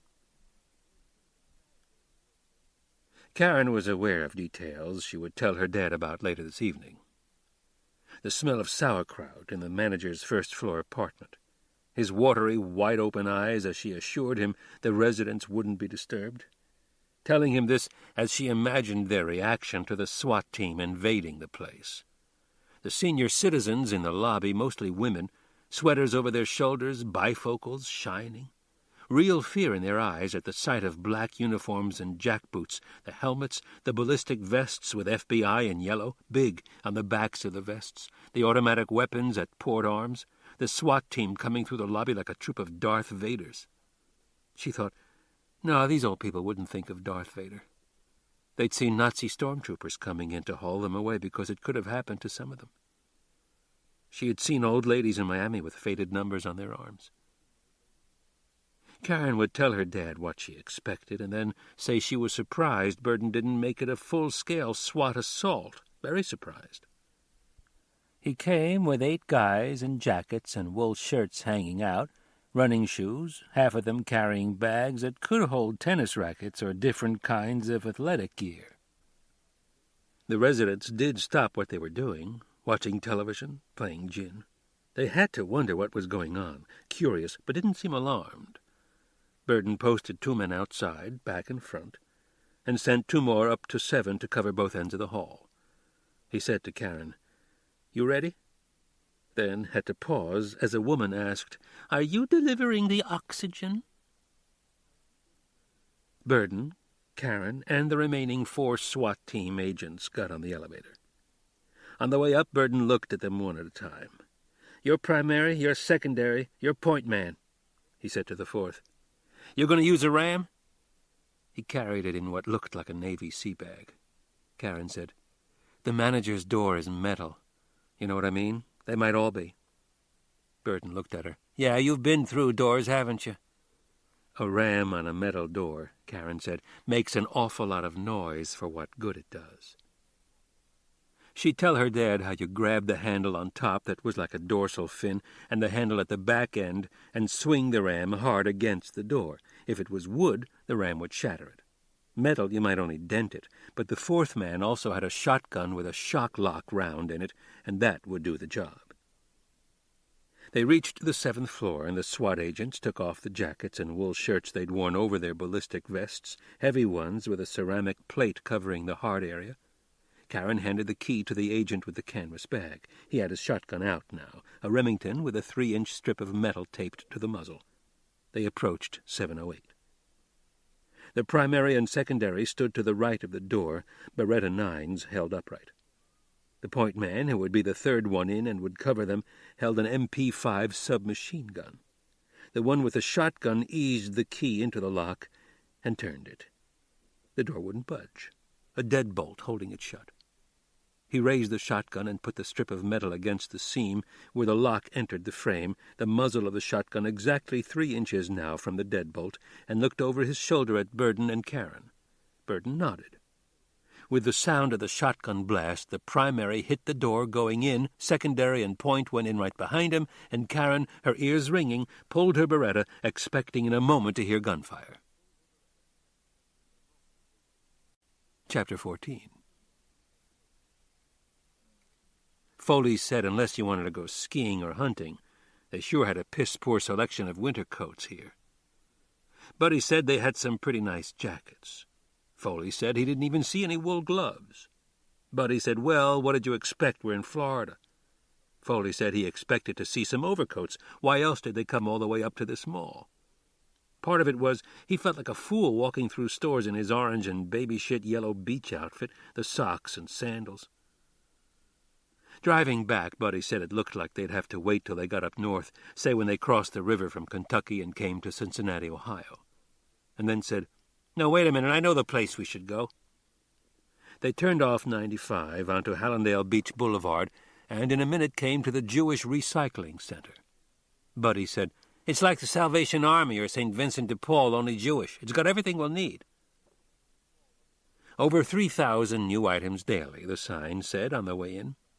They passed through a section of home furnishings, beds, bureaus, everything from TV sets to toasters and waffle irons. Hurried through kids' clothes and a big section of women's things, narrow aisles cramped with clothes and shoppers. Christ, mink coats for only $800, and the constant sound of hangers clicking against metal pipe racks. They came to the men's section, aisles packed with suits, jackets, even tuxedos, and overcoats, some in the exact style Foley was looking for. The first one he pulled off the rack was dark navy blue, double-breasted. With his sandals and no pants on, it looked funny in the mirror, but he knew this was his coat. A slim cut, not at all boxy, like the coat was wearing him. He put on a navy blue, single-breasted, lightweight suit that had a Brooks Brothers label in it, and felt good on him. The sleeves a speck short, but that was all right. He'd rather have them short than too long. The pants were a perfect fit and not too shiny in the seat. He wondered what the guy did who'd owned the suit. Foley hoped he was successful. He looked at himself in the mirror, at the suit over his cotton beach coat. It looked okay, but he wanted to get a true effect, so he picked out a white dress shirt with short sleeves and a necktie that was mostly dark blue, put them on with the suit, and stepped in front of the full-length mirror again to study his new image, expecting to see himself as a businessman, some kind of serious executive. What he looked like was a guy who'd just been released from prison in a movie made about 20 years ago. Steve McQueen as Doc McCoy. Yeah, he liked it.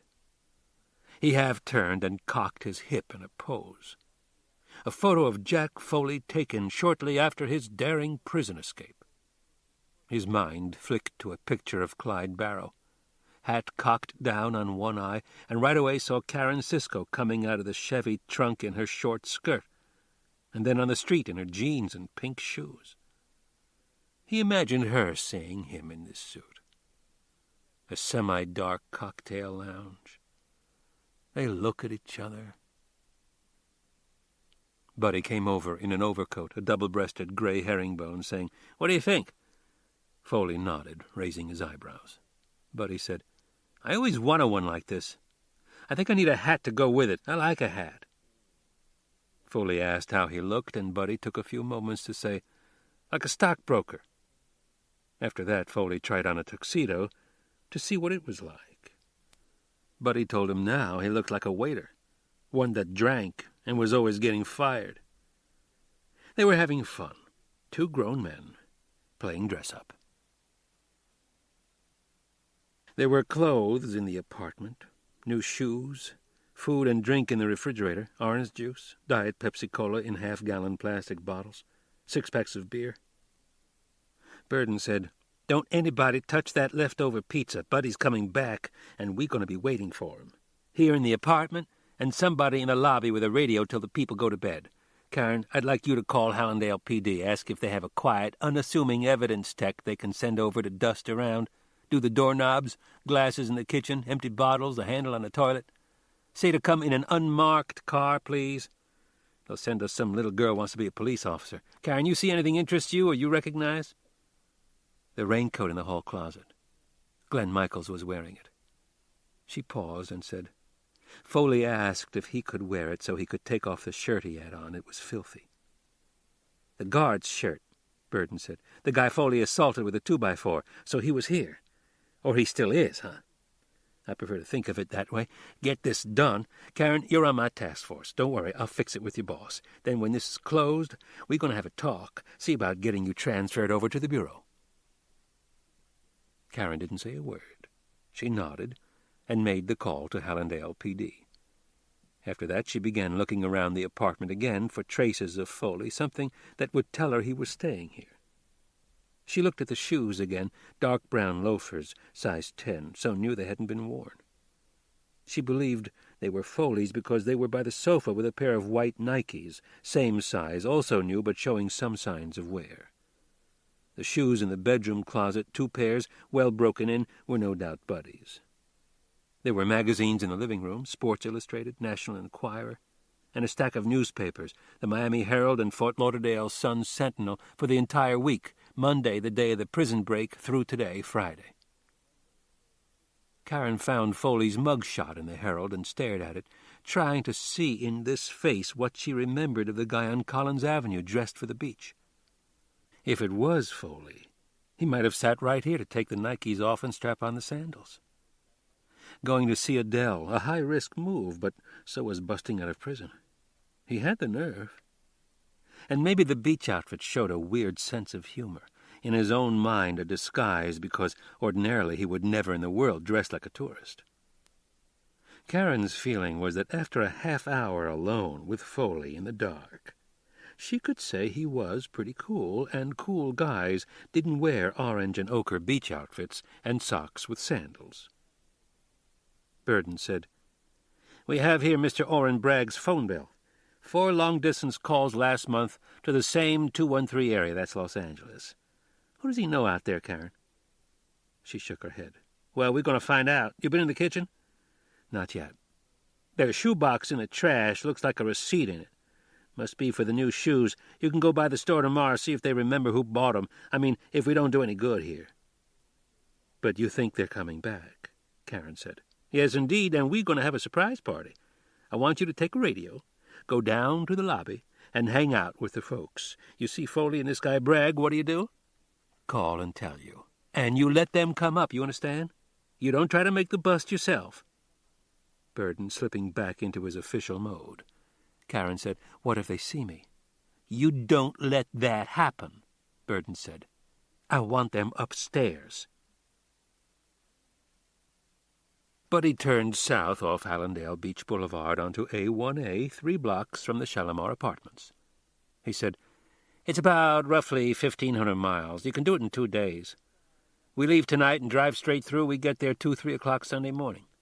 The bars close at 2 in Detroit, and Sunday you can't buy any booze till noon. Give everybody a chance to go to their place of worship before they tie one on."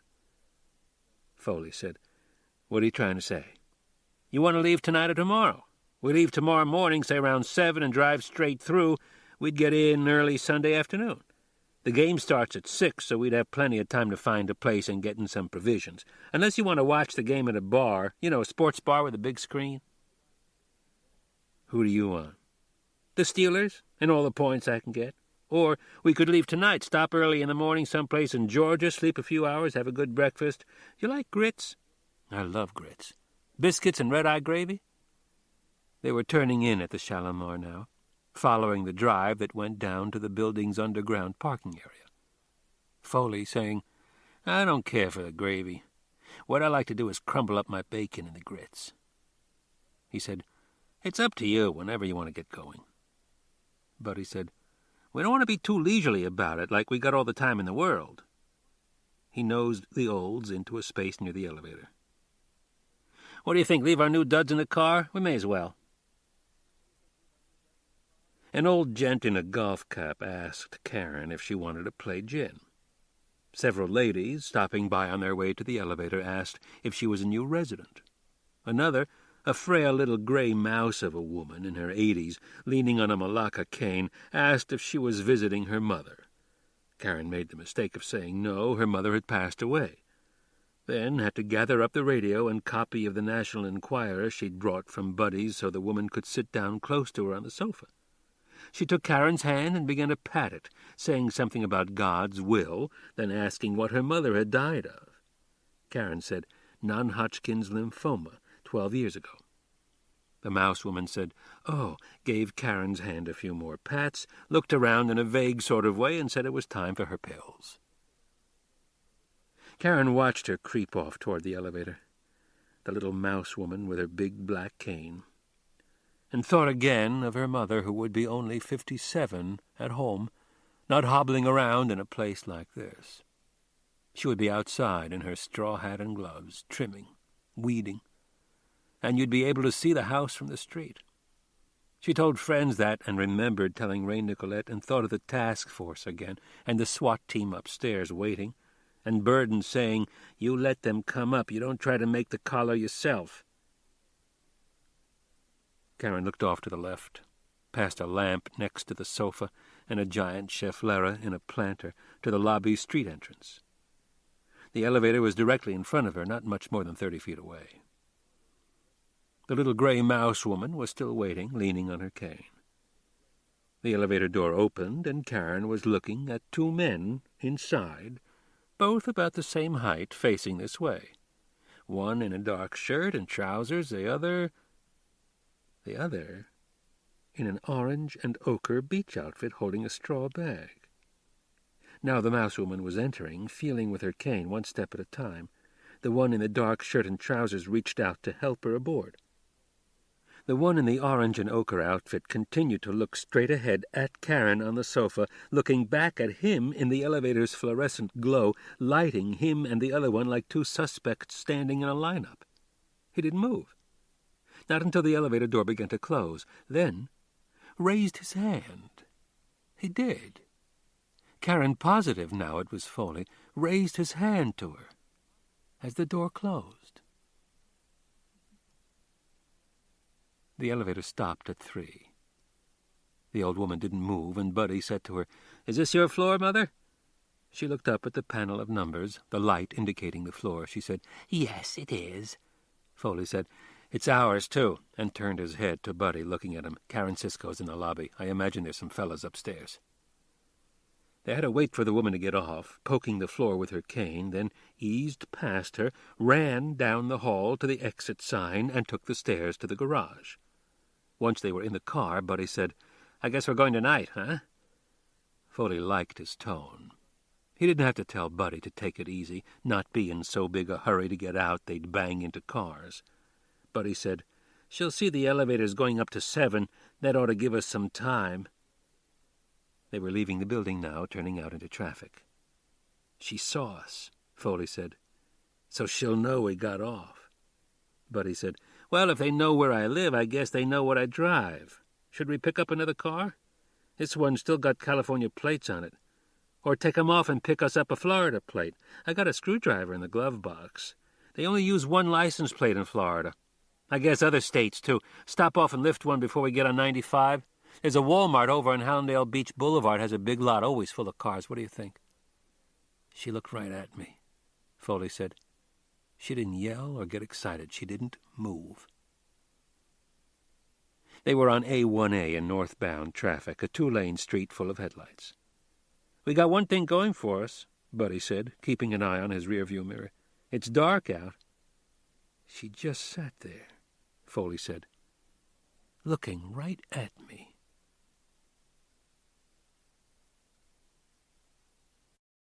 Chapter 15. Her dad said, "He waved to you?" "I won't swear to it," Karen said, "but I'm pretty sure he did. He raised his hand about as high as his head, and it looked like, just as the elevator door closed, he waved." It was Saturday now, 7 in the evening. They had both been away from the house all day and were in the kitchen now having a drink before going out to dinner. "Maybe he was scratching his head." "He was looking right at me the whole time." "He knew you recognized him?" "I'm sure he did. That's why I think he waved. He had nothing to lose, you know what I mean? He couldn't pretend to be someone else. I'd already seen him in that dumb beach outfit." Karen smiled just a little. "He's a pretty cool guy, you know it?" Her dad had to be cool, too, when he was with her. "You wave back?" "I didn't have time. The door closed." "I imagine you would have, though." Saying it in a matter-of-fact way, going along straight-faced, not sure if he was serious or if Karen was, his darling little girl who tracked fugitives and took them to federal court. "So, what did you do next?" "I used the radio to call Burden. I told him Foley saw me, so he and Buddy were sure to get off the elevator. Burden left one guy in the apartment and came down the stairs with the rest of his people to check the floors." "What did you do?" "Burden told me to stay where I was. I radioed his guys outside and told them to get to the garage entrance. At that time, though, we didn't know if Buddy had a car or if he did, what kind and where it was registered." "They might have still been in the building." "It's possible. But they did get out, and the chances are they made it before the 2 outside guys got to the garage. Burden called the Broward Sheriff's Office, and they contacted, I think, AutoTrack, and they made Buddy's car, an 89 Olds, registered in California to Orrin Bragg. It was too late by then to lay out a grid and have local police cover it. Burden did send out on all points, but was sure they'd already switched plates or picked up another car." "Burden leave surveillance on the building?" "Yeah, but took it off this afternoon. I stopped by DEA to look at Glenn Michaels' case file again. They had him on possession with intent but couldn't make it stick. The interesting part of Glenn's statement, he said he went up to Detroit to visit a friend and look into job opportunities, if you can believe that. They wanted to know where he stayed and who the friend was. Glenn said a guy named Maurice Miller, also known as Snoopy, a former prizefighter. I looked him up. Maurice was at Lompoc the same time Glenn was. In fact, they walked out of the prison camp together. For some reason, I see them holding hands. They were picked up and sent to USP Lompoc, the Max prison where Glenn met Buddy and Jack Foley. It ties in with Glenn telling me when we were in the car together he had a big score lined up. Then from something else he said, it had to be in Detroit. I called Burden. You know what he said? You'll have to tell me. What's this have to do with our bank robbers? He says they're on their way to California because they always run to familiar ground to hide out. Her dad said, They do, huh? Buddy's phone bill was in the apartment. It shows he called a number in Los Angeles at least once a week. Guess whose it is? His sister. How did you know? You said guess, I guessed. His sister, Regina Mary Bragg, the ex-nun who turned him in. Burden called her this morning, 5 a.m. in Los Angeles. She said her brother was in Florida visiting a friend but didn't know his name or have a phone number for Buddy. What I want to know, Karen said, is why he calls his sister every week after she turned him in.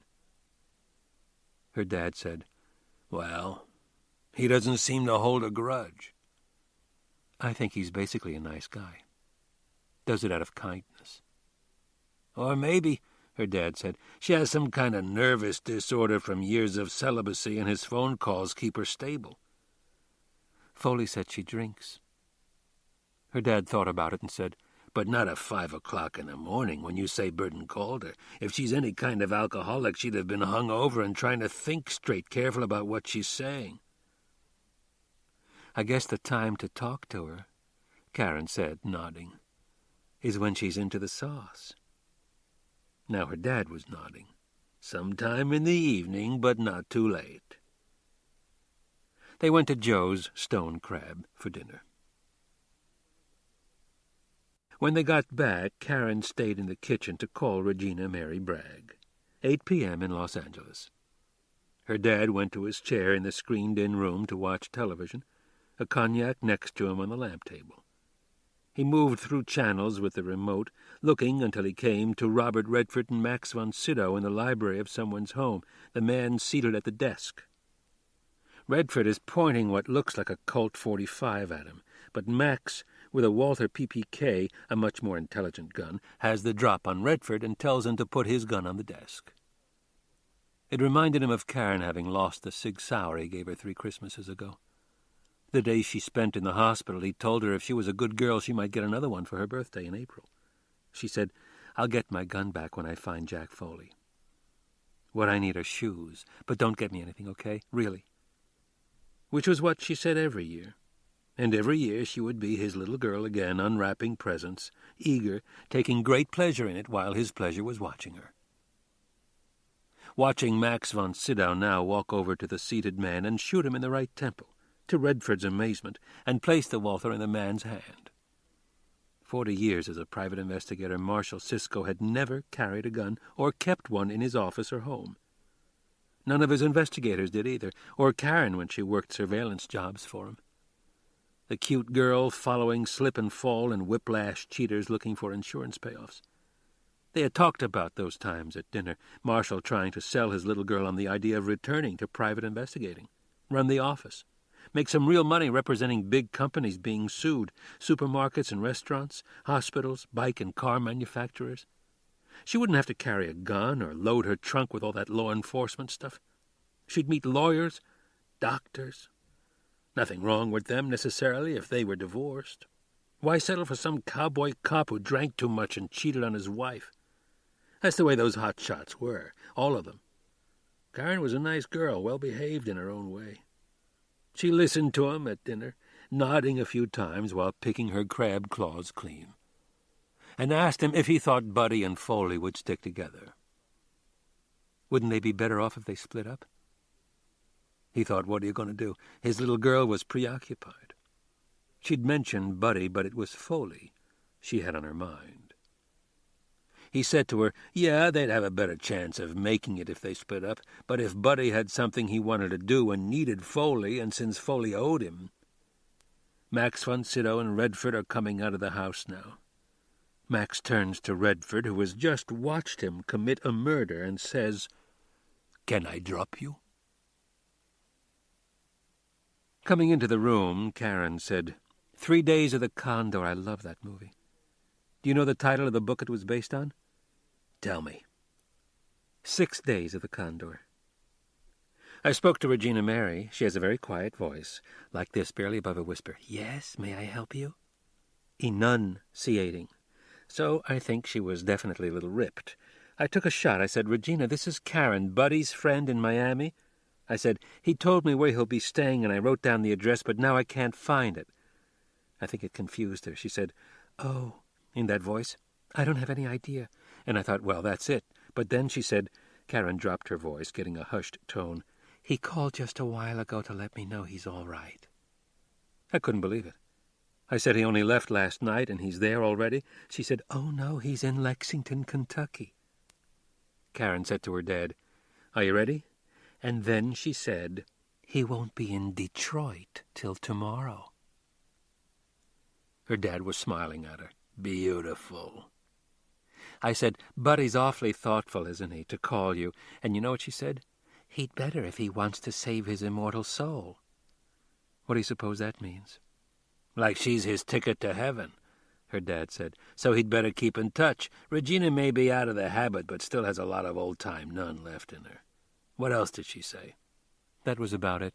I asked if the next time Buddy calls she could find out where he's staying, maybe get the phone number. She said it wasn't necessary for her to know that. He was on his honor to report to her.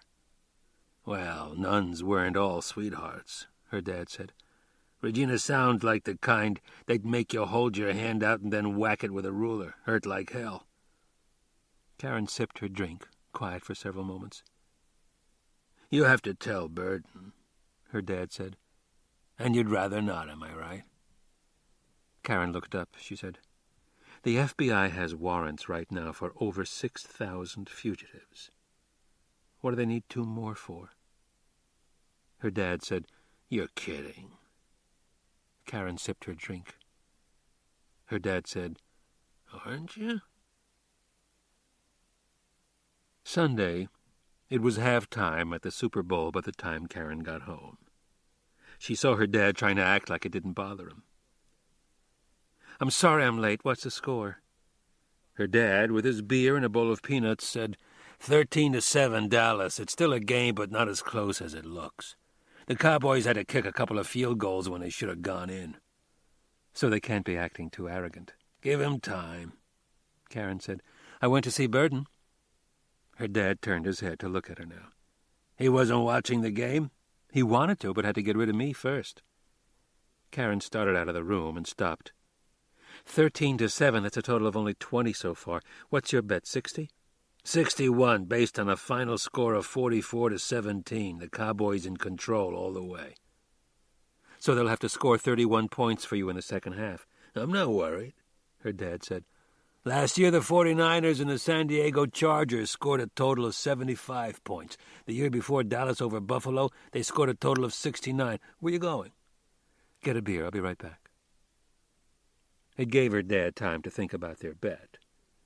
The sports book money line had the Dallas Cowboys favored over the Pittsburgh Steelers by 13.5. They both wanted the Steelers to win, so they were betting on the total number of points scored, whoever came closer. Karen with 45, she had to be dreaming, her dad 61. If Karen won, she could pick out a pair of shoes at Joan and David. If her dad won, she had to come here for a week and cook dinner, all his favorites, pot roast, Swiss steak, chicken paprikash. Her dad told everybody he knew Karen cooked like a grandmother. She came back with a long neck, Bud. What's going on? Nothing, it's still the half. The experts are telling us what we just saw. He waited for Karen to sit down on the sofa and then offered the peanuts. So, you broke down and told Burden they're in Detroit. Yeah, and he said, you mean it's possible Buddy is. He's sure they've split up. Burden's theory, Buddy knows Detroit. He used to live there, so he could have gone back to hide out. But look at Foley's record. The banks he's robbed by his own admission are all in the South, the Southwest, and California. Burden, her dad said, is trying to watch the game while you're talking? Standing at the door, he wouldn't let me in the house. We could hear the game. I asked if he'd send me to Detroit. Absolutely not, out of the question. For what? He's already put out in all points. The Detroit office knows who to look for. I said all I want to do is give them a hand. I know the guys we're looking for better than anyone on the investigation. You could pass them on the street and not know them, but I would. All you have to do is tell your office I'm coming. Meanwhile, her dad said, dying to get back to the game. Right. He said okay to get rid of me. I leave in the morning, probably stay at the Westin. Her dad was frowning a little, shaking his head. You report to the FBI office up there. You know how they'll treat you. A girl walks in, she's going to tell them how to find a couple of fugitives? If I walk in, Karen said. I've been there, remember? Twice I had to pick up prisoners. So they know you? Not the bureau guys, Karen said. The Detroit cops. I have a friend now in major crimes, an inspector. I know will help me out. Married? They're all married. They watched most of the Super Bowl at Galligan's, a bar on Jefferson that was a block from the Omni where they were staying.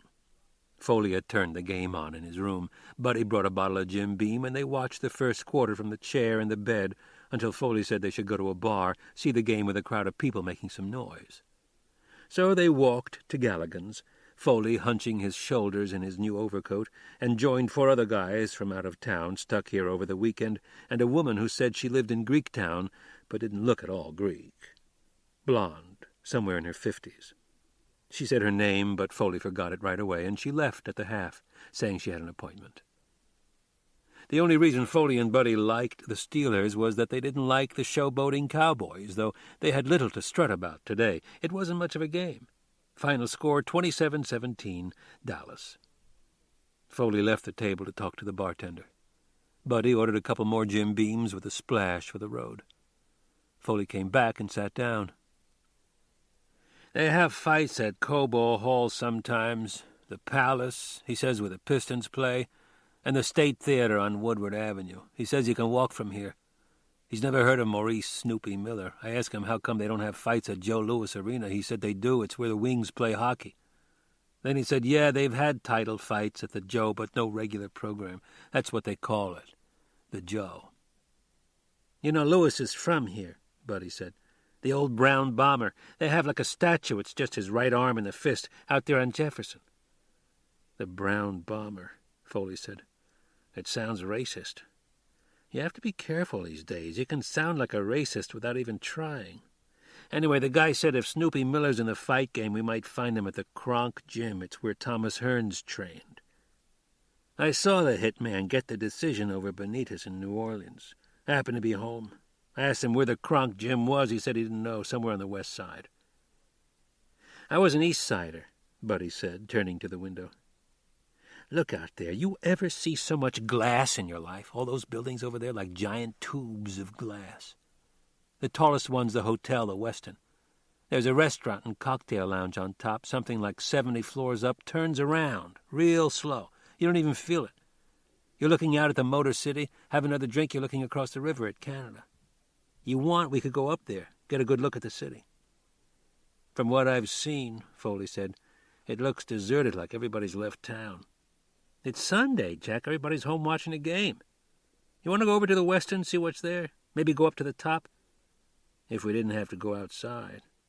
It's not that cold. You know what you do? Relax your body. Don't hunch up. Swing your arms. Keep your blood moving and it doesn't seem as cold. Who told you that? I think it was my sister. She knew things like that. Living in sunny California. That's where we ought to be, instead of here at the fucking North Pole. Wait a minute, Buddy said. We don't have to go outside. That glass thing that goes across Jefferson, it's like a bridge you walk across from our hotel to the Rensen. What's the Rensen? The Renaissance Center, those glass tubes over there. Tell me what you want to do.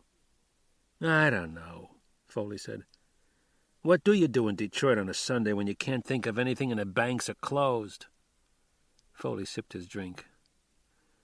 I know where I want to go tomorrow. Yeah, where? The Kronk Gym. Chapter 16. The first thing Maurice said to Glenn was, you don't call me Snoopy. I don't answer to that Snoopy shit no more. Later on in the car, he said, I let White Boy call me Maurice sometime if I'm in the mood. White Boy Bob's my all-round man, my bodyguard when I feel I need one, and my driver. Right now he was driving the '94 Lincoln Town car Glenn had brought from Florida, and Maurice had fixed up with a Michigan license plate and what he said were clean papers. Glenn not sure now if it was his car or belonged to this dude wearing a lavender do-rag bandana, this ex-con who used to be known as Snoopy. White Boy didn't seem to pay any attention to Maurice and Glenn in the back seat talking about him. Driving out to the suburbs on a cold, sunless afternoon, all the way out Woodward Avenue from downtown to show Glenn Mr. Ripley's house in Bloomfield Hills. White Boy, Maurice said, never made it as a pro, even though he can be a mean and vicious motherfucker. See, but if a fighter works in and gives him a good shot, White Boy's eyes cross, and he don't know where he's at. I'm talking about in the ring, you understand, where you have to go by the rules. You mess with him on the street, it's a whole different situation. Look at him. His shoulders, a size 20 neck on him. White Boy Bob stands 6'4" and goes 250. Can put his fist through a plaster wall. I've seen it. Maurice said, White Boy, raising his voice, tell Glenn the reason you went down on that burglary that time. Glenn saw White Boy Bob look up at the mirror. I left my wallet in the house I robbed. Glenn saw him grinning now in the mirror. Come out of his pocket, Maurice said, as he's climbing through the window, takes the TV, the VCR, some other shit, and leaves his wallet on the floor. The police come by to see him. You lose this, Bob? White Boy goes, yeah, I guess I did, not thinking where he might have left it. Got sent to Huron Valley. Maurice raised his voice again. What was it, 2 years you done that time? 22 months. Glenn watched him looking at the mirror, and Maurice said, What's the road, boy? He said to Glenn, I like this town car. We can cruise the man's neighborhood without getting the police or the private security people on our ass. Understand what I'm saying? Glenn said, Sure, right. They see Bigfoot driving around a black guy wearing shades and a lavender fucking bandana. No, they won't think anything of it. Maurice said, It's lilac, man. The color. And the style's made known by Dion and other defensive backs in the pros. I could be one of them living out here with doctors of my race and basketball players. Man, all you need is money. Here, this road we coming to. What is it, White Boy? Big Beaver, White Boy said, grinning at the mirror. White Boy can't get over a road named Big Beaver. Okay, we come about 15 miles from that whorehouse motel you staying at downtown. Now we in Bloomfield Hills.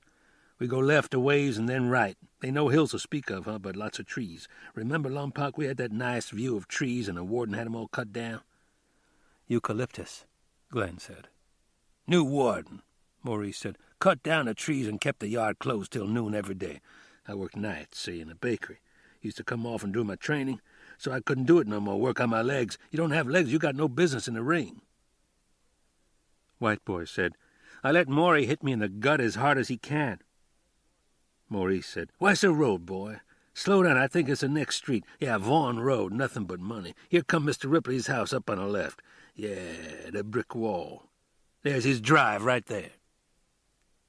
Glenn turned his head to look out the back window and caught sight of a slate roof, glimpses of a Tudor-style country house through the trees, a huge place, Glenn saying, He went by too fast. Maurice told White Boy to turn around in that drive there and go slow so Glenn could see the house. Okay, now, creep. Big place, huh? We come by and see people trimming, cutting the lawn, so I send White Boy to go find the boss of the crew, ask was there any work for him. The boss says no, so White Boy goes around to where his houseman is washing a car in back and asks can he have a drink of water from the hose. The houseman's white, too, see. They get talking. White Boy asks him they any trouble with prowlers around here, car thieves and such. The houseman say they got a system. The man's sleeping and hears a sound he don't like. He press a button and every light inside and outside the house comes on. He wants so he can press a button again, all the lights outside the house start flashing, a siren goes off, and the police get a call, like a signal. Man has everything but U.S. Marines run out the garage at you. I'm thinking we don't need none of that shit. I make up my mind if this Ripley place is worth going into, there's only one way to do it, which I believed from the time you first told me about Ripley was how to do it anyway. How? Glenn said. I'll show you. As soon as I get 2 more people I'm going to need. A couple of young gym rats I know hang out at the Kronk. Give 'em $100 each, they go anywhere I say. Wait just a fucking minute, Glenn said. I'm letting you in on this, not all your friends. You let me in on what? Maurice said. You come this time and tell me finally the whole story how this man has all kind of money in there? Stones, gold, but that was 5 years ago the man told you. What's he got in there now? You tell me you're going to bring some people, a couple old cons know what they're doing. Then you say you change your mind, you ain't bringing these people. And you told me, Glenn said, you know how to break and enter, only your expert here leaves his fucking wallet in the house. You learn from doing, Maurice said. You learn where the money's at, then you do it. You don't go in a house and toss it looking for valuables, slit open a mattress, that kind of shit. The young fellas do that called the headbangers, go in and beat up on old ladies for money they save in a coffee can. No, the way to do it, you go in where you know there's money from illegal trade and a man ain't going to tell on you. Like Mr. Ripley, you say made his from illegal trade, but what he told you, not only was it some time ago, it might have been bullshit, understand? The one thing visible this Ripley deal has going for it, I mean, we're sure of, is that big fucking house you have to be rich to live in. He's got it, Glenn said. Don't worry. Man, the only thing I'm worried about is you, if you can step up and do it, understand? Instead of just talking the talk. Can I do what? Walk in a house with me I got picked out? Man that lives there, a white guy, I used to sell to when I was in Young Boys Incorporated. Excuse me, Glenn said, but I don't know what the fuck you're talking about. Quit looking out the window and listen, you find out. Young Boys, man, we had the whole west side. This man I'm talking about would drive down to the projects, stop by my corner, and I'd fix him up. Okay, now later on when I was doing business for the Chambers brothers, the ones had the crack factory, Glenn shook his head. Had girls working there, cooked the rocks they called the Rockettes. I thought you were into credit cards. That was like on the side. Use them to buy clothes, things for my house. See, but when I got ratted on and the feds wanted me for product, I had the credit cards to plead down to. Understand? They saw it as better than nothing, sent me to Lompoc, and I let you talk me into escaping. Only stupid thing I ever done in my life. Okay, now this man I'm talking about, you know the one I mean? The guy who used to buy coke off you. Was skag he bought off me. After a while, kicked it and found his happiness with crack, what I started dealing him when I worked for the Chambers brothers. But see, the man turned around and got into dealing himself, selling to white people out this way. You with me? This is a long fucking story, Glenn said, looking out the window again at shrubs, stone walls, driveways, trying to be cool, but feeling his control of the situation slipping away as Maurice took over the car and now, it seemed, was taking over the whole fucking deal. The con named Snoopy nowhere in sight. Look, Maurice said, I know you cool, but don't give me no tone of voice, okay? You don't like what I'm saying, you can get out anywhere along here you want. There it was. Still, Glenn felt he should call him on it. He said, I think you're forgetting this is my car. I drove it up here. Maurice said, Hey, shit, come on. I say I want this car, man. It's mine. You go get yourself another one. Now you going to listen to me? They weren't having a discussion. Glenn realized for sure now they were arm wrestling. Maurice showing him who was boss. Glenn, sitting there bundled up in his new wool-lined raincoat, his wool gloves and scarf, acted surprised for what it was worth, saying, What's all this fucking hostility about? I thought we had an understanding. I said, you going to listen to me or not? So much for the understanding. Glenn took his time, making Maurice wait before he said, This guy who used to be your customer is dealing now, selling to white folks. You're thinking of a way to rip him off, knowing he won't call the cops 'cause it's money, as you say, from illegal trade. Glenn getting just a hint of a bored tone in there. He glanced at Maurice in his silk bandana, sitting there like some fucking African prince. What else? You either stupid or you showing me some nerve, Maurice said. Okay, we're gonna find out how much you actually have. A young woman named Marcy Nolan, the police beat reporter for the Free Press, spotted Karen Cisco going into 1300 Beaubien, Detroit Police Headquarters. Marcy was coming back from lunch at a Greektown restaurant 2 blocks away, approaching 1300, when she saw Karen. But by the time Marcy got to the lobby and through the metal detector, Karen was in an elevator on her way up to, well, she could be seeing one of the brass on the 3rd floor, or someone in the homicide section on 5, or major crimes on 7. If Karen was picking up a prisoner, she'd eventually end up on 9, where the holding cells were located, unless her prisoner was across the street in the Wayne County Jail. Marcy Nolan went up to her office on the 2nd floor, a partitioned room she shared with the news beat reporter, and called an assistant editor at the Free Press. She said, "Hi, it's Marcy," eager to tell about Karen Cisco, the federal marshal she got to know in Miami when she was at the Herald, but had to answer questions first. No, they still weren't giving out information. All they seemed to have was the witness report of 4 guys in a blue van. 2 of the women were here this morning for show-ups. She said they had to release the suspect they'd brought in. "But listen, there's a U.S. Marshal here from Miami, Karen Cisco. I don't know yet. I have to find her. She's probably picking up some guy they have on a detainer." "That's what I'm going to find out. In the meantime, the Herald has a terrific shot of her taken in front of the federal courthouse. No, in Miami. It wouldn't matter. It's a really terrific shot. Karen has style, and she's a knockout. You'll see. It's the kind of shot, if what she's doing here isn't a story, you could run it in names and faces instead of whatever Madonna's up to. It'll have a cut line with it we can revise, add that she's picking up a prisoner or whatever she's doing here. That's fine with me. Once you see the picture, I know you'll use it." Karen phoned her dad late Monday afternoon from her room in the Westin. He asked about her flight, hoping, he said, Northwest wasn't still serving that scrambled egg sandwich with the banana and yogurt, and the bagel if you got the sandwich down and were still hungry. A cold bagel, for Christ's sake. He didn't wait to hear what she did have or ask about the weather. "So what are you doing?" "Right now," Karen said, standing at her window, "I'm looking at Windsor, Ontario. You remember that movie, Stranger Than Paradise?" "No, who was in it?" "Nobody. It doesn't matter," Karen said. "I went to see Raymond Cruz." "The homicide guy?" "He was. He's crimes against persons and property now, also sex crimes and child abuse." "Detroit, he must be pretty busy." "Home invasions are big. Sexual assaults. They're after a gang that cruises around in a van raping women, 4 guys. They pick up a woman off the street or pull her out of her car, gangbang her in the van and throw her out. Raymond says they're close to nailing these guys, so he's staying on top of it. But he knows who Maurice Miller is, the guy Glenn Michaels stayed with when he was here in November. Or said he did. They even had Maurice's case file out looking at it. His priors, a lot of credit card stuff. They're checking him out to see if he's into home invasions. They had a wiretap on some guys who were hitting dope houses and heard Maurice's name mentioned as someone it sounded like they wanted to bring in. The bad guys. Yeah, to work with him. Has Maurice been picked up? They haven't looked for him yet.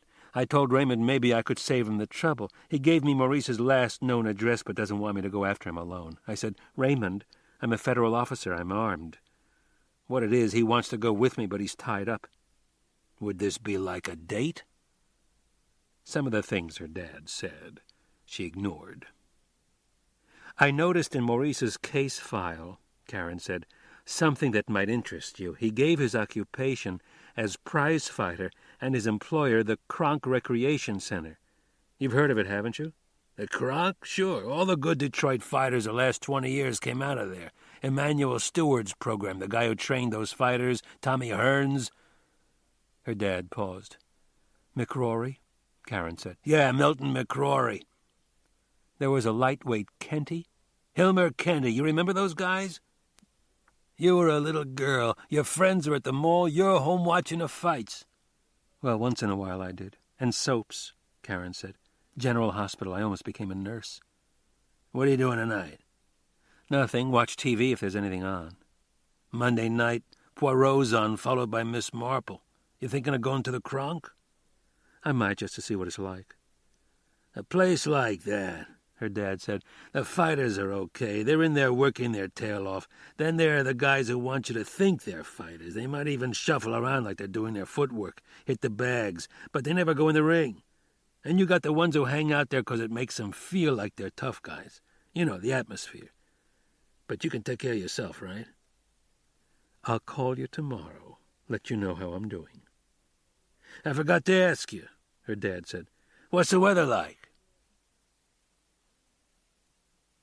Was a time, Maurice said.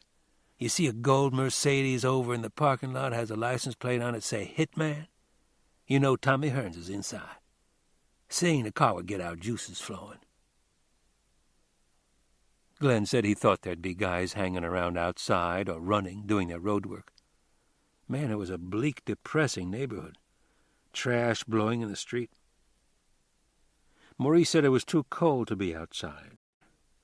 The dude in his lilac do-rag and tailored black pea-jacket, enough shoulders in the coat for White Boy Bob, White Boy wearing a wool shirt hanging out over his T-shirt, coming behind them up the ramp to the front door of the Kronk Recreation Center at McGraw and Junction, a 2-story red brick building that looked to Glenn like a public library no one used in a poor section of town.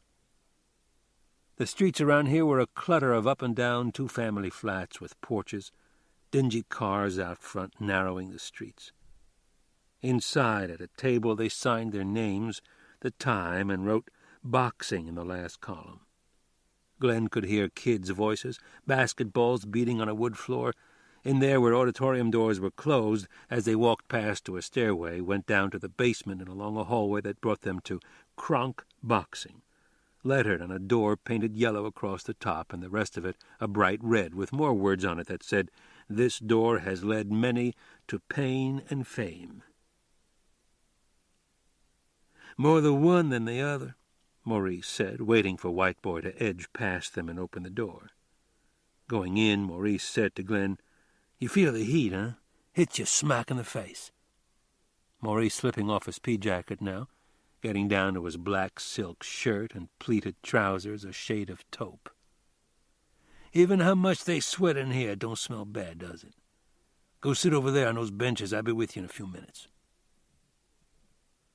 Some were like park benches along the near wall facing the ring, a big one flat on the floor, its size taking up most of the gym. 4 young guys, 3 black and one who looked to Glenn like an Arab, were in there shadow boxing, weaving, ducking, throwing jabs with their taped hands. Glenn had noticed a body bag over where they came in, pictures of fighters all over the walls, a sign above the ring on the other side that said, "Turn up the heat." Another one, "The bigger the reward, the bigger the sacrifice." Glenn stared at it a few moments, thinking it should be turned around. Lead with, "The bigger the sacrifice." In the space to the left of the ring were workout machines, a speed bag, a training table, athletic bags in jazzy colors on the floor. There were old black guys over there in yellow T-shirts with Kronk in red, the trainers talking to kids working out, watching the ones shuffling around in the ring.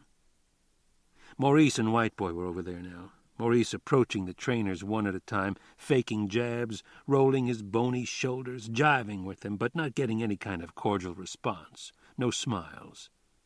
A trainer would shake his head, and Maurice would move on to the next one. White Boy was on a workout machine now, shirts off, popping his muscles.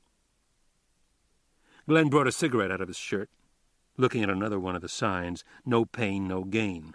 No shit. He reached in for his lighter, the cigarette in his mouth, as one of the trainers, a big heavy-set guy, came along from the other side of the gym where the door was, shaking his head at him and pointing to a no-smoking sign. Glenn held his raincoat open to slip the cigarette back into the pack, chin on his chest to see what he was doing. When he raised his head again, he was looking at 2 white guys in overcoats coming this way, the 2 guys looking right back at him. Christ! Jack Foley and Buddy. Buddy the one saying, "Hey, studs, how you doing?" As they walked up, Foley with kind of a mild expression, neither one acting like a hard-on, except they sat down on either side of him, close.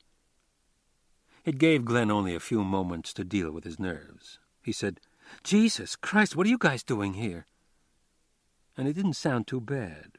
Surprised, but not overdoing it, almost like he was glad to see them.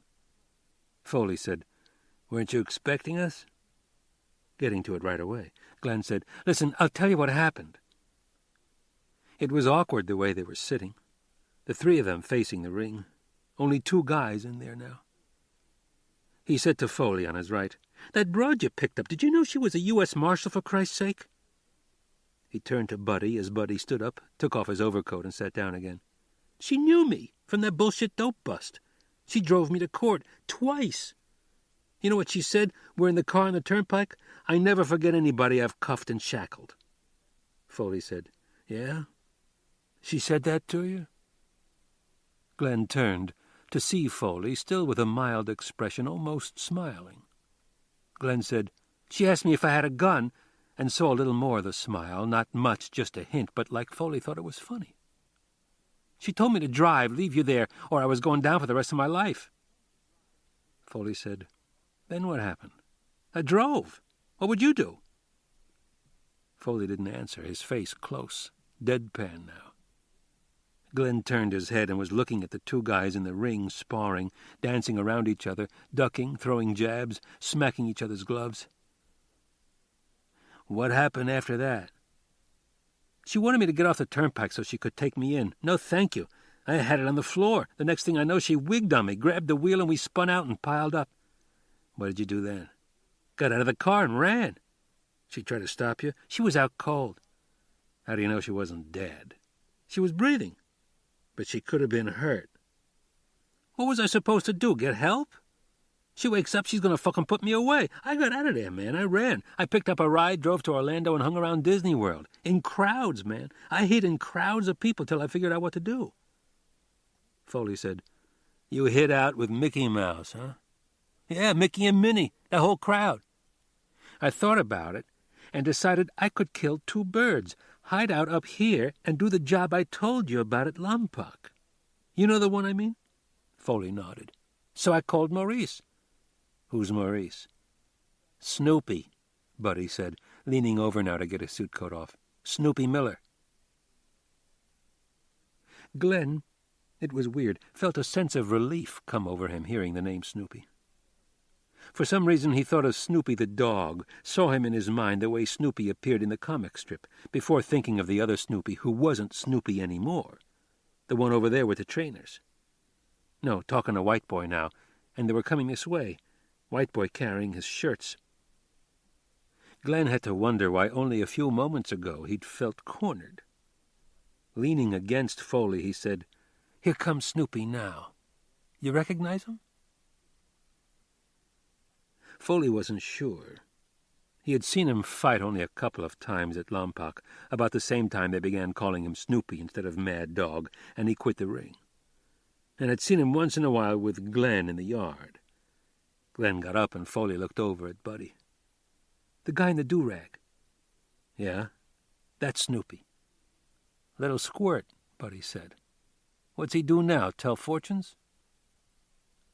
He was walking up to Glenn when Foley said, "Hey, Snoopy, how you doing?" And he stopped and looked over. Standing at the edge of the ring apron, he looked from Foley to Buddy and back again, pretty serious about it. He said to Foley, "I'm supposed to know you?" "Lompoc," Foley said, and waited for Glenn to say something. It was his party, but he didn't. "Yeah, Lompoc," Maurice said, like he was remembering it now, picturing some part of it. Now the big guy with him moved in closer, saying, "We have a problem here?" It took Foley back to the yard, guys sizing each other up, making judgments that could mean somebody's life. Foley didn't look at the big white guy, but kept staring at the Snoop he remembered as all show. Had the moves, the weaves, the head fakes, when he wasn't even near his opponent, doing that little jive skip and touching a glove to his head. He stared at the Snoop till he saw the man's face begin to relax, and now he was smiling. "Jack Foley, am I right?" Foley nodded. "And Buddy, yeah. I can see you two now in the yard, sure. Jack Foley, famous bank robber. It seemed to me I've been reading about you in a newspaper. Bust out of some joint in Florida, huh? Low class of people there, Snoop. I got out with a little help from my friends." He saw Glenn about to speak, but the big guy cut him off, saying, "You call him that again, I'll put your head through the wall." Buddy said, "What? You mean Snoop?" Foley watched the Snoop raise his hand to the guy as if to hold him off. "Nobody calls me Snoop no more. Or Snoopy, is what White Boy's trying to say. He's a little crude, you understand. No, I left that Snoopy shit behind me." Buddy said, "What do they call you now?" "My name, Maurice. Nothing fancy." Buddy said, "And you call this bozo White Boy?" "White Boy Bob," Glenn said, putting his 2 cents in, and it sounded innocent enough, though not to Foley. Glenn telling them now, "White Boy used to be a fighter," giving Buddy the bait. Buddy said, "What's he do now outside to shoot his mouth off?" Foley said to Maurice, "Like being back in the yard, huh?" Maurice grinned at him. "Just like it. Nobody backing down. You back down, you pussy. Tell me what you and Buddy doing up here in the cold." "They think they're getting in on our gig," Glenn said, "but no one told me they were coming. I told you I had 2 guys and then told you I didn't. These are the 2. Maurice said, "Let's go outside to talk." "What's the matter with right here?" Foley said. "It's nice and warm." "Warm? Man, it's 95 degrees in here, sometime 100, the way Emmanuel always kept it so his boys would sweat, get lean and mean like Tommy Hearns. No, I ain't talking any business in here. To me, this is like holy ground, man, you understand? I got to be someplace anyway. Y'all want to talk, come to the fights. Wednesday night, we'll sit down and look at it good." Foley turned to Buddy, but he shrugged, and Foley said, "Where?" Outside, walking to the car, Foley said, "You notice it's supposed to be Glenn's deal, but now it looks like he's working for the Snoop?" "Call him that again," Buddy said. "You heard that muscle-bound asshole, what he'll do to you." "He was telling us who he is, that's all, making himself known." "Yeah, who is he?" "A muscle-bound asshole. You know the thing that bothers me? If the Snoop's been reading about you," Buddy said, "he knows you're worth 10 G's. You recall, did it say dead or alive? I think it's for information leading to your being apprehended. They might pay off on your being dead, but I don't see how the Snoop would work it. You know what I mean? It wouldn't be the same kind of deal as that bum giving up the Cuban." "Lulu," Foley said. "I wonder if they got Chino." "They might have. We've been out of touch." Crossing the street now, approaching the car, Foley said, "I kind of liked that do-rag the Snoop had on, you know it?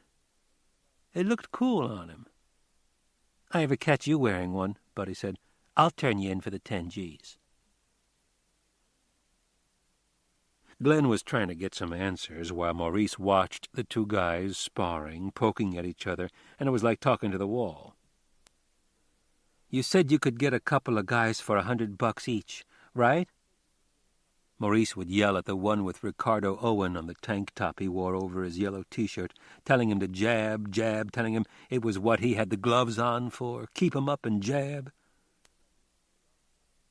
"If you can get the 2 guys, what do we need Foley and Buddy for?" "My guys ain't here no more." "Where are they? Did you find out?"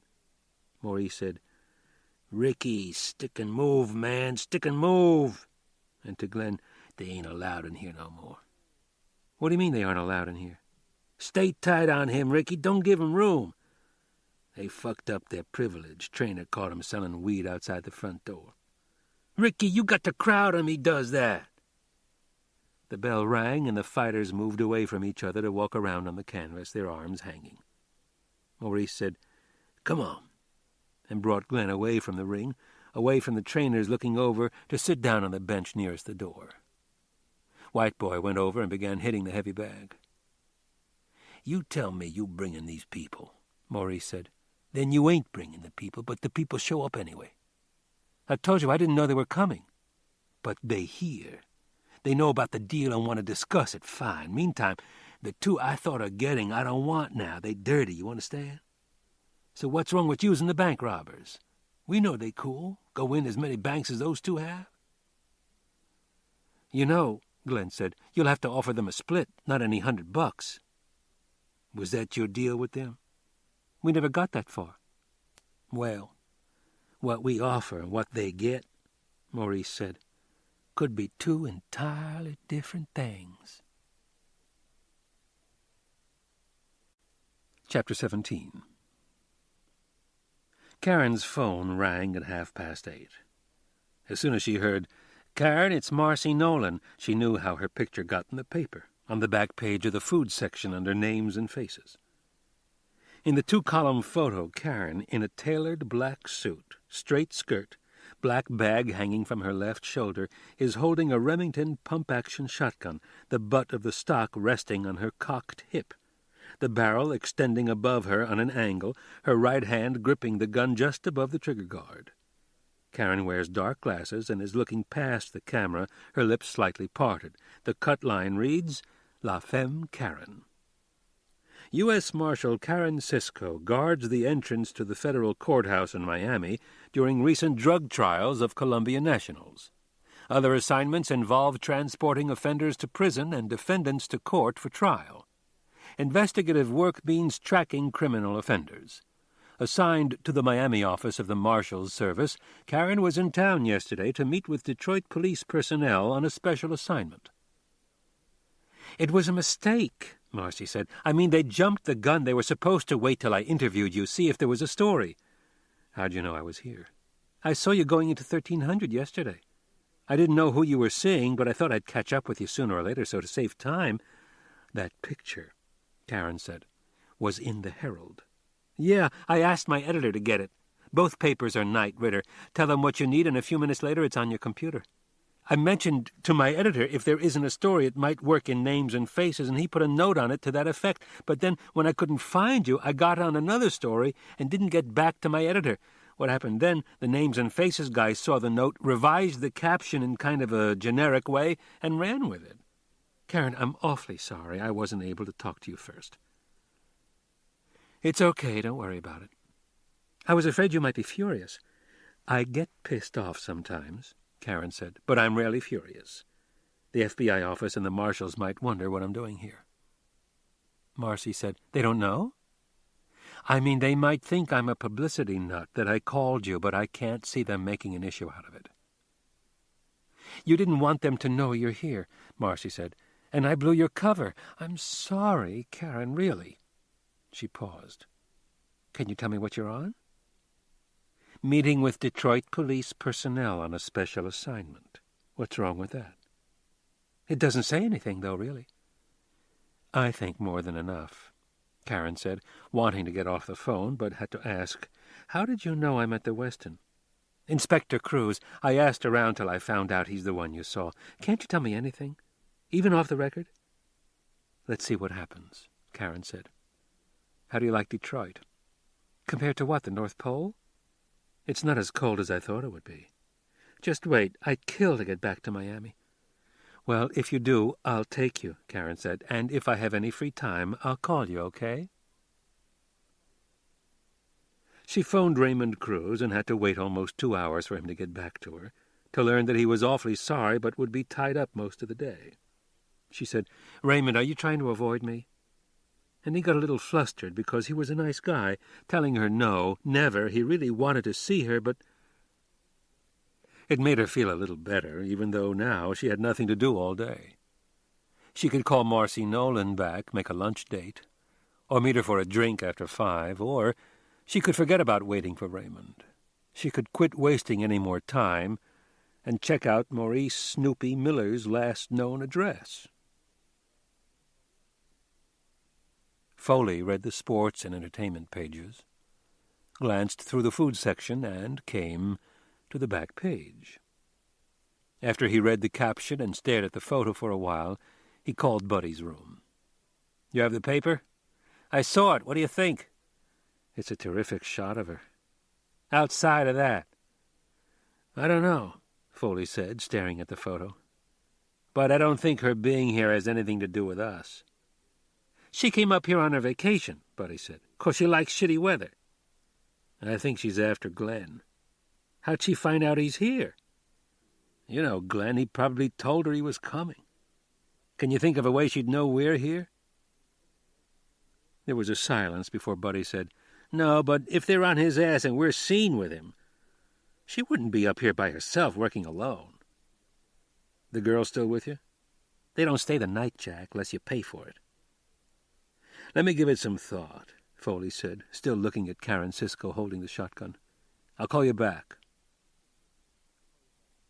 Even if Karen suspected they were here and checked the hotels, they had registered as George R. Kelly and Charles A. Floyd, making the names up on the spot, and paid cash for a week in advance, telling the reception clerk they'd just as soon not have a hotel showing on credit card bills that came to the house. 'If you get my drift,' Foley said to the clerk, and almost winked, but the guy's bored expression stopped him. He called Buddy's room, and Buddy said right away, 'If they got a tail on Glenn, we're fucked. Tomorrow night at the fights, we all get picked up.' 'I understand that,' Foley said. 'I'm thinking maybe we can finesse around it. Find out if they're on him or not before we go in.' 'How do we do that?' 'I don't know yet. Let's drive by where they have the fights and look it over, the State Theater.' 'That's what it is, a theater, a movie house.' 'Yeah, but what's around it? We'd check it out anyway. How about later on we go for a ride? You can show me where you used to work.' 'Did you see in the paper?' Buddy said and paused. 'Here it is.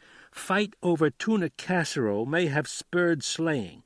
This woman's live-in boyfriend, 70 years old, complained about her tuna noodle casserole, and she shot him in the face with a 12-gauge. "I never cared for it either,' Foley said. 'Or macaroni and cheese. Jesus.' It says police found noodles in the woman's hair and believed the guy dumped the casserole dish on her. They'd been together 10 years. "Love is funny," Foley said. He hung up, looked at the photo as he thought about what he was going to do now, and rang the hotel operator. "Miss Cisco's room, please." He waited. The operator came back on to tell him there was no one by that name registered. Foley got out the yellow pages and opened the book to hotels. He tried the Athenaeum, a couple of Best Westerns, the Pontchartrain, skipped to a couple of Hiltons, looked at a list of 5 Holiday Inns, said, "Shit," looked out the window at those giant glass tubes across the street and had to think for a minute. The Westin, that was it. He found the number and called it. "Miss Karen Cisco, please." After a moment, the operator said, "I'm ringing." Foley waited. He had no idea what he would say, but he stayed on the line. The operator's voice came on again. She said, "I'm sorry, but Miss Cisco's room doesn't answer. Would you care to leave a message?" Karen rang the doorbell and waited, hands shoved into the pockets of her dark navy coat, a long one, double-breasted with a belt and back. The house on Parkside was in the first block off McNichols, a street the Weston doorman said everybody called 6 Mile Road, 'cause it was 6 miles from the river, and the next roads after were named 7 Mile, 8 Mile, and so on. Take the lodge, get off at Livernois, go on up past the U of D, and Parkside was a few blocks over to the right. Big homes in there, old, but they nice. One right after another, most of them red brick and showing their age in the bleak cold, the street lined with bare trees. Karen had asked the doorman if it ever snowed, and he said, "It should be starting pretty soon." The door opened. Karen said, "Moselle Miller?" The woman, about 30, light-skinned, sleepy-eyed, said, "What you want?" She wore a green silk robe and was holding her arms close against the cold. "I'm looking for Maurice. You find him, tell him the dog got run over and I'm out of grocery money." A male voice from inside said, "Moselle, who you talking to?" "Lady looking for Maurice." "What she want?" "Hasn't said." Karen said, "That's not Maurice." "That's Kenneth, my brother. He's talking on the phone." The voice said, "Ask what she want with him." You ask her. Maurice's business, Moselle said, is none of my business. Sounding tired or bored, she turned from the door and walked into the living room. Karen stepped inside, pushed the door closed, and moved into the foyer. She heard Kenneth's voice and saw him now in the study, a small room with empty bookcases. Black male, about 6'1", medium build, 25 to 30, wearing a yellow T-shirt and red baseball cap, backward, talking on a cordless phone. She saw him standing in profile and heard him say, "How do I know?" Now he was listening, nodding. "Yeah, I can make it. The state, huh? Who's fighting?" He listened, nodding again, said, "What's this other deal?" Turning to the foyer, and Karen walked into the living room. Moselle was on the sofa lighting a cigarette. She said to Karen, "You like to sit down?" Karen said thanks and took a chair and looked around the room. Dismal. Gray daylight in the windows. Dark wood and white stucco, the fireplace full of trash, plastic cups, wrappers, a pizza box. Moselle said, "What you want Maurice for?" "I'm looking for a friend of mine I think Maurice knows." "You not with probation, one of those?" Karen shook her head. "No." "You a lawyer?" Karen smiled. "No, I'm not." She said, "Maybe you know him, Glenn Michaels?" Moselle drew on her cigarette and blew out a stream of smoke. "Glenn? No, I don't know any Glenn." "He wasn't here last November?" "He might have been, I don't know." "He said he stayed here." "Here? In this house?" "He said he stayed with Maurice." "Well, he ain't even here that much." Moselle drew on her cigarette, let the smoke drift from her mouth, and waved at it in a lazy gesture. "I like to know where he goes, but at the same time I don't want to know. You understand? I was with a man before Maurice. I knew his business. I knew everything he did. A beautiful young man. And it was like looking in the future, seeing how it would come to an end, and sure enough it did. He got blown up." Karen waited. "He sat down in a chair this time. I spoke to him on the phone. He sat down in the chair, and when he went to get up, he got blown to pieces." Karen said, "You know it was going to happen?" "I knew too much," Moselle said. "I knew way too much. It's why I don't know nothing now. I don't know any Glenn. I don't know nothing what's going on, understand?" Karen watched her, Moselle's arms hugging the green robe closed. "Your dog was killed?" "Got run over by a car." "What did you call it?" "It was a she, named Tuffy." "Where do you think I might find Maurice?" "I don't know. The gym, the fights. He thinks he's still in that business. I know he don't miss the fights. Having some tomorrow night at the State. He used to take me." Kenneth stood in the arched entrance from the foyer. He said to Karen, "What you want with Maurice?" Moselle said, "She looking for a man name of Glenn." Kenneth said, "Did I ask you? Go on out of here. Do something with yourself." He waited until Moselle got up, not saying a word, and walked away from them through the dining room. Karen watched him coming toward her now in kind of an easy strut, the backward baseball cap low on his forehead, letting her know he was cool. He was fly by the way he moved. She saw the scar tissue over his eyes and said, "You're a fighter?" "How you know that?" "I can tell." "I was," Kenneth said, moving his head in what might be a feint, "till I got my retina detached 2 times. He was standing in front of her now, so close Karen had to look up at him. "What did you fight, middleweight?" "Light to super middleweight as my body developed." "You go by what, bantam?" "Flyweight," Karen said, and saw him grin. "You know your divisions.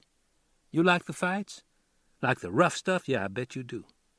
Like to get down and tussle a little bit? Like me and Tuffy before she got run over, we used to get down on the floor and tussle.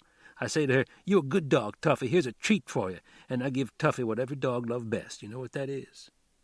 A bone." I can give you a bone too, girl. You want to see it? You close enough you can put your hand out and touch it. Karen shook her head. You're not my type. Don't matter, Kenneth said, moving his hand across his leg to his fly. I let the monster out. You're going to do what it wants. Just a minute, Karen said. Her hand went into her bag, next to her on the chair. Kenneth said, Bring your own rubbers with you?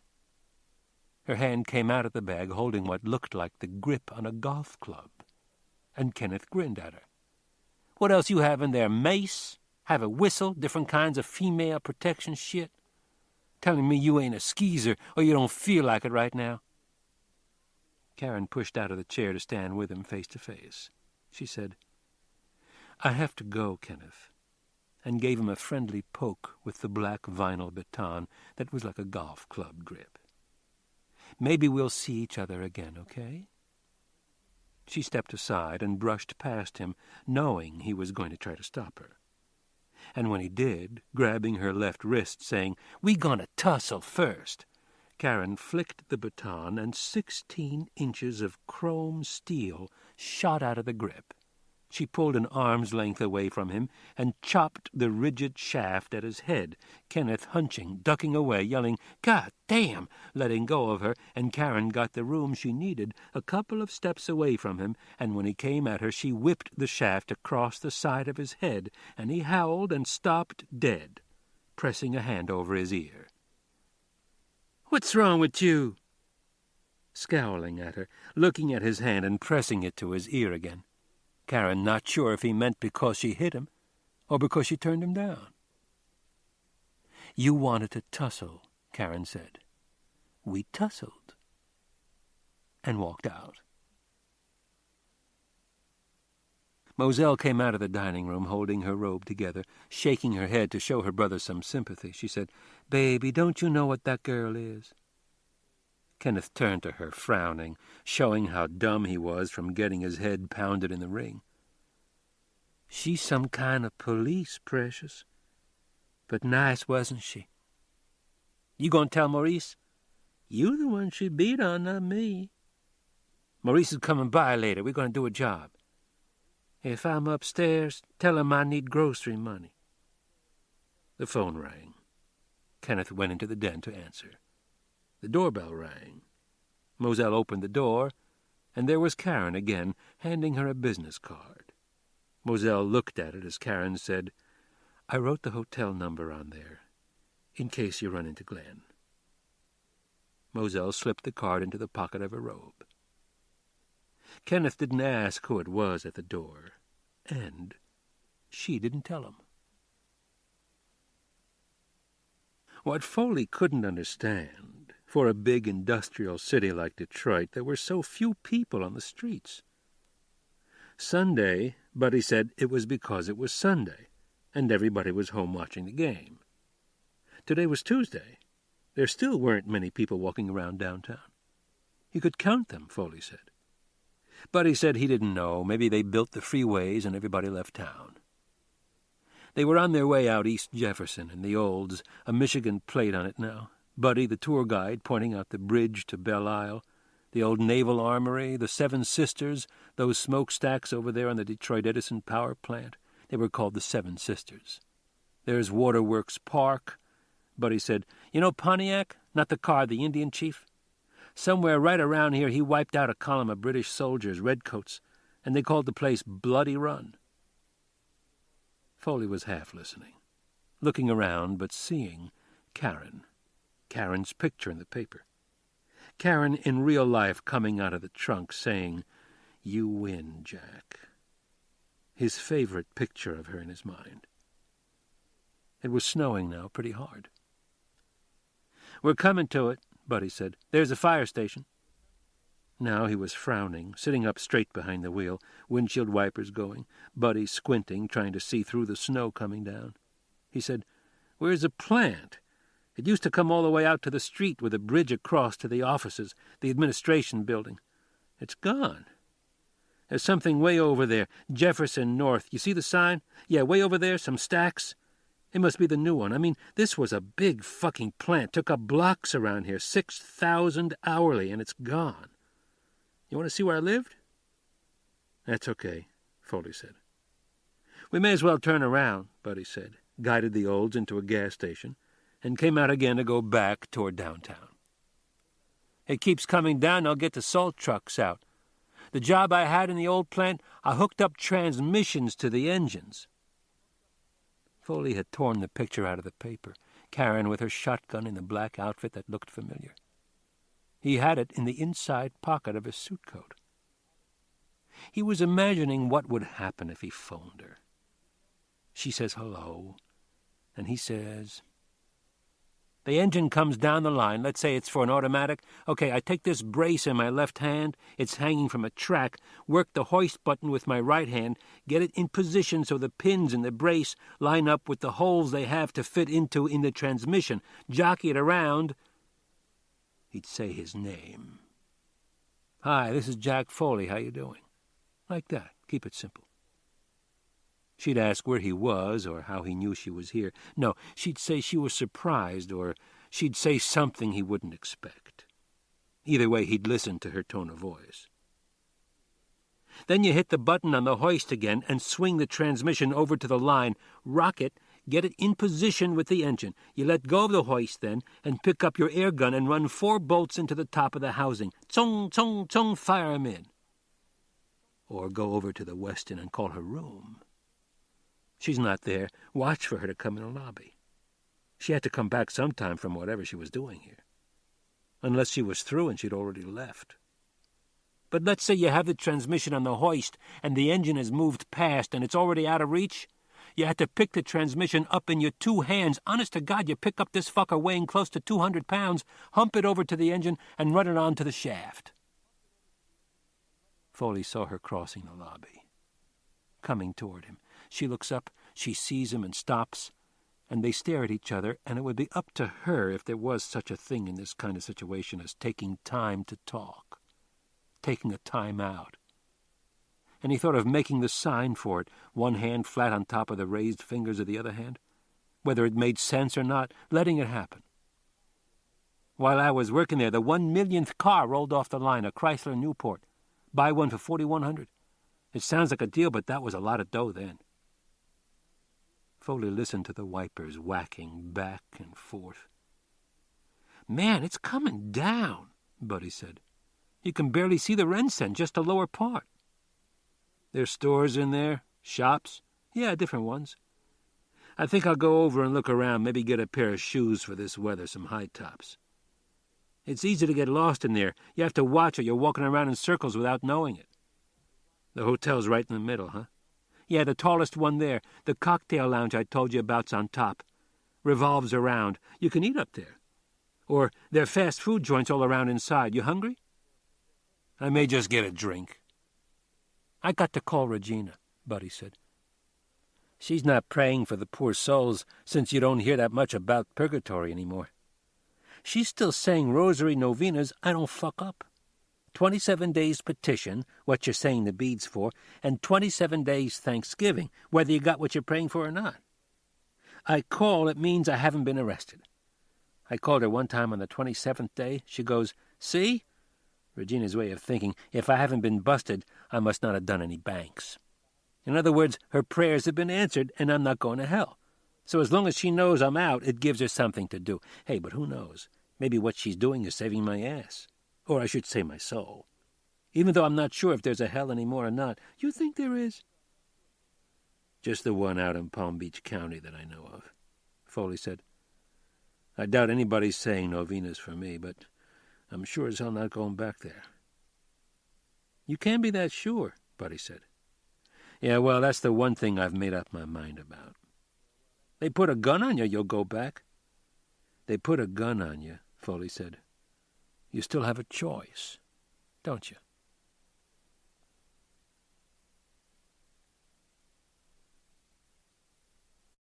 Chapter 18. 3 in the afternoon, a snowstorm blowing outside. The restaurant on top of the hotel was nearly empty. Only one waitress, it looked like, on duty. Karen was ready to bet anything the waitress would seat her at a table near the 3 men in business suits having lunch, and she did. The young executive-looking guys talking away, laughing at something one of them said, until Karen walked past, and then silence. Karen glanced over as she sat down next to the outside window wall of glass. For a moment she thought of asking for another table, not so close, but they were finishing with coffee and cognac or something like it, and she was only going to have one drink. "Jack Daniels, please, water on the side." She turned to see her reflection in the glass against an overcast sky, snow swirling, blowing in gusts, 700 feet above the city, down there somewhere. She heard one of them say, "Why not?" and then to the waitress, "Celeste, do us again, please, and put the young lady's drink on our bill." Karen remembered her dad reading a book years ago called Celeste, the Gold Coast Virgin. She turned to see them raising snifter glasses to her, smiling, pleasant-looking guys, 35 to 40, in dark business suits, 2 white shirts, the third one as deep blue as his suit. She said, "Thanks anyway," and shook her head. The waitress drifted back to Karen's table. "They want to buy you a drink." "I got that. Tell them I'd rather pay for my own." "They're okay," the waitress said, getting girl to girl on her. "They're celebrating a business deal." "I'm not," Karen said. "But listen, make it a double while you're at it, Celeste. Water on the side." She watched the 3 guys looking up at the waitress delivering the message. Now they were looking this way. Karen gave them a shrug and turned to watch the snow, thinking it was like the snow in a globe you shake and it swirls around, except that here you're in the globe looking out. 10 minutes passed before her drink arrived. She splashed it with water from a small carafe, took a good sip, and the one with the shirt as dark as his suit and a pale, rust-colored tie were standing at her table. He said, "Excuse me." She liked his tie. "My associates and I made a bet on what you do for a living." He smiled. Not his friends or his buddies, his associates. "And I won. Hi, I'm Philip." Not Phil, Philip. Karen said, "If it's okay with you, Philip, I'd like to just have a quiet drink and leave, okay?" "Don't you want to know what I guessed? How I know what you do for a living?" "To tell you the truth," Karen said, "I'm not even mildly curious. Really, I don't want to be rude, Philip. I'd just like to be left alone." She turned again to the snowstorm. "You're having a bad day, aren't you? I understand," Philip said, "and I'm sorry." She watched his reflection turn and leave. The gentleman, polite, concerned, understanding. All she'd have to say is, "Let's go," and they'd be out of here. The next one said, "I think I know why you're depressed, if I may offer an observation." So fucking sure of themselves. "You called on an account today, asked for the order, and they said, well, they were going to have to think about it." It was the black suit. She had to be here on business, but didn't look too happy about it. "I have a hunch you're the new rep, and your customer isn't exactly knocked out by the idea of a young lady, even one as stunning as you, handling the account." Yeah, it was the black suit. "Am I close?" Smiling. "Hi, I'm Andy." Like that commercial on TV, "Do you suffer the embarrassment of wetting your pants a lot? Hi, I'm June Allison. By the way, we're simple ad guys. We flew in from New York this morning to pitch a major account." Andy hunched over to look out at the storm, maybe to get closer, be able to see through it. "Hiram Walker Distillery. It's right across the river if Canada's in that direction. There's no way to tell, is there? Anyway, we presented a test market campaign for their new margarita mix. We show this guy who looks like a Mexican bandito, the big Chihuahua hat, crossed bullet belts, and the headline says, 'You don't need no stinking bartender.' The client flipped, so we're having a little celebration here before going back tomorrow." Karen listened. She said, "Andy, really, who gives a shit?" He frowned, and it was kind of a sympathetic expression as he asked, "Why are you on the muscle? Want to tell me what happened?" With these guys, it had to be about business. Karen said, Beat it, will you?" and stared at Andy until he turned away. All she had to do was give in, and they'd ask her to join them, and she wasn't in the mood. Sit there and smile. "Okay, what do you do if you aren't in sales? I'm a deputy U.S. marshal, and you assholes are under arrest." No, they'd like that. So she'd have to keep it simple, tell them she was in law enforcement, the federal marshal, and they'd say, "Wow, no kidding," and act sincere, interested. "You're packing?" until they began to play off whatever she said, show her how clever and entertaining ad guys were, finally getting to, "Are you staying at the hotel?" She was pretty sure the third guy would feel he had to make a pitch, or the other two would egg him into it. Sooner or later he'd be along. Karen drank with friends. Alone, she might once in a while accept a drink from a guy she didn't know if he wasn't an obvious geek. She had met Carl Tillman that way. He bought her a drink and turned out to be a bank robber, the one she told her dad about after Burden let her know they had Tillman under surveillance, asking her dad what she should do, and he said get a new boyfriend. She would have learned soon enough, though. Tillman wasn't her type, even if he didn't rob banks.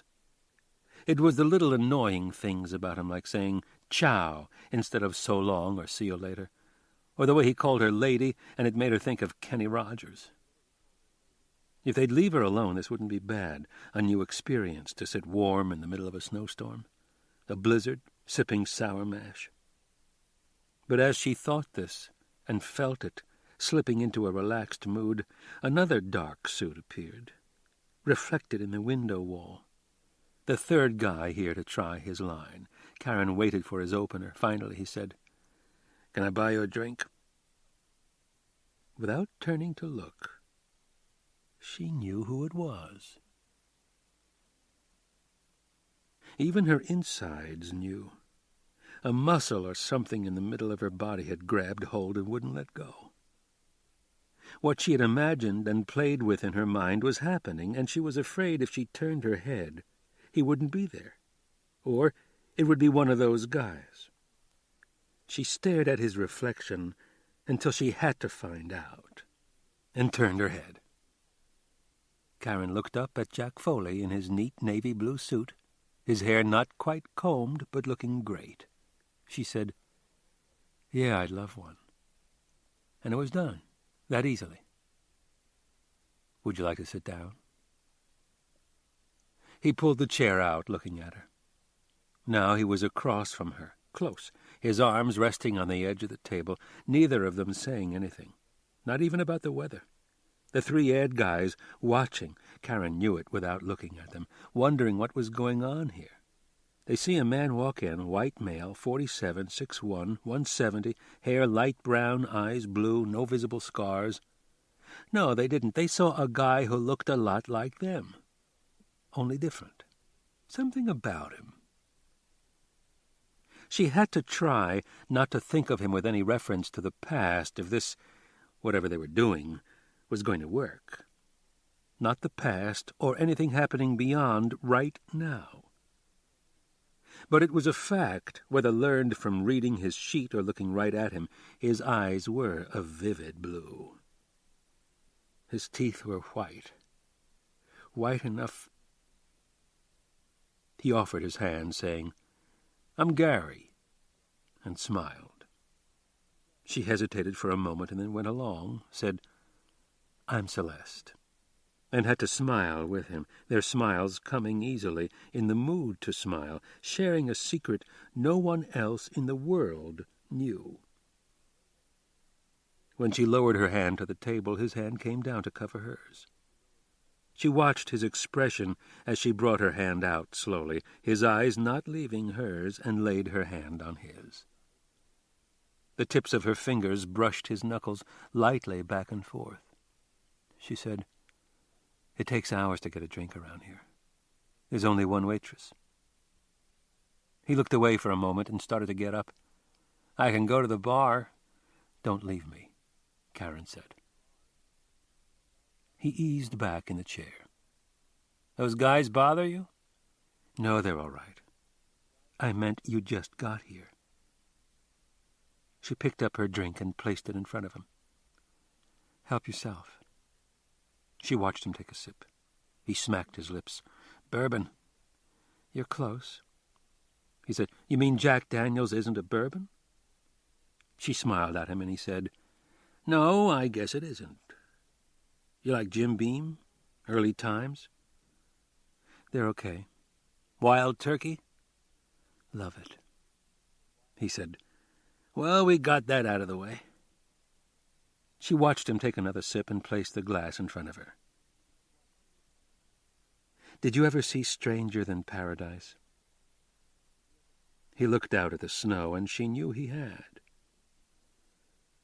The two guys take the girl who just arrived from Czechoslovakia, someplace like that, to Cleveland to see Lake Erie? And there's so much snow you can't see the lake, that one? She was smiling at him. He said, Was that some kind of test question? One of the guys gives her a dress, Karen said. She takes it off, throws it in a trash bin and goes, That dress bugged me. He said, You like to act goofy, don't you? When I have time. What do you do for a living? I'm a sales rep. I came here to call on a customer and they gave me a hard time because I'm a girl. Is that how you think of yourself? What is a sales rep? A girl. I don't have a problem with it. I like your hair. And that suit. I had one just like it. Well, it was the same idea, but I had to get rid of it. It did? It smelled. Having it cleaned didn't help, huh? She said no. She asked him, What do you do for a living, Gary? And saw his eyes change, become almost solemn. He said, How far do we go with this? It stopped her, threw her off balance. Karen said, Not yet. Don't say anything yet. Okay?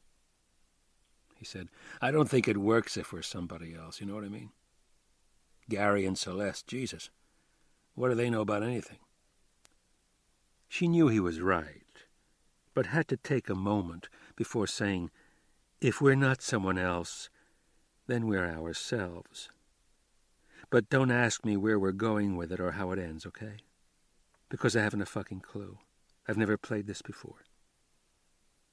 The way he said, It's not a game. She knew he meant it. Well, does it make sense to you? He said, It doesn't have to. It's something that happens. It's like seeing a person you never saw before. You could be passing on the street, and you look at each other. Karen was nodding. You make eye contact without meaning to. And for a few moments, Foley said, there's a kind of recognition. You look at each other and you know something. That no one else knows, Karen said. You see it in their eyes. And the next moment the person's gone, Foley said, and it's too late to do anything about it, but you remember it because it was right there and you let it go, and you think, what if I had stopped and said something?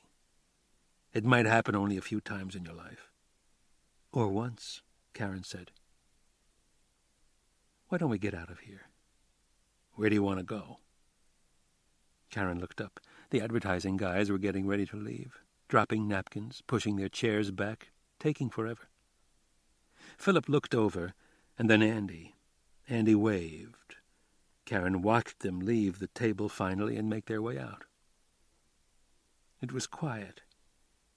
She looked at Foley in the slim-cut navy blue suit, his white shirt with its button-down collar, his burgundy and blue rep tie, the conservative business executive, looked in his eyes and said, Let's go to my place. Your room? My suite. I showed my credentials and they upgraded me. You must do pretty well in your business. I don't know, Jack. The way things are going, I may be looking for work. Chapter 19. There was Maurice, White Boy Bob, Kenneth, and the new one, Glenn, in the living room getting ready, guns and boxes of bullets on the coffee table. Moselle stood watching them from the foyer. She got to meet this Glenn, but didn't mention anybody looking for him. When he came, Maurice told him he was late, and Glenn said, "Oh, is that right?" and told Maurice to look out the fucking window, he'd know why. Glenn saying his hands ached from gripping the fucking wheel, hanging on, man, trying to stay in the fucking tracks. A car'd go by, and all the slop and shit from the road would hit the windshield. Maurice saying, "You supposed to be the ace driver. You pass the cars. They don't pass you." Glenn saying, "Oh, is that right?" Snippy, Moselle thought, for a man. He told how he came up behind a salt truck and got blasted with it, like shrapnel hitting the car. He told how a woman pulled out in front of him, and when he braked, did a 360, spun all the way around. He said you couldn't see anything, and said driving in that ice and snow was fucking work, man, and wore you out. "You done?" Maurice said. "If you done, we can get on with business." "I'm not driving," Glenn said, "so forget it." "I hope to tell you not driving," Maurice said, and looked over.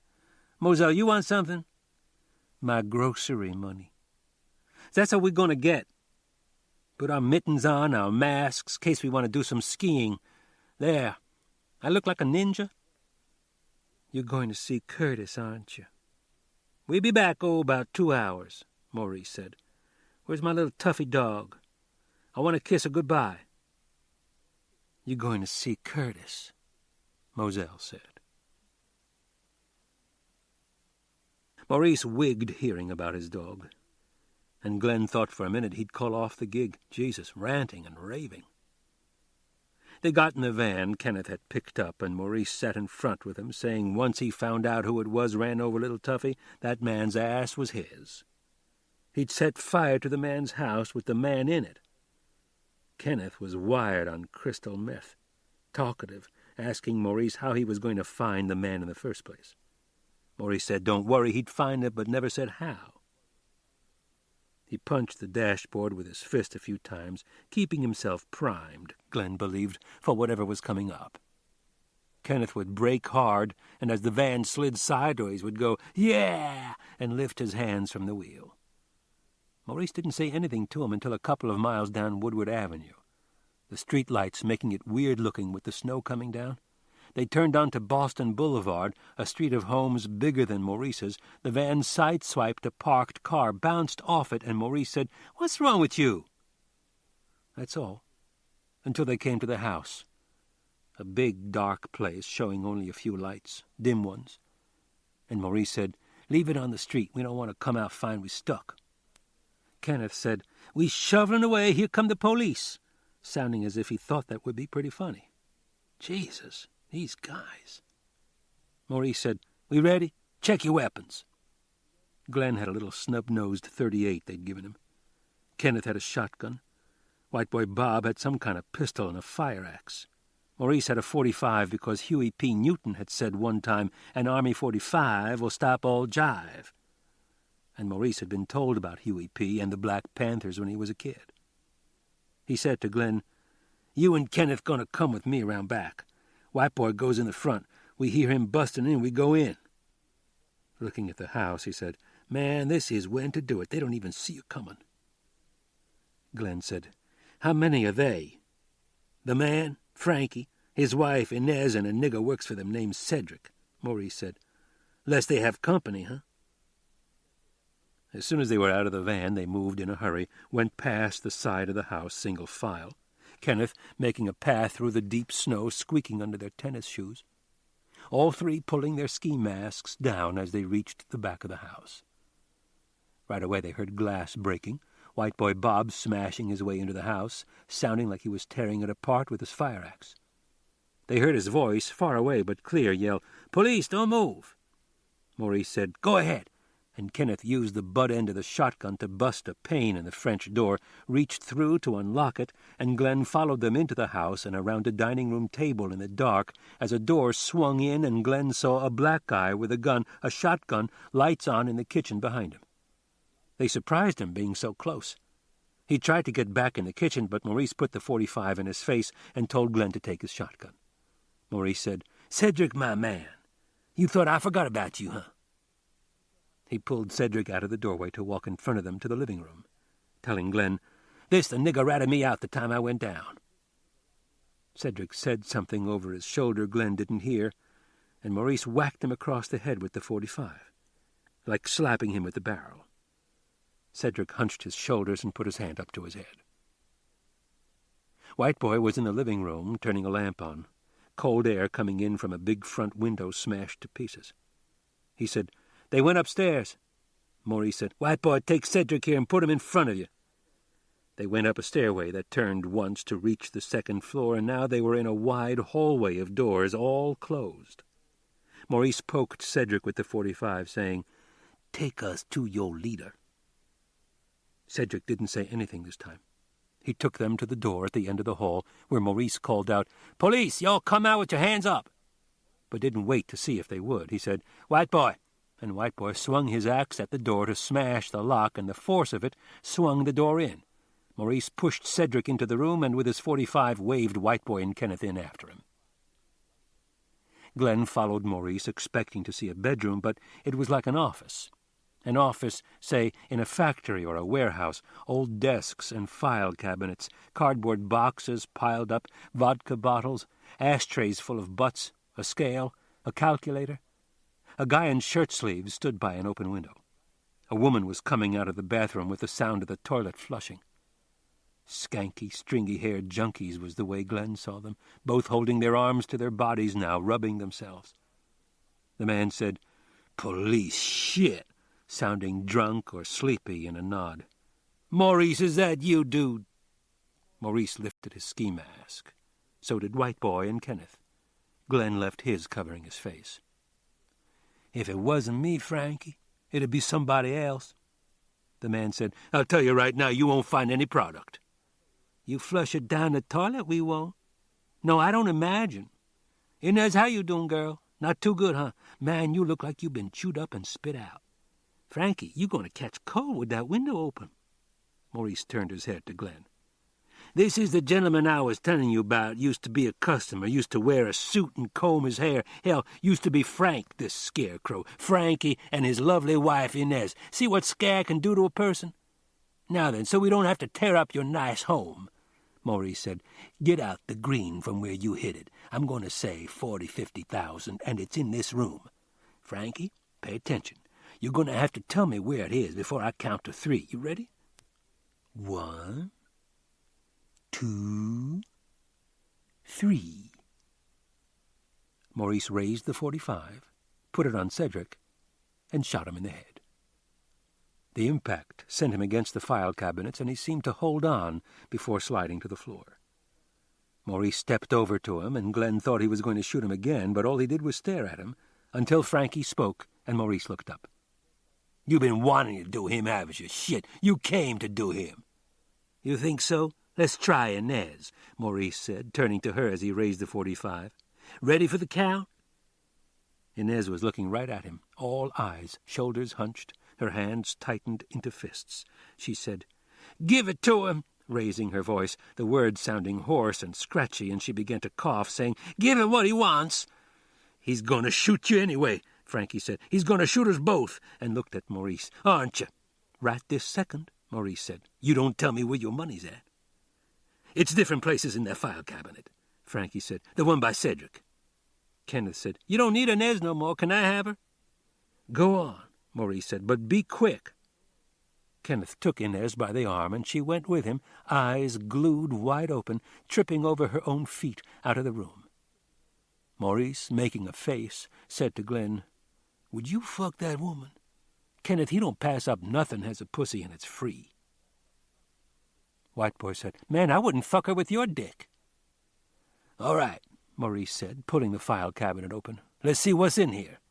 He poked through the files. Finding currency, he handed to Glenn, who counted it, all small bills, and dropped the money in a cardboard box. It amounted to a few bucks over 2,800. That was it. Maurice said to Frankie, "You going to make us work, huh? You sure you want to?" "Fuck you," Frankie said. "You're going to kill me anyway." Maurice didn't say if he would or not. He didn't say anything at all until they dumped all the files from the cabinets, looked in the boxes, some with little crack bottles in them, looked in the desk drawers, looked in the toilet tank, looked everywhere they could look, and when they were done, Maurice said to Frankie, "You're right. and shot him, twice, in the chest, like that. Bang, bang, nothing to it. Glenn, watching Frankie almost go out the window, hit the sill and fall dead.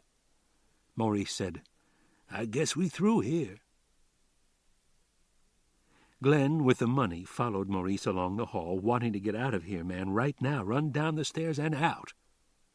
They came to a bedroom with the door open, and there was Kenneth by the bed pulling up his pants, Inez lying on the bed with her knees still raised, her legs apart, and Glenn said, "Jesus," the sight repulsive to him. This worn-out junkie showing herself, that dark wedge deep between her pure white thighs, it was ugly, and yet he felt himself becoming aroused. Kenneth said, "Who wants a piece of this?" Glenn stood there holding the carton of money. He was one of them, wasn't he? He said, "You leave any for us?" Like he was kidding. Maurice said, "Look out," moving into the doorway, and raised his big army pistol. Kenneth saw him and held up his hand as if to hold him off. "Wait, what you doing?" Hurrying then to get his belt fastened, Maurice extended his .45 into the room and fired, and the white stick figure on the bed jumped, and its legs came straight out, stiff, and hit the bed. Maurice fired again, and the body jumped again, though not as much this time. Maurice paused. "She dead?" Kenneth looked down at Inez, Glenn watching, waiting to hear. "If she ain't, she ought to be. Man, I never been this close." "Make sure," Maurice said. Glenn followed him down the stairs and out the front door once they got it unlocked, down the walk through a foot of snow to breathe in the cold air. Breathe it in and let it out slow, seeing his breath. Man, oh man, these guys. He got in the van with Maurice, who sat looking at the house, saying, "Come on, come on." They waited. When Kenneth got in behind the wheel, Maurice said, "She dead?" "She is now." Glenn wanted to know what he did to her, but Maurice didn't ask, so he kept quiet. They waited, the engine running now, but it was still cold, their breath coming out like smoke. Finally Glenn said, "Where in the hell's White Boy?" "In there leaving his calling card," Maurice said, and Kenneth laughed. "White Boy's a shitter." Kenneth kept laughing till Maurice told him to be quiet. Glenn sat there in the dark, cold in his wool-lined raincoat, wondering what he was doing here. When they got home, Maurice peeled off some bills for Moselle. She looked at the money, saying, "This is it, huh? I can do better with the police. Was on the radio. They give you $100 for every gun you turn in, no questions asked." "You believe that?" Maurice said. "You believe they don't check the serial number, see was any stole?" "Was on JZZ just now. They wouldn't say it wasn't true." "Touch my weapons," Maurice said. "I'll trade you in." He turned to Glenn. "You going to stay with me now? I can keep an eye on you." Glenn frowned, squinting at him. "The fuck are you talking about?" "So you don't disappear on me." Glenn kept squinting, trying hard to show surprise. "Why would I do that?" "Like he has the gift," Moselle said to Glenn. "Can read your mind. I wasn't even there, and I know what you're thinking. Was worse than you imagined, wasn't it? Baby, you with the bad boys now."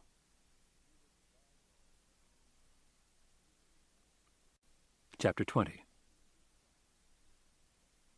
She was quiet in the elevator. Quiet once they were in the suite, and Foley had called room service and learned it would take about 15 minutes. When he told her, she said, "Oh," and looked around the room as if wondering where they would sit. He watched her turn on lamps and go to the window to tell him it was still snowing. He watched her cross to the bedroom, saying she'd be right back, but knew room service would arrive before she came out. The waiter delivered a fifth of wild turkey, a bucket of ice, a pitcher of water, 2 glasses, and a dish of peanuts, placing the tray on the coffee table. Foley paid him. He was sitting on the sofa pouring drinks when Karen came out of the bedroom with a cigarette, still wearing the black suit. She said, "Oh, it's here. I hope you signed for it." He didn't say if he did or not. He was eating peanuts. He got up with a drink in each hand, walked over to her, and she said, "Oh, thanks," taking the drink. He watched her sip from the glass and then raise her eyebrows to say, as if she'd never tasted bourbon before. "You're having second thoughts," Foley said. She raised her cigarette and looked at it. "I know what's bothering you, and I can understand how you feel." He waited while she took a deep drag on the cigarette and turned her head to blow the smoke away from them. When she was looking at him again, he said, "You think I'm too old for you." He waited again, this time while she seemed a little surprised. He waited with no expression. She began to smile. Good. Not giving it much, but looking right at him, and it was the right kind of smile. Conspiring with him again, knowing something no one else did. She put on a serious look and nodded. She said, "Or I'm too young for you. Do you think we can work it out?" They were on the sofa now with whiskey and peanuts. No plan. Letting it happen. Gradually feeling a glow. Karen's shoes were off, her legs tucked under her. Foley took off his jacket, but not his tie. He felt good in the tie. He remembered the clipping, Karen's picture with the shotgun, and laid it on the coffee table. She said, "So it wasn't by chance. You found out I was here." He told her he'd called her room from downstairs. She said, "If I had answered, what were you going to say?" He told her, well, he'd say who he was, and did she remember him, and ask if she'd like to meet for a drink. "If I remembered you," Karen said. "I came looking for you.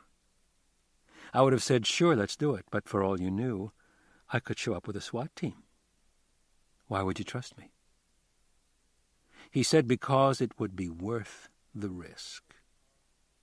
She said, "You like taking risks," touching his face with her hand, then kissed him very gently and said, "So do I, peanut breath." He felt her fingers brush through his hair as she kissed him again, still gently, and it was hard, aware of her scent, remembering it, it was hard to keep from eating her up. He put his arms around her, feeling her slim body in his hands, and she brushed his mouth with hers, saying, "What's the hurry, Jack? You have to be somewhere?" She knew his voice from the trunk of the Chevy, and the look in his eyes from before that, in a glare of headlights, the quiet look in his eyes as he said, "Why, you're just a girl." As he said, "I bet I smell, don't I?" Conversational, covered with muck from a prison escape. If there was a moment, the kind of moment they'd talked about, that would have been it, in the headlights. Now he was clean, his face smooth and hard, her fingers touching his cheekbone, the line of his jaw, a tiny scar across the bridge of his nose. She said, "Sooner or later." She stopped, and he looked at her over the rim of his glass, about to take a drink. She loved his eyes. She said, "You have a kind look, trusting." "That's not what you were about to say." She shrugged, letting it go. But sooner or later she would ask him. Sooner or later she would begin saying things to him and not be able to stop. She said, "Remember how talkative you were?" He said, "I was nervous," lighting her cigarette and then his own. "Yeah, but you didn't show it. You were a pretty cool guy. But then, when you got in the trunk..." "What?" "I thought you'd try to tear my clothes off." "It never entered my mind." "Well, not until... Remember we were talking about Faye Dunaway?" "I know what you're going to say." "I told you I liked that movie, 3 Days of the Condor, and you said, yeah, you loved the lines. Like the next morning after they'd slept together, he says he'll need her help, and she says, 'Have I ever denied you anything?' I thought for a couple of seconds there, the way you said it, you were coming on to me." "Maybe I was, and didn't know it. Redford tells her she doesn't have to help him, and she says, you remember, Now tell me. She said, you can always depend on the old spy fucker. Why'd she say old? She was putting herself down. Would you call yourself that? A spy fucker? I think she was still scared to death, trying to keep it light but hip. Before they ever go to bed, she accused him of getting rough. He says, what, have I raped you? And she says, the night is young. I thought, come on, what is she doing, giving him ideas? No, I wouldn't say that, definitely, or call myself a spy fucker, or any other kind, she said. You know, you kept touching me, feeling my thigh. Yeah, but in a nice way. You called me your Zuzu. That's candy, inside, something sweet. You don't hear it much anymore. He smiled and touched her hand. You were my treat. His sheet said no visible scars, but there was a white gash across 3 of the knuckles on his right hand, and half the 3rd finger was missing. You asked me if I was afraid. I said, of course, but I wasn't, really. It surprised me. I might have smelled like a sewer, but you could tell I was a gentleman. They say John Dillinger was a pretty nice guy. He killed a police officer. I hear he didn't mean to. The cop fell as Dillinger was aiming at his leg and got him through the heart. Do you believe that? Why not? You said you wondered what would happen if we'd met a different way. And you lied to me, didn't you? You said nothing would have happened. Maybe that's when I started thinking about it. What if we did? Then how come you tried to kill me? What did you expect? You could have been dumping the car for all I know, hiding it somewhere, and I'm locked in the fucking trunk. I warned you first, didn't I? I told you to put your hands up.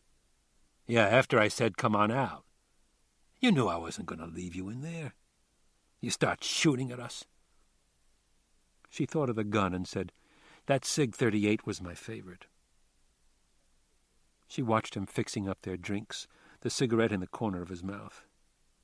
In that moment, he seemed from another time. I've wondered about that, Karen said, what you were going to do with me. I don't know. I hadn't worked that part out yet. All I knew was I liked you. And I didn't want to leave you there, never see you again. You waved to me in the elevator. I wasn't sure if you caught that. I couldn't believe it. I was thinking of you by then a lot, wondering what it would be like if we did meet. Like if we could take a time out. He said, really? He said, I was thinking the same thing. If we could call time and get together for a while. She wanted to ask, yeah, but for how long? Then what? But she said, that day we met on the street, did you know it was me? You kidding? I almost stopped. You didn't. I wanted to, but I was embarrassed wearing that tourist outfit. I didn't want you to think I dressed like that. The black socks with the sandals. Part of the disguise. I watched you all the way down the street. I could feel it. You were going to see Adele, weren't you? I don't think we should get into that. No, you're right. Or Buddy. I won't ask if he's with you or what you're doing here, or if you've run into Glenn Michaels yet. He said, don't talk like that, okay? You scare me. He said, I was trying to remember. Faye Dunaway and Robert Redford start kissing. Karen nodded, as he's untying her. How did they get from there into bed? Foley watched her get up from the sofa and hold out her hand to him. She said, come on, I'll show you, and took him into the bedroom. He sat on the bed to take off his shoes, stood up to take off his pants, got his socks off. She said, are you going to leave your tie on? Watching her undress, Karen getting down to a black bra and panties, he said he wasn't sure if the old ticker would be able to take this. When she got out of her undies and came over to him, standing close to help him with the tie, he was thinking he might have died already and gone to heaven. When his clothes were off, he looped the tie around his neck again. Seeing her in lamplight before she turned it off, he said, "My God, look at you." He had never seen a woman's body like hers, naked. In magazines, maybe, but not in real life. In the next few minutes, he realized he had never met anyone under the covers like she was. Man, all over him with her scent, touching, kissing, saying his name, saying, "Oh, Jack," in a whisper that sounded sad. He asked her if she was having fun, and saw her face in the light from the sitting room that filtered the dark, saw her smile, but even her smile was sad. They made love, and she didn't speak or make a sound, until she began to say his name again.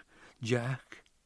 He asked her what, but that's all she was doing, saying his name, saying it over and over, until she was saying it pretty loud, and then stopped saying it. No woman had ever said his name like that before. What am I now? Lying in his arms in the king-size bed, light from the sitting room almost reaching them. "You're still my Zuzu." She moved away from him to sit up and swing her legs off the bed.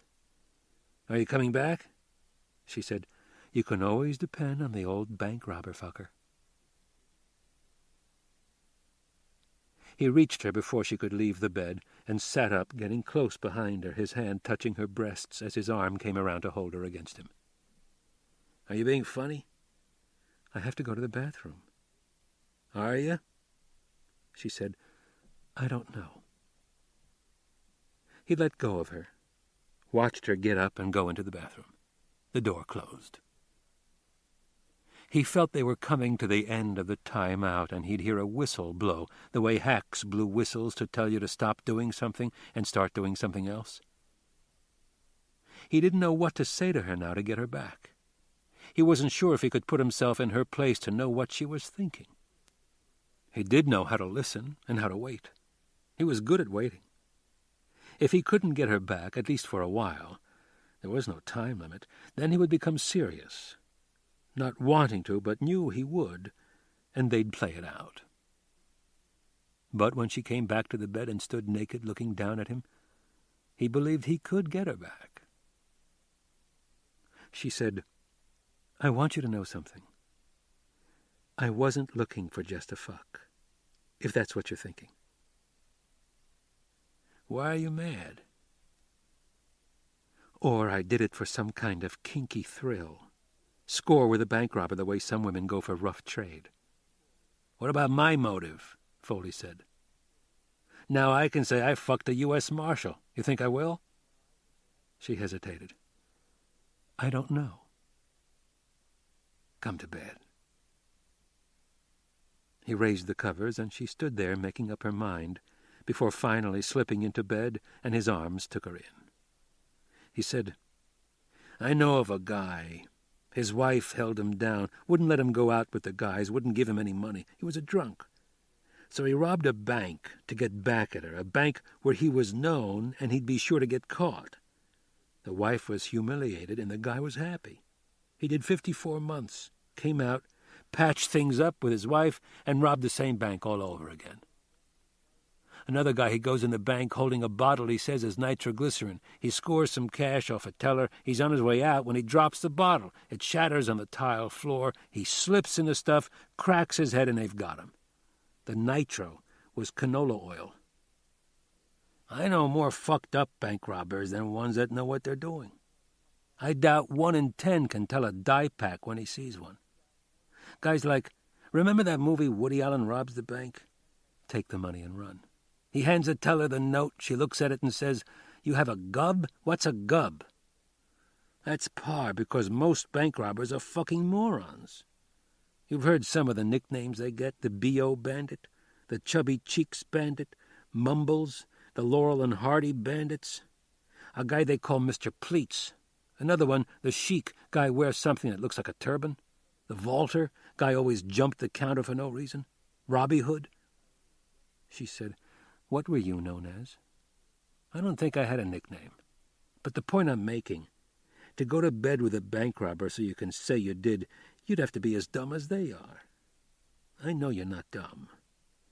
I know you're not looking for kinky thrills, as you say. So why would I think that? Why would you think I might think that? She said, "You're not dumb." "You can't do 3 falls," Foley said, "and think you have much of a brain." He waited a few moments, lying there holding her, before he said, "If you get serious on me, it's over. You have to stop thinking." Now Karen took time, holding on to him. She said, "I don't want to lose you." "That's part of the feeling we both have. It's how we got here. But there's nothing we can do, you know that. You're not going to give up the life you have, and it's way too late for me. I couldn't if I wanted to.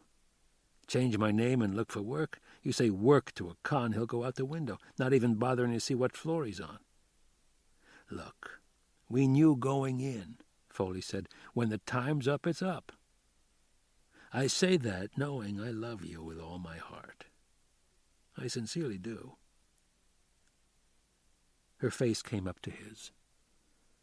They began to kiss and touch again, Foley with a tender feeling he had never experienced before. Looking at her eyes, he thought maybe she was crying or was about to. She said, "I can't go with you." She kissed him again, and in a voice so quiet he could barely hear her, she said, "I want to know what's going to happen." "You know," Foley said. When Karen woke up, lying on her side facing the bathroom, she didn't open her eyes right away. She wanted to. She wanted to look at the radio clock next to the bed, and she wanted to turn her body enough to reach with her hand and, if he was there, touch him. As long as she didn't open her eyes or move, he was still there. She could take her time, creep up on him, and they'd make love again, and she would hear his name coming out of her in the dark. So she lay there with the stale taste of whiskey in her mouth, all that was left, until she said, "Oh, for Christ's sake, grow up," and opened her eyes. It was 10:15. The bathroom door was open, the light off. She rolled to her back and turned her head. His side of the bed was empty, the room silent, the windows dark. She remembered looking at herself in the bathroom mirror and coming out to say things that were so fucking stupid now. Hearing herself, her tone, and remembered him saying, "Why are you mad?" and later saying, "If you get serious on me, it's over." And that's what she did. Became emotional and blew it because she was thinking too much, wanting to know how it would end. She thought, "Well, now you know," and got out of bed. Karen walked out to the sitting room with a sense of expectation.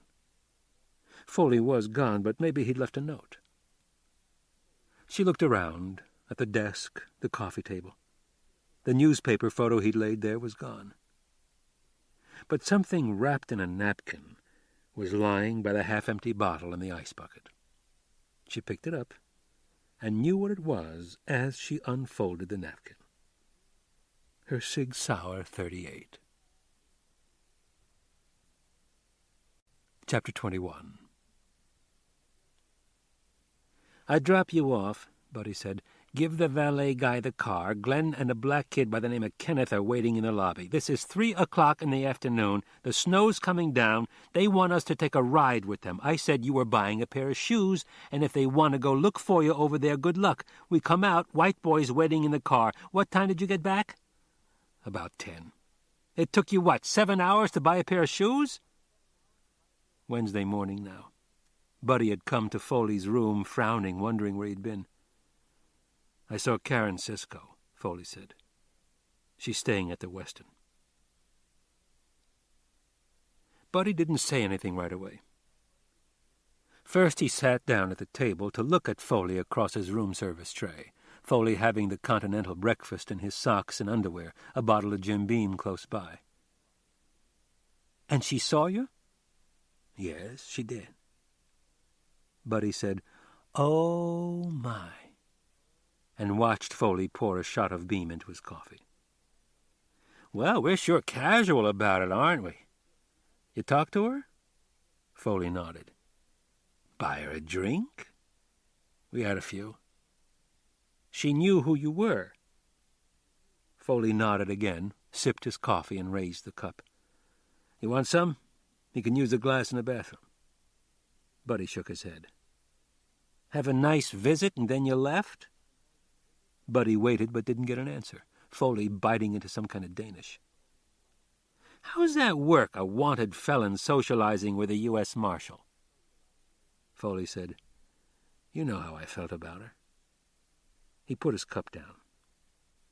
"The night I came out, we're in the trees by the highway. She's in Glenn's car. You kept asking why I wanted to bring her along. I said I just wanted to talk to her. Well, it turns out she wanted to talk to me, too. And that's what we did."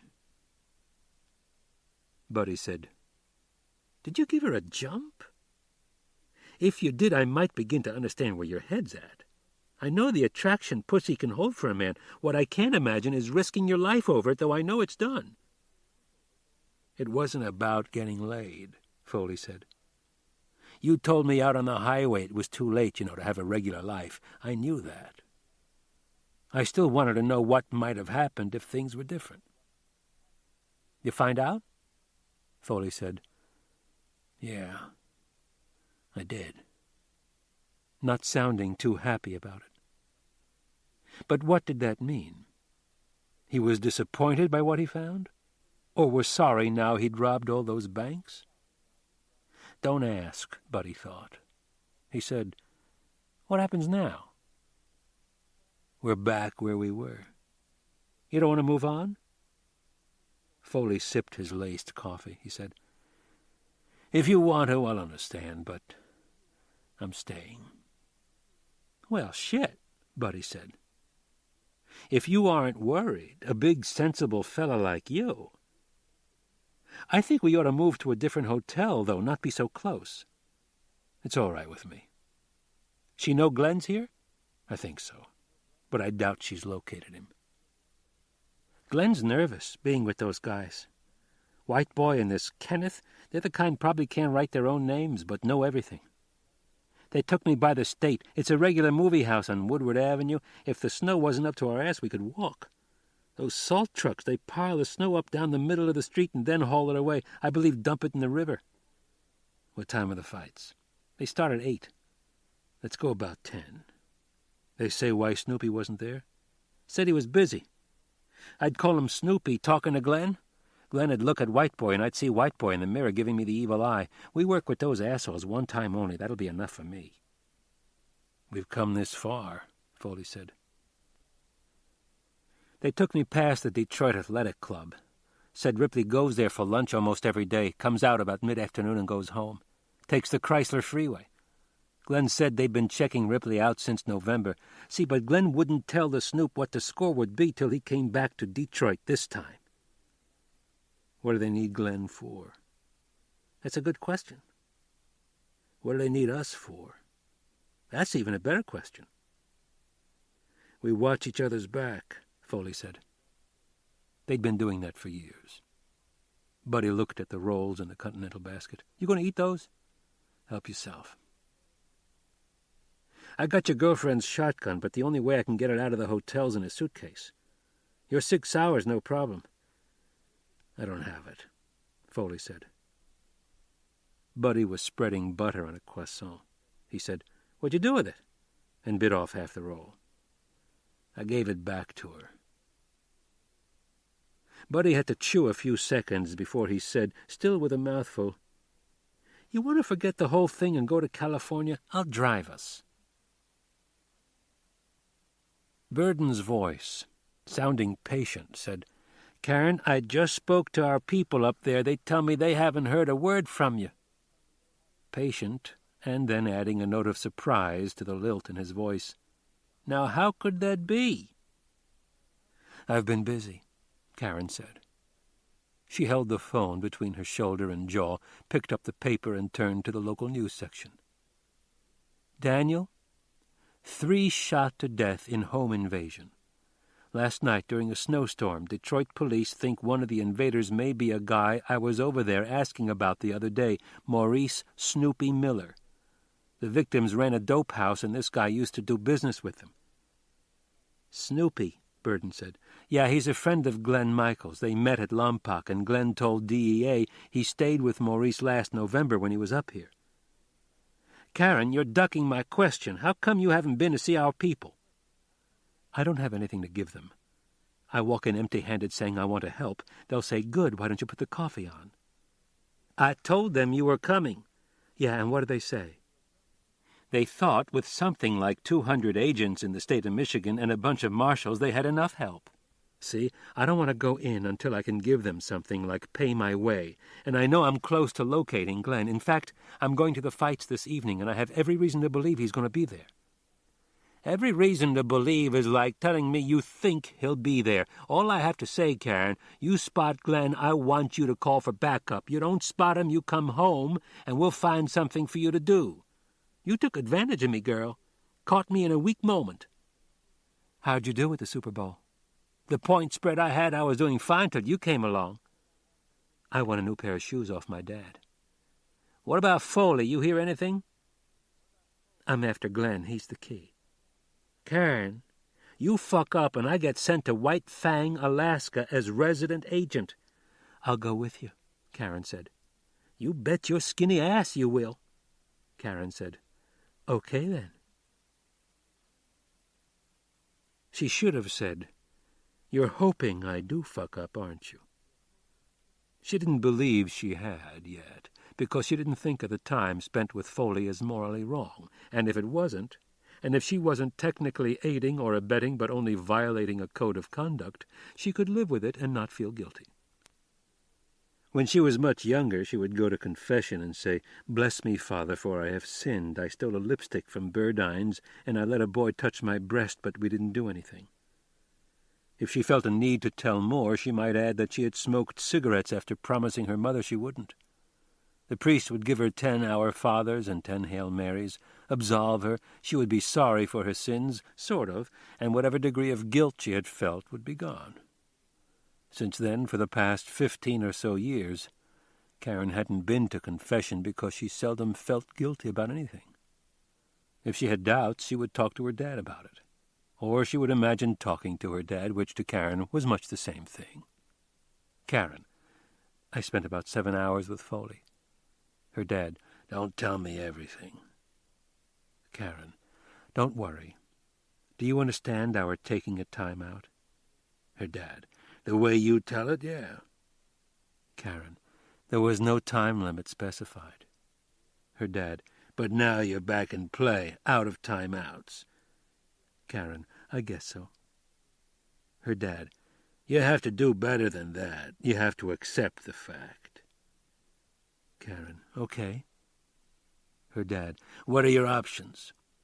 Karen, if I find him, place him under arrest. Her dad, what else? What if he tries to get away? What if he pulls a gun on you? Karen, he doesn't have a gun. Her dad, you want to do this or not? Karen, I'm sorry.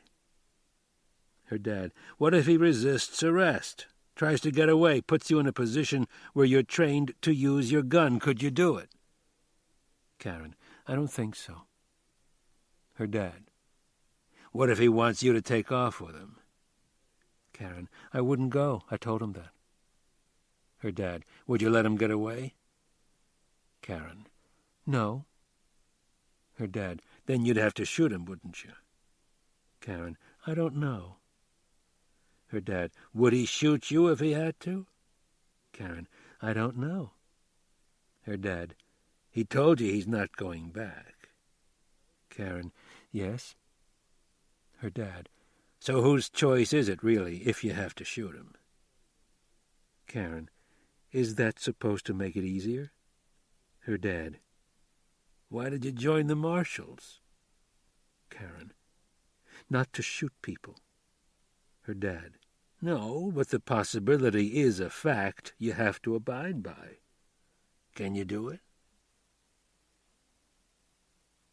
During the afternoon, Karen stayed in and watched a movie on television she had seen at least a couple of times before, Repo Man, because Harry Dean Stanton was in it and he reminded her of Foley.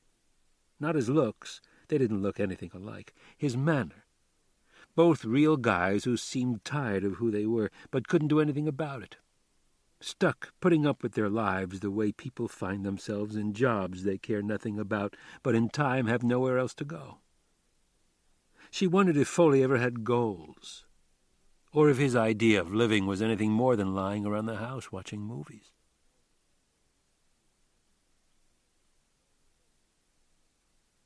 Buddy said he was going out, see if there were any whores around, maybe bring one up to his room. Foley imagined some poor girl standing in the snow in her white boots, bare thighs and a ratty fur jacket, shivering, getting hit by slush as cars went by, but doubted she'd be there in real life. He wished Buddy luck and pressed buttons on the TV remote until he found a movie. Repo Man, a winner he'd seen a few times before. Old Harry Dean Stanton getting the short end as usual. Fun to watch, though. This was the one they open the trunk of the car and you see a strange glow, like in Kiss Me Deadly, the strange glow in the case inside the locker, and they used it again in Pulp Fiction. Mysterious glow movies, some kind of radioactive material, but what it's doing there is never explained. If it was, Foley missed it. He liked this kind of movie.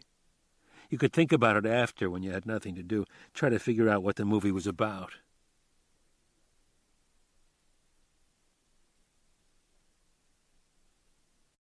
Chapter 22. Maurice would get up from the table and walk along the apron of the stage, yelling at one of the fighters, telling him, "Stick and jab, stick and jab!" Not in the way of the audience, the ring up on the stage, but it was annoying, and Glenn wished he'd shut the fuck up. Maurice would come back to the table, and Kenneth would leave, go up on the side of the stage where guys were hanging out, big black guys, and Kenneth would hang with them between bouts. Kenneth dosed on speed and doing all the talking. Glenn had never seen so many big black guys in one place who weren't wearing football or basketball uniforms. Outside of him and White Boy Bob, there were maybe 5 or 6 other white people in the whole theater. The waitress would bring a round, and White Boy would throw his beer down in 3 or 4 swigs, give Glenn's shoulder a jab, and tell him to come on, drink up. You drink like a girl, and look to see if there were any other morons around, thought he was funny. The black guys and their women at tables close by only stared, tolerating him because of Maurice.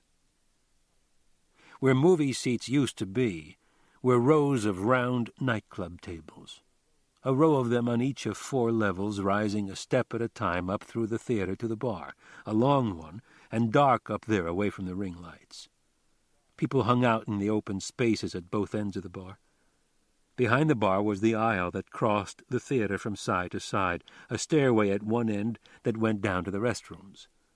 Beyond this area was the outer lobby, with a small bar over to one side. A fighter from one of the Kronk boxing clubs was announced. Rap music came booming out of speakers, and a procession of handlers and hangers-on appeared out of a door on the side aisle.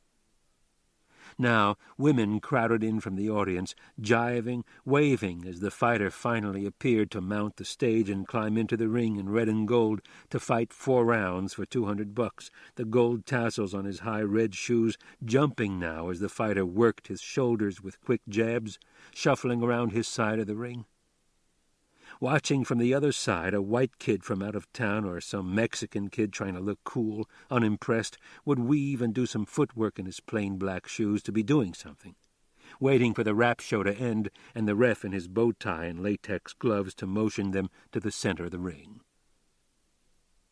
Ever since they got here, Glenn had been trying to think of a way to get the car keys from White Boy. Glenn listening to him and Kenneth talking about last night, grinning at each other, saying, "Tomorrow, man, tomorrow is payday," talking about hitting Ripley's house. Glenn would listen to the 2 morons and watch Maurice bopping around from table to table, giving brothers the brother handshake, touch fists in their ritual ways. Maurice the hipster, a dude black felt cap set on his head just right, and shades. Maintaining a low profile, Maurice told him. "No do-rag. The fights, I'm all the way low profile." They had come here in the Lincoln Town car, White Boy driving, so White Boy had the keys. Glenn had gone downstairs to the men's, and neither of the morons was sent along to keep an eye on him, so he was pretty sure he could slip out of here, cross Woodward Avenue to where the town car was parked, and if he had the keys, shit, he'd be out of here on his way to California. He had boosted the car off a lot in West Palm, decided on the Lincoln, parked right in front, ready to go. And while the parking attendant was busy moving cars around, Glenn ducked in the shack and got the Lincoln keys off the board. He knew keys. Then waited for the right moment to slip in behind the wheel and take off. He'd brought his tools along that day, not sure what method he'd use to pick up a car, and the tools were now in the trunk of the Lincoln, the car waiting for him right across the street. But White Boy had the fucking keys in his pocket. Getting in the car wasn't the problem. It was unlocked. When they got here, White Boy didn't know where the button was to lock the door, so Glenn said, "Here, I'll do it," standing outside the car, the driver's side door open. White Boy walked away, and Glenn reached in as though to press the lock button, saw the three of them already crossing the street to the theater, and all he did was close the door. He hoped to God if the doors were unlocked, the glove compartment would be too, so he could get in there and pop the switch to open the trunk. Get out his tools, use the slap hammer to yank the ignition, and he was off. White Boy could keep the keys. But if the glove box was locked, he was fucked. He'd have to find something to pry it open, but if he took too long, even if he could pop the trunk, Maurice would send the morons looking for him. The trunk had to be unlocked. It would be his only chance of getting away from these people. He'd wait. No. He'd better go right now. There was the bell, about over with, and Maurice was getting up, heading for the stage. Glenn did wait a few moments before saying, "Man, that beer goes right through me. I got to take a piss." He hesitated because he expected White Boy or Kenneth to look at him funny, or one of them would say he had to go too. All White Boy said was, "What are you telling us for? You want somebody to hold your pecker?" Glenn was glad to laugh. He said, "I have to use both hands, but I can manage." As he walked away, the moron said, "Hey, Glenn, shake it easy." Glenn had his back to White Boy by now and didn't have to laugh or even smile. He had to get out of here fast, away from these animals. And if he couldn't pop the trunk and start the car, fuck it, he'd run to California. Two young men in red and gold Kronk jackets were working security in the outer lobby. Karen came along in her navy cashmere coat, a navy wool cloche covering her hair, jeans and hiking boots, and the security guys smiled and asked how she was doing. She said fine. They asked to look in her bag. She showed her ID and star and said, "This is all you need to know, right?" They said hey and seemed pleased to see her, grinning, looking her up and down in the long coat as she walked off through the lighted outer lobby and into the darkened theater. From the bar she scanned the descending row of tables and the stage, the ring empty, looking for white people, rap music coming out of speakers somewhere, a few women rising from their tables to make funky moves with the music. Karen saw a white couple off to the side and two guys down front in the first row of tables. The bartender asked what she'd like, and Karen said, "Just a minute." The smaller of the two guys at the table was getting up, the other one laughing. The smaller one turned, not laughing. It was Glenn, and started this way through the tables. Karen turned and looked at the bartender waiting for her. She said, "Not right now," and turned her head enough to see Glenn pause at the end of the bar and look back toward the tables, taking his time, before he moved off and was out of view. Going to the men's room, Karen was pretty sure. Wearing a sweater, no coat. She was surprised then, once she came around the bar, to see him heading out through the lobby, hurrying. He couldn't have spotted her. There had to be another reason. She waited until Glenn was out the door and then went after him. Said, "I forgot something," going by the two security guys. Outside, she saw Glenn running across the wide avenue of packed, dirty snow, past car headlights creeping along, and into the parking lot, disappearing into the row of cars facing the street. Karen followed, reached the lot, but didn't see him now. She put her gloves on, moving in among the cars, stopping to listen, waiting to hear an engine start. The only sounds came from the street. She reached an aisle through the rows of cars and caught a glimpse of a car interior almost right in front of her, the light on, and then off as she heard a car door slam closed. Karen walked up to the front passenger side of the car. She saw his shape in the dark, Glenn behind the wheel, half lying on his right side, his hair hanging. It looked like he was trying to claw open the glove compartment. His head jerked around as Karen opened the door, and she saw the whites of Glenn's eyes, big saucer eyes looking at her in the light that came on, Glenn pushing himself up straight as she got in with him. The door closed, and it was dark again. "Glenn, are you trying to steal this car?" He said. "Jesus, I don't believe it." Pitiful. She almost felt sorry for him. "I'm ruining your life," Karen said. "Aren't I?" He raised empty hands. "I don't have the keys." "I see that. I mean, I'm not stealing the fucking car." "You're not?" "I already stole it last week or whenever it was in West Palm. I can't be stealing it again, can I? I can't even get my tools out of the fucking trunk." "Let me see if I understand," Karen said. "You want to take off. Get away from those guys, is that it? You see me in there?" "And one of them has the keys." He said, "Yeah," nodding, and said, "Listen, I have to take a leak pretty bad. The two guys you were with, that one, that isn't Maurice Miller, is it? I've seen Snoopy's mugshot, and it didn't look like him." "How could you know about him?" The poor guy, bewildered, desperate, too, looking toward the theater. Karen glanced that way. All they could see from here over the tops of cars was the marquee and the name State in lights. Karen said, "Another one of those days, huh? Nothing seems to go right. Glenn, I know your life history, who your friends are, where you've been, and now it looks like where you're going." "You're going to bust me for picking up a car?" "For the car, for aiding and abetting a prison escape, and conspiring to do whatever you came here for. Tell me, Glenn, are you getting into home invasions now?" He said, "Jesus," shaking his head. "Like the one last night," Karen said. "You were there, weren't you? I'm not saying another fucking word, and I mean it. Jesus Christ, I don't even know what you're talking about." "Put your hands on the top of the steering wheel." "What for?" "So I can cuff you." "You serious? Listen, these guys, they're going to be out here any minute looking for me. They're fucking animals. They're vicious. I'm not kidding. I was taking off, and that's all I want to do, get as far away from those guys as I can." "They scare you?" "They scare the shit out of me, and I'm not afraid to admit it." "Was Foley with you?" "When?" "Last night. About what time was it you hit the dope house?" "I said I'm not talking to you. I'm not involved in whatever they're doing, the same as I didn't help Foley escape. You said so yourself." "Yeah, well, I was wrong about that. Where do you suppose Foley is right now?" "How do I know?" "You're telling me you haven't seen him?" "What I'm telling you is I have to piss. I mean it bad." "What time was it you hit the dope house?" "I don't know what you're talking about." "Glenn, tell me what those guys are up to, and I'll make you a deal." "Like what?" "I'll let you take a piss." "That's some deal." "Anywhere you want."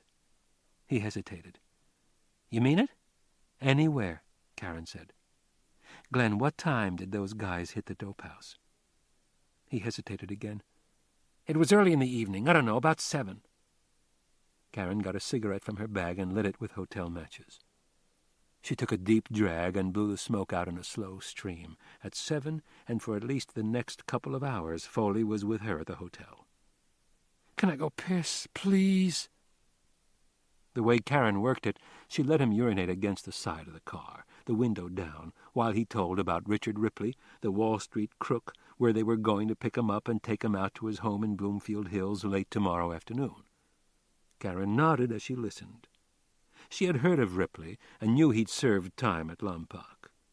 She wanted to know exactly where he lived and then asked, "What about Foley?" "He's supposed to go with them," Glenn said, his shoulders hunched in the window. "But I don't know. He didn't show up tonight." "You know where he's staying?" "No idea." "Where do you meet tomorrow?" "Listen, I'm fucking freezing out here." "Where are you meeting?" "They haven't decided." He straightened to look toward the theater, then hunched over to look in the window again. "You might have something in your car to pop the trunk with, you know, with the jack." You think Foley backed out? I don't know. He doesn't exactly confide in me. Glenn straightened again, hugging himself. I'm freezing my ass off. You want to get out of here, Karen said. Run. It'll warm you up. But listen, Glenn. What? If you're lying to me. I know you'll find me. Jesus, I believe it. I keep thinking if you hadn't driven me to federal court last summer, we wouldn't keep running into each other. You wouldn't even know who I am. Karen said, if I didn't know you, Glenn, by tomorrow you'd be in jail or dead. Look at it that way. People were leaving as Foley and Buddy arrived. They found the table, white boy and a black guy sitting there. Maurice came down from the stage. He said, Where you been? An edge to his tone. You missed the big boys. Come in time for the walkout fights. Well, shit. You may as well pull up a chair. He said to the black guy, Kenneth, this is Mr. Jack Foley and this is Mr. Buddy. Famous bank robbers and jailbirds say they want to help us out. Foley put his hand on a raincoat draped over the back of a chair at the table. Who's sitting here? Your homie, Glenn, Maurice said. Only thing he went to the men's about an hour ago and never came back. Foley gave Buddy a look. White boy, grinning at them, said, I think he must have fell in. I sent these two looking for him, Maurice said. They come back shaking their heads. Glenn have a car? One he brought from Florida. We all come here in it this evening. Well, if he left his coat, Foley said, and he's been gone an hour. Hey, I know what you're saying. Glenn didn't want nobody to know he was leaving, man. I know that. I sent White Boy back out again, see was the car still there, check it out. White Boy had the keys, but knowing Glenn's habits, I thought it good to check, you understand? The car's still there, and Glenn ain't nowhere to be found. Foley said, Everybody's somewhere, Snoop. Where's Glenn staying? My house? Maurice turned his head toward the ring, watched a few moments, and yelled, Reggie, push off and hit, man, push him off.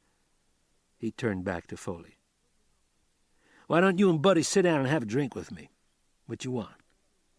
We're leaving, Foley said. The fuck you talking about? Snoop, if you don't know where Glenn is. The man changed his mind, that's all, so he left. Decided he can't take the heat. Glenn's pussy, White Boy said. He never done shit last night but watch. Buddy said, Where was this? A waitress came as he said it and asked if they'd like something. Foley shook his head. Buddy did too. The waitress dumped the little tin ashtray in a napkin and left, and White Boy said, You read the paper, you'd have seen it. Maurice said, White Boy, that's another business. You understand? Has got nothing to do with us here. He keeps looking at me, White Boy said, nodding at Buddy. I can't help it, Buddy said. I hear the Snoop call you White Boy. I'm trying to figure out why you let him.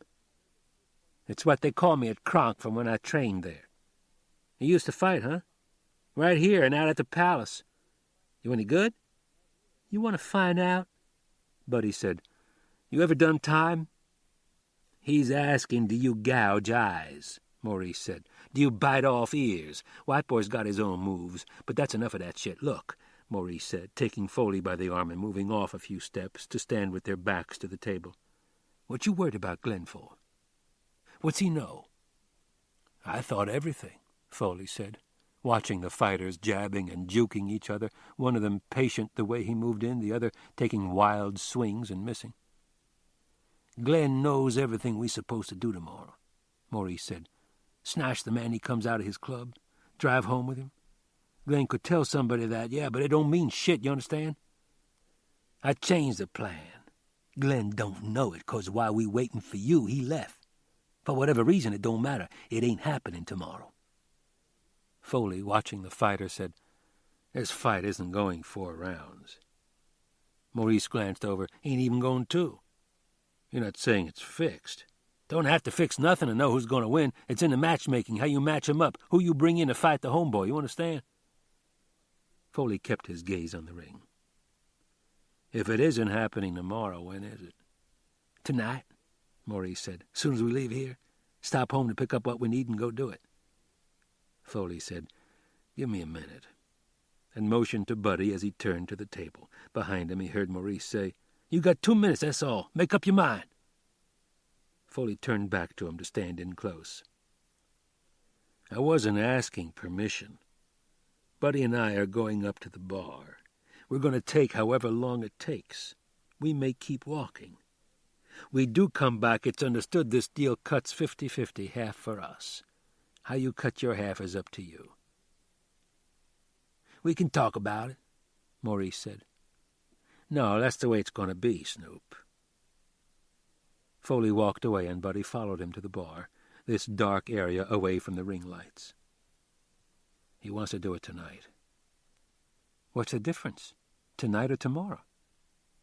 Glenn. He could be setting us up. Glenn's always a risk, Buddy said. We've come this far.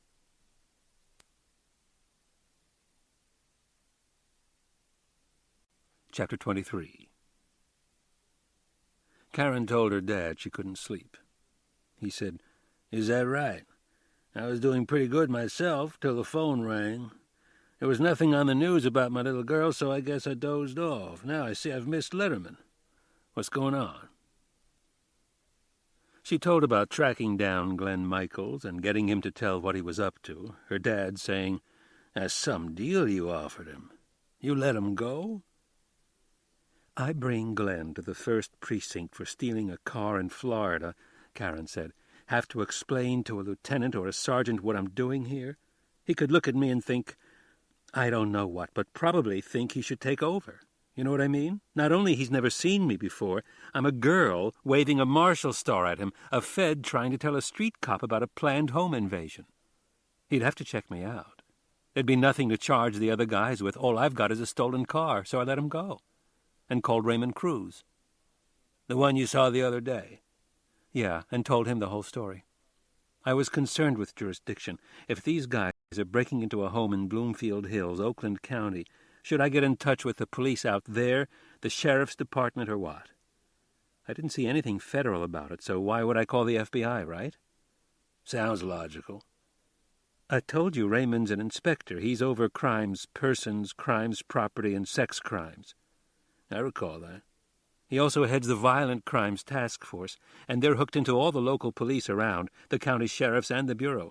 The Bureau's involved, also ATF, because in almost all of the home invasions they're busting into dope houses after cash and guns. That's all, in and out."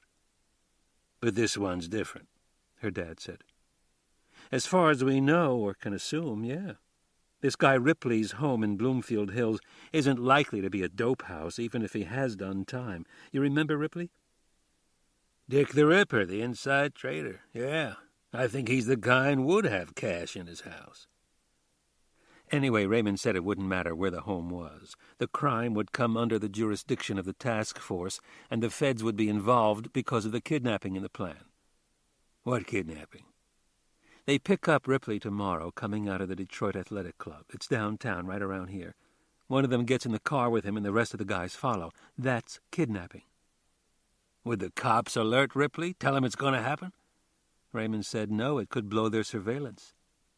He said something like this: you had to make a judgment call. The ideal way, let the guys pick up Ripley and go through with the robbery, and then take them coming out of the house. But if you have reason to believe Ripley's life might be in danger, you'd have to move before that. I told Raymond it looked like these were the same guys who hit a house last night and killed 3 people. He said then they'd have to take them before they got to Ripley's home, and he's brought inside.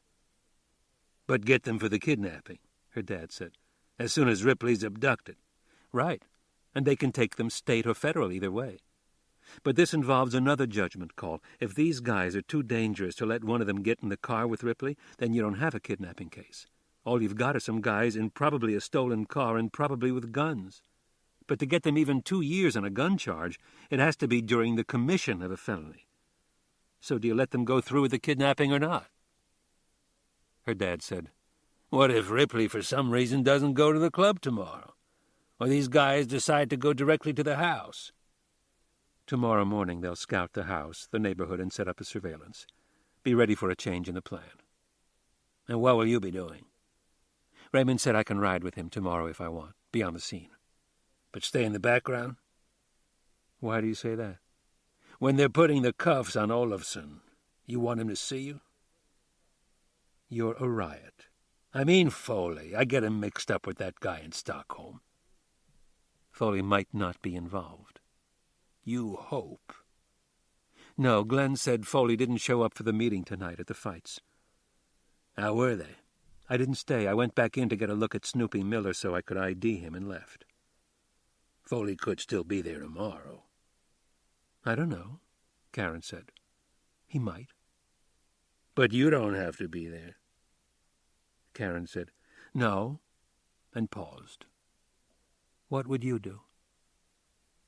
It wouldn't bother me any to see him busted. I look at his picture in the paper, I can't say I'm impressed. Yeah, but he doesn't look like that. It's an old mugshot. Well, does seeing him cleaned up wearing a suit, her dad said, change the fact he's a loser? A guy who's wasted his entire life? Yeah, I'd be there. I'd personally cuff his hands behind his back. And I'd make sure he hit his head getting in the police car. Thanks a lot. You ask. Moselle watched from an upstairs window. She saw the Lincoln Town car turn into the drive and pull up far enough for another car, an Olds, it looked like, to pull in behind it. The street had been plowed, and cars left at the curb were buried in snow. She saw Maurice and White Boy come out of the Lincoln, and two white guys who looked like cops come out of the Olds. Where was Kenneth? Where was this Glenn? Maurice came upstairs and turned the light on in the bedroom, acting like she wasn't there, till he got down and pulled the suitcase out from under the double bed where he kept his guns. Without looking at her, he said, The one in the dark overcoat's a jailbird with the 10 G's on his head. I don't know if it's going to work or not, but I've been thinking about a way to collect. Where's my brother? Getting us a ride? Where's Glenn at? Decide he don't want to go. You hired the body good? Shame on you. Maurice brought pistols out of the suitcase, Moselle watching him, and laid them on the bed, the pistols and a box of 9mm hollow points. Glenn decided he don't want any parts of this business, so he left. And you let him? Maurice shoved the suitcase under the bed and stood up, saying, You keep thinking. You're going to risk getting hit in the mouth. Keep asking me questions. The one in the dark overcoat has all that reward on his head and still talks like a con in the yard. You know what I'm saying? Like he's a man you don't mess with? Yeah, well, what I say to Jack Foley is bullshit. What I'm thinking is you're going to call the police. Say you heard him talking to his friend at the fights. Sound like they're going out to rob a man's house. How would I hear that? You did, don't matter how. You say you believe it's a jailbird escaped from the place in Florida you read about and you want the reward. Where they going to find him? At the man's house he robbed? Dead, Moselle said. From gunshot? It would look like it, yeah. What about his friend? Same thing. Who killed him? Nobody knows. Maybe the man from the house they tried to rob, or the man's butler. Yeah, maybe the butler done it. They dead, too? I imagine it looks like Jack Foley shot them the same time they shot him and his friend Mr. Buddy. Something like that. I get back, I'll tell you how it took place. I have to say who I am, Moselle said. To collect any reward I do, it's like giving them your name, too. Don't you know that? You like your grocery money. You like to weed out on that polio pot and become paralyzed, but you don't like to work for it. Maurice came over to the window to stand there looking out. I thought I heard him. Yeah, there's Kenneth. Got a plumbing and heating truck. Looked like we're going out on this emergency call. Man's furnace quit on him. Moselle watched him move back to the bed and pick up two of the guns. She said, They 3 white men in the house. I try to collect this reward you talking about. They're going to be more white men in this house than you ever saw before. Maurice turned to her with a .38 Smith snub nose and a Beretta 9. He said, This one's for Jack Foley, handing her the Beretta, and this one's for his friend, Mr. Buddy. I'd like you to see they get them while I change my clothes. Would you do that for me? I ain't calling any police, Moselle said. We talk about it when I get back. I don't care you beat me up. I ain't doing it. Honey, Maurice said, getting beat up would be nothing. Moselle had her hands in the pockets of her green silk robe. One of her hands, holding the card Karen Cisco had given her, the hotel phone number written on it. When Kenneth came in, not paying any attention to them in the living room, White Boy got up and followed him through the foyer to the back part of the house, maybe the kitchen. Right after that, the woman appeared, handed them each a gun, and left. Foley said, "How come nobody wants to sit and chat with us?" Buddy checked the .38, stood up from the sofa to stick it in his waist, and looked down at Foley holding the Beretta. "You know how to work it?" "I ought to. I've seen it used in enough movies." Buddy took the pistol from Foley, checked the magazine, racked the slide to load the chamber, and handed it back to him. "It holds 15 rounds. You have 14 in there." "You think that's enough?" Buddy sat down again. "These guys are wacko." Foley nodded. "I've noticed. They're going to try to set us up." "I believe it. Leave us dead at the scene. Look at the shit in the fireplace." "I saw it." Maurice came in the living room wearing white coveralls that looked custom-tailored, a white sweatshirt showing at the neck. Foley said, "That what they're wearing these days to break and enter?" "Take it and get how it's done," Maurice said. "Don't waste any time. Stick a gun in the man's mouth and give him a count of 3. Where's it at?" Buddy said, "How's he going to tell you with the piece in his mouth?" "That's his problem," Maurice said. "You'll want a drink?" "There ain't any hurry. I'd as soon wait here a couple hours." He looked at his watch. 12:30 already. We wait and be sure the people snug in their beds. We come, they all sleepy-eyed. You know what I'm saying?" Foley said, "You're not worried about Glenn?" "If he told on us," Maurice said, "the police would be here by now." "Or they're waiting at the guy's house." "Don't worry, we're going to check it out. Look around good before we go in." Buddy said, "Maybe he's dead." And Maurice said, "Yeah, got run over by a car, or slipped on the ice and cracked his head. Glenn's gone on his own, that's all I can tell you." Buddy said, "Well, we got to pick up another car. That old's is fairly clean."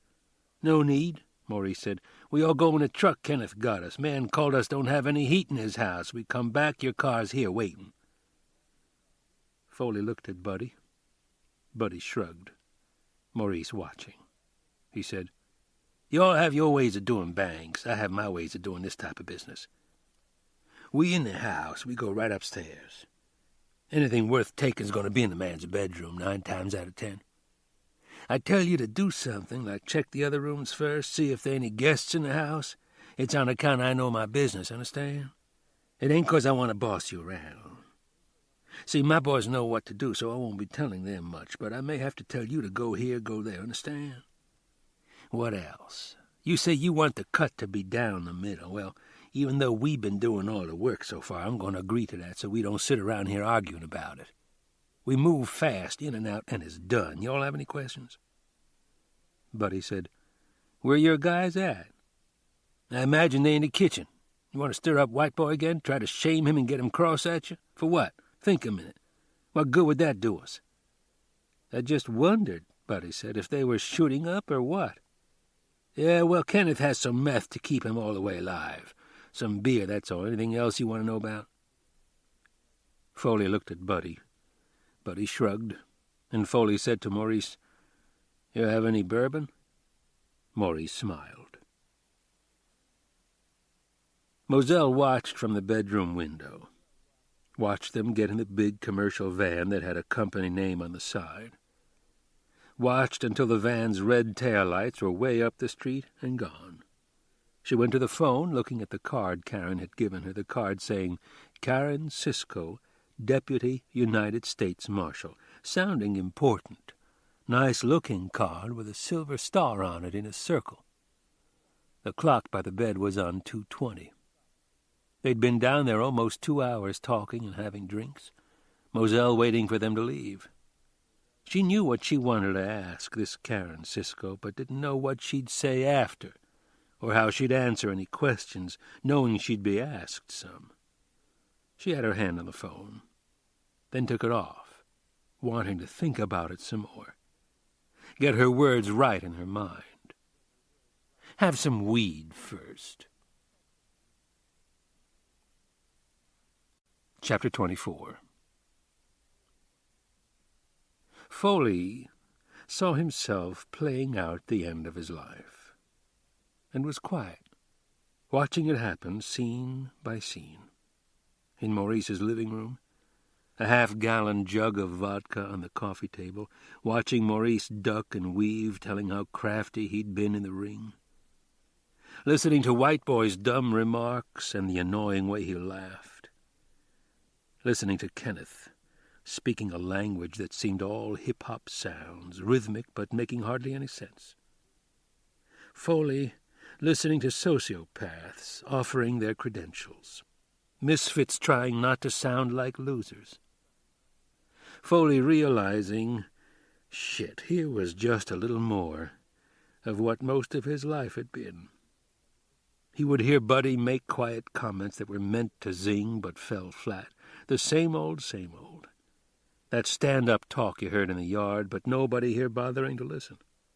Busy thinking of what they'd say next. All us tough guys, Foley thought. In the living room with the vodka, Maurice passing out knit ski masks before they left. Now in the back end of the big van full of plastic pipe and equipment, Kenneth driving, flying up Woodward Avenue past miles of dark storefronts and lit-up used car lots, snow piled in the median, the road wide open to them this time of night. Twice Buddy told Kenneth to slow down. Kenneth grinned at the mirror. Buddy got out the .38 and touched the back of Kenneth's head with the stubby barrel. "Get ready to grab the wheel," Buddy said to Maurice, "when I shoot this asshole." Kenneth looked up at the mirror to find Buddy in there, as Maurice told him, "Do like he says, man. Slow down."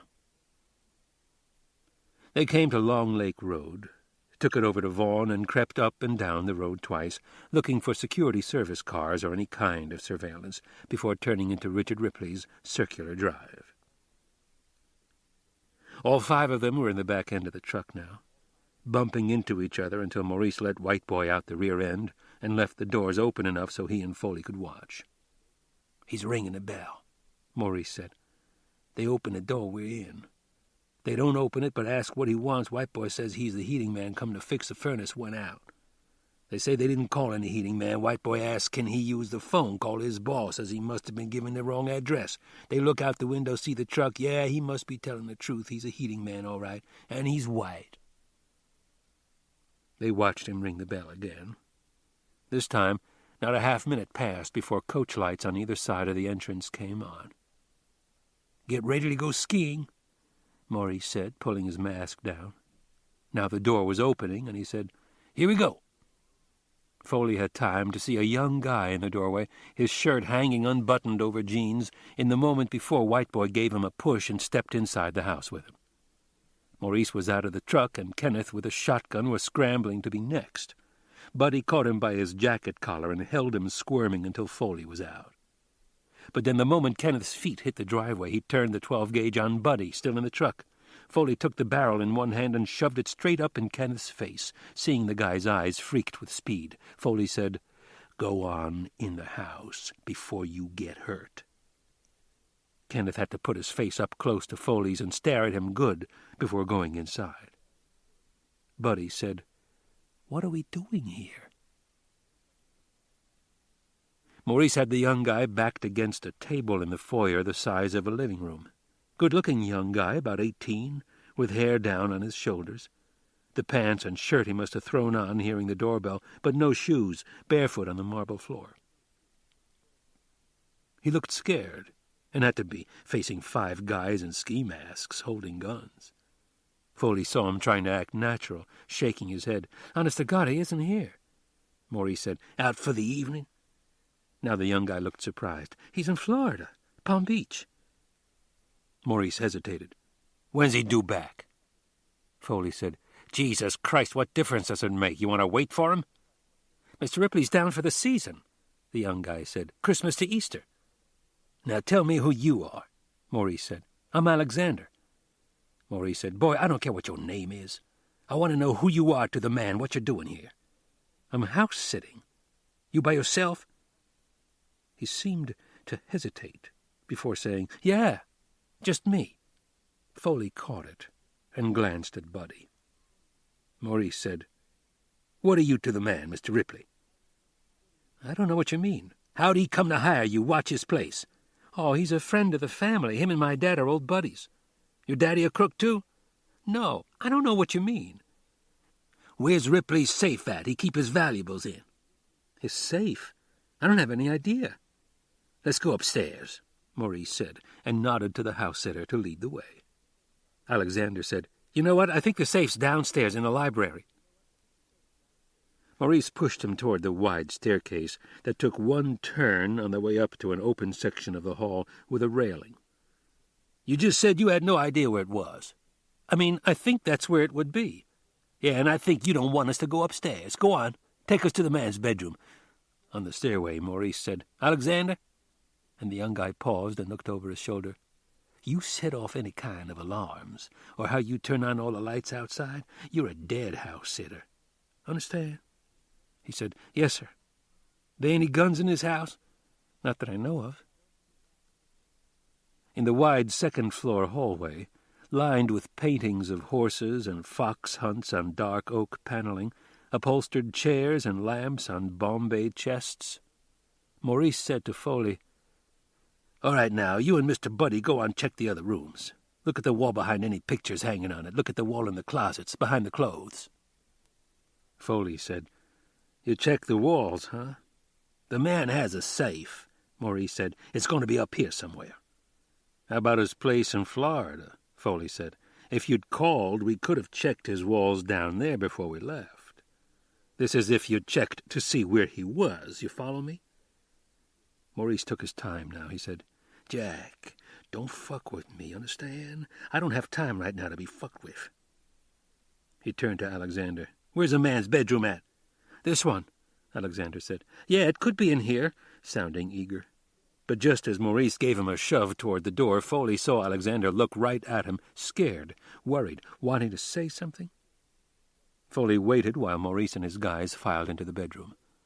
A light went on in there, and he heard Kenneth's voice, Kenneth saying, "Hey, shit, man, look at this." As soon as they were alone, Foley rolled his mask up on his head. "You ever wear one of these?" "I don't ski," Buddy said. "What do you bet," Foley said, "somebody else is up here?" They opened the door to the next room, felt for a light switch, and turned it on.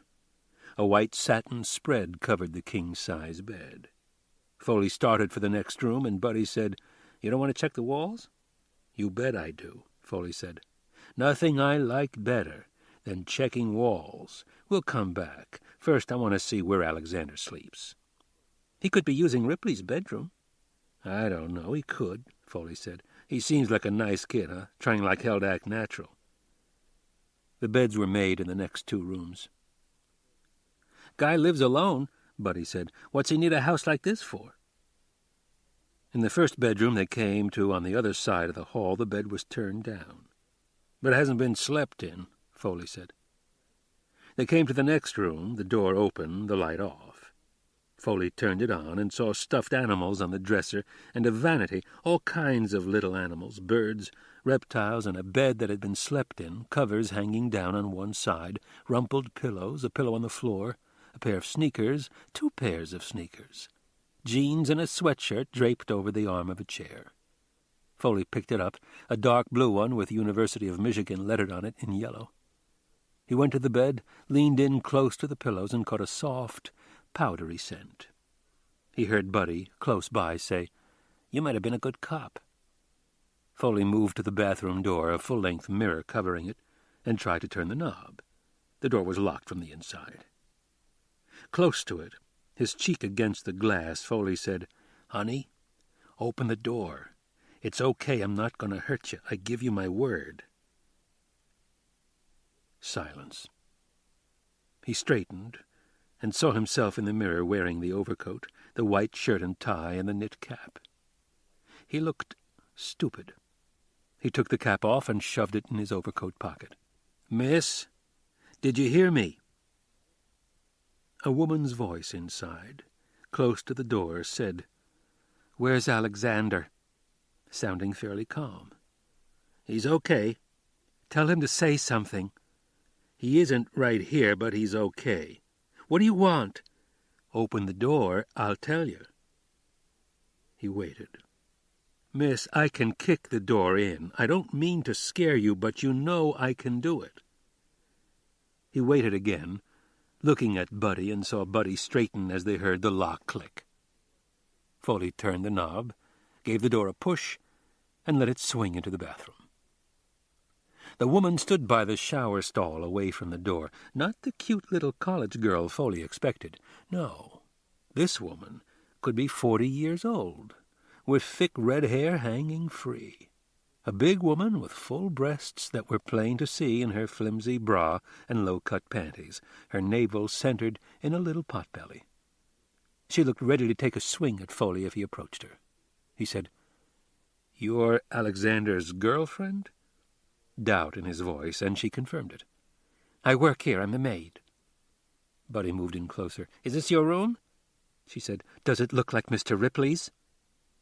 Buddy glanced at Foley. Foley said, "How long have you worked for him?" "Why do you want to know that?" "Tell us where the safe's at," Buddy said, "and we'll leave you alone." Foley said, "You and Alexander can get back to what you were doing. What's your name, hon?" "I'm not your hon," the woman said. Foley couldn't imagine her being tender, though she might be all a young guy like Alexander could ask for. He said, "I think you ought to stay in there. Get in the shower, and don't make a sound." She had her hands on her hips now, like no one was going to tell her what to do, saying, "Who do you people think you are?" Scowling at them. "You see the others," Foley said. "You'll know we're the good guys. I mean it. Hide in the shower for your own good." She was asking, "What did you do with Alexander? Where is he?" when they heard Kenneth. "Who's that?"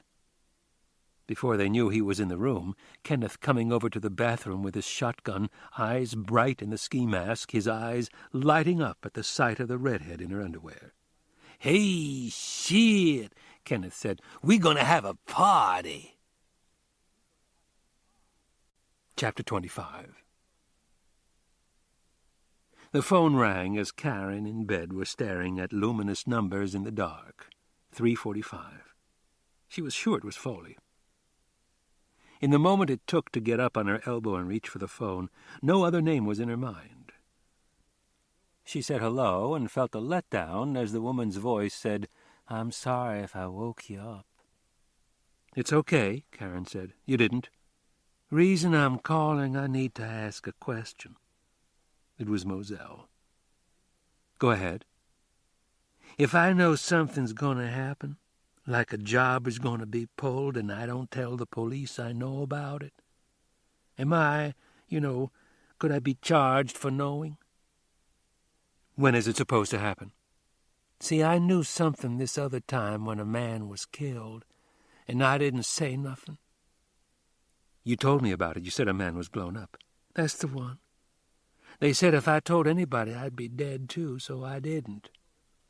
See, this time I've been told the same thing, only there's a reason I could get mixed up in it too, and I don't want it to happen." "Who threatened you, Maurice?" There was a silence. "If you're withholding information about a crime, yeah, you're complicit, participating in a wrongful act by association. You don't have to actually be there. When is this taking place, tomorrow?" "Before that." "Okay, I've told you, and you know I'm not mixed up in it." "But when is it going to happen?" Karen said, and waited. "Is Maurice there?" "He left." "You're alone?" "I don't want to say no more than I have." "Moselle, I'll be there as soon as I can. Will you wait for me, not go anywhere?" She had hung up. Karen called Raymond Cruz at his home, woke him up and stared at the clock while they spoke for a minute and a little more. He told her a car with a man from robbery would be at the hotel by the time she was dressed. Kenneth walked up to the red-headed maid in the bathroom, saying, "What's your name, Mama?" She wouldn't tell him. Wouldn't say a word till he hooked a finger in the waist of her panties, pulled on the elastic as he looked in there, and said, "Hey, shit." The red-headed maid said, "Get out of there, you creep," and slapped his hand. Kenneth, grinning at her, said, "Maurice got to see this. and took her by the arm out of the bathroom, past Foley and Buddy like they weren't even there. "He's going to jump her," Buddy said. Foley kept quiet. They followed behind, along the hall to the master bedroom, Kenneth glancing around at them once. They didn't seem to bother him. He took the maid into Ripley's bedroom, the front part like a sitting room, full of fat, cushy chairs and a sofa, all white, everything white or black, a wet bar, a big TV, CD player, the man's king-size bed in there through an archway, where Maurice, out of his coveralls, was taking suits and sport coats from the walk-in closet to look them over. Drop some on the floor, lay some over a chair. Alexander was in the sitting-room part with White Boy. As Kenneth came in with the maid, Alexander yelled out her name, "Midge!" and started for Kenneth, telling him to leave her alone. Foley got to the doorway in time to see White Boy take Alexander around the neck, rub the kid's scalp with his knuckles until he screamed, and throw him on the sofa. Kenneth had a finger hooked in her panties again. Midge holding on to his wrists, Kenneth saying, like he was making an announcement, "The bitch has a red puss on her. Y'all ever see a red one?" Foley saw the maid let go of Kenneth's wrist and slap him across the face. Kenneth half turned from her, came back with his fist cocked, and threw a left at her, a hook that jarred against the side of her face. She landed on the sofa, head bouncing against the cushion. Right away, as Foley watched, Alexander edged over to brush her hair from her cheek and take her hand, the woman looking up at Kenneth, stunned. "I've seen 'em dyed blonde on sisters," Maurice said from the other part of the room, "but I don't believe I ever seen a natural red one." "This boy," Kenneth said, "been squirreling the maid, getting himself some house-sitting pussy." Maurice said to Alexander, "How's she, boy? Pretty good?" Kenneth said, "I think she like to tussle with a man for a change, get boned the way she gonna remember." "Not till you done looking," Maurice said. "Will somebody please find the fucking safe?" Out in the hall again, Buddy said to Foley, "They're going to gangbang her. What are we supposed to do, watch?" Moselle was on the sofa, cigarette in one hand, holding her robe closed with the other. Her gaze moved from the detective waiting in the foyer with his phone to Karen Cisco standing over her.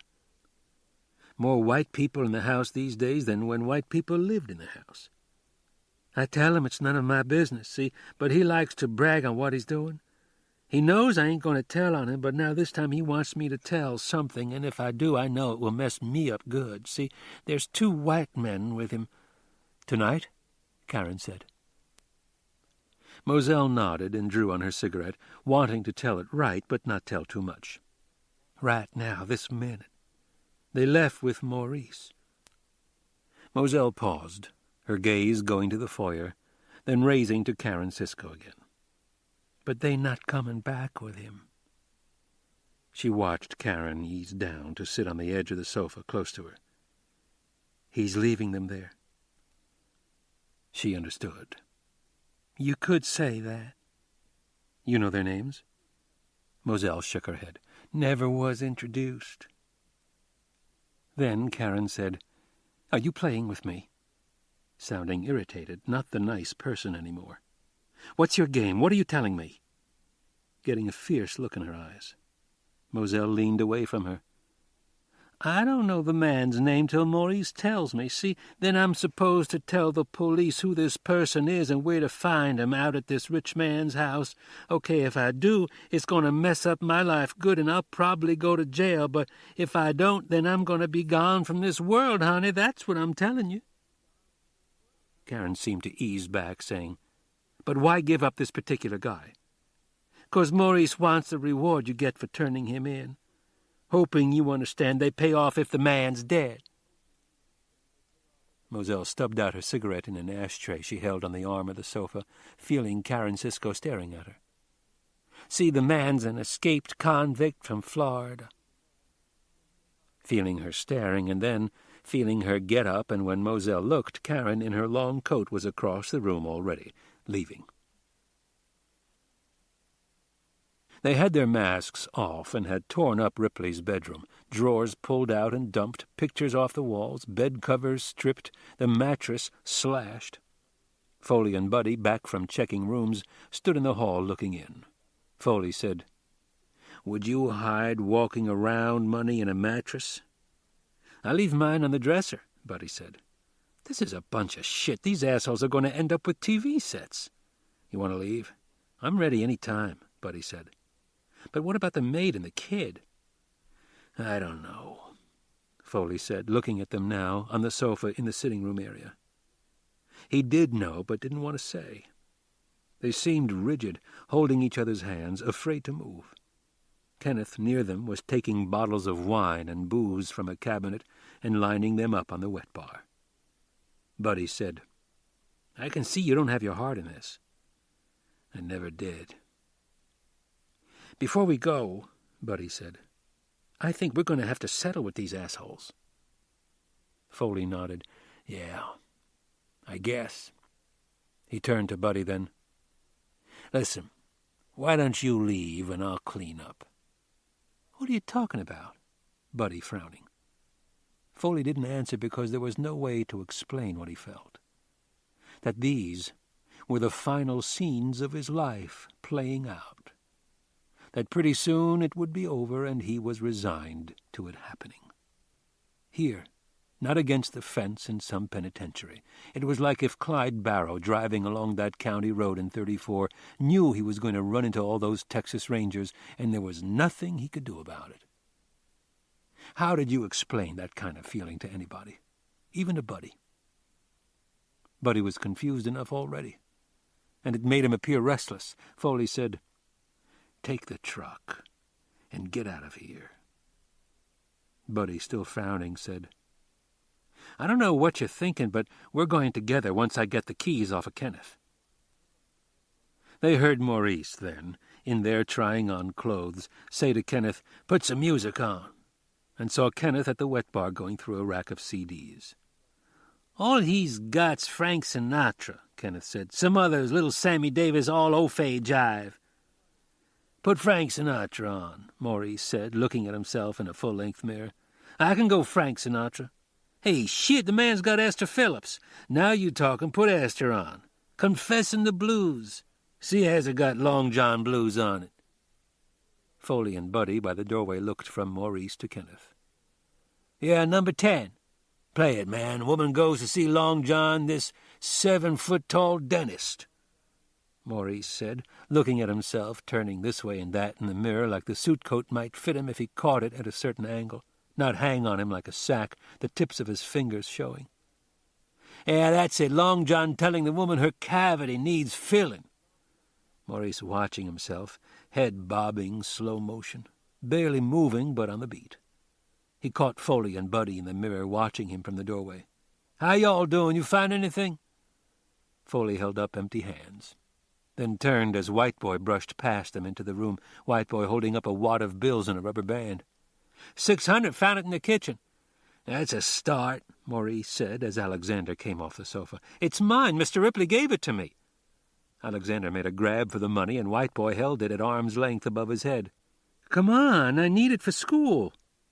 White Boy said, Oh, okay, here, offering the wad of bills, but when Alexander tried to take it, White Boy raised his arm straight up in the air again, grinning at him, holding him off with his other hand.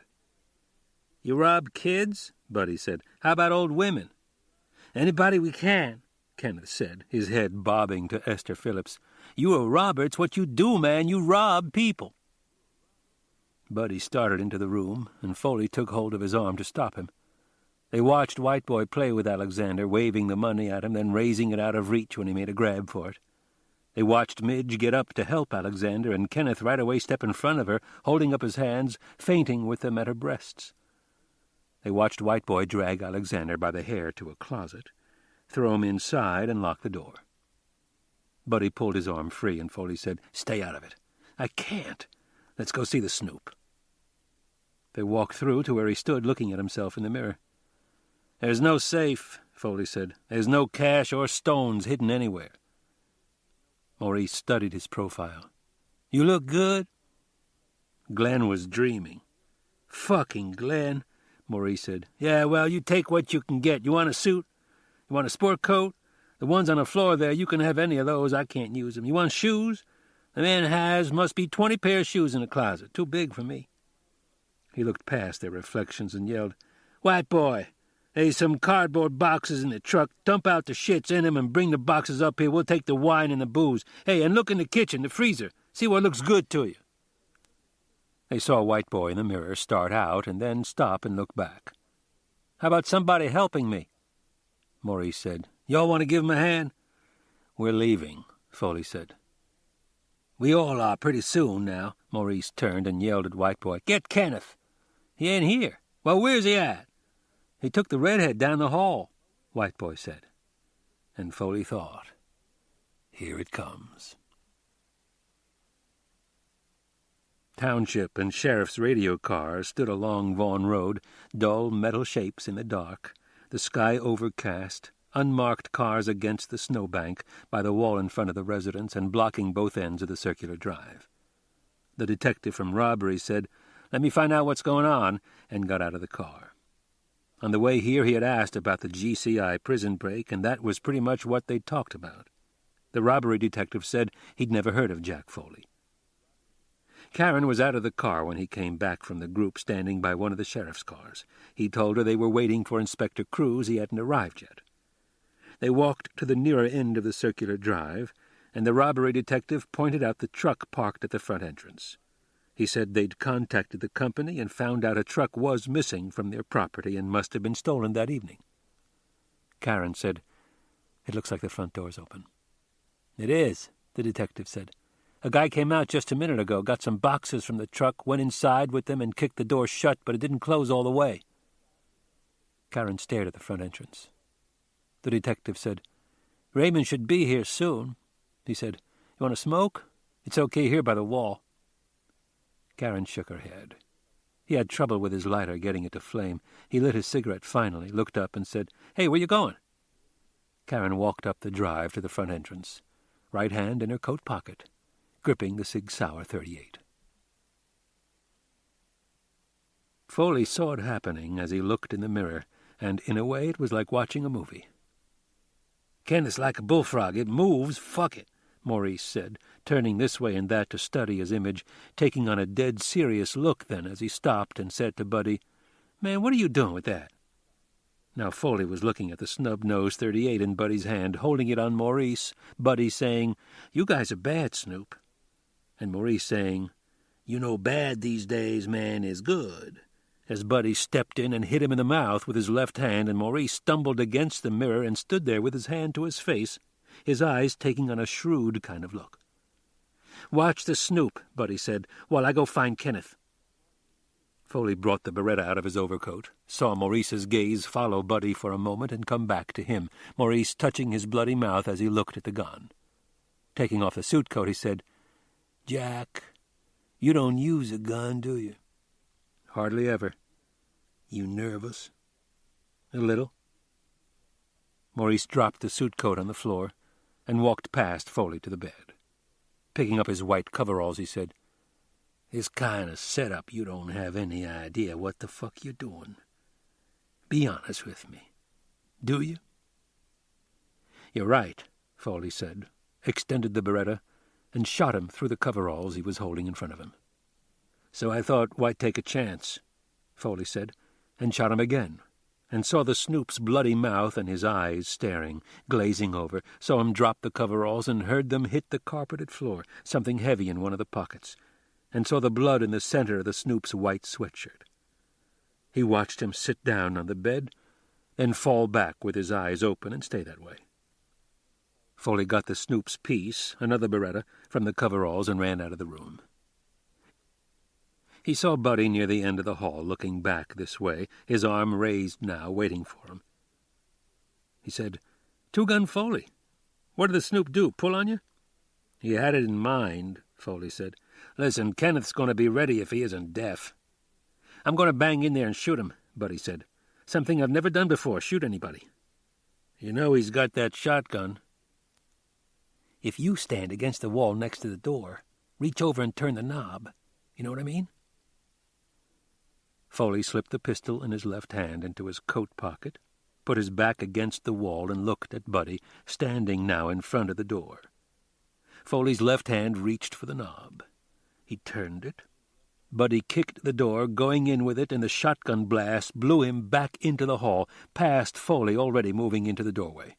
He saw them there, both sitting up in bed, Kenneth racking the pump gun, Midge turned away from him, gathering up the covers hanging off her side of the bed, and coming around to throw them like a net at Kenneth as the shotgun went off and the covers caught fire, and Foley was pumping 1, 2, 3 shots into Kenneth somewhere under there. Foley watched Midge, bare naked, jump up and drag the burning covers from the bed, and saw Kenneth now, the bullet holes in his chest. Foley knelt over Buddy in the hall, felt his throat for a pulse, and said, "Shit."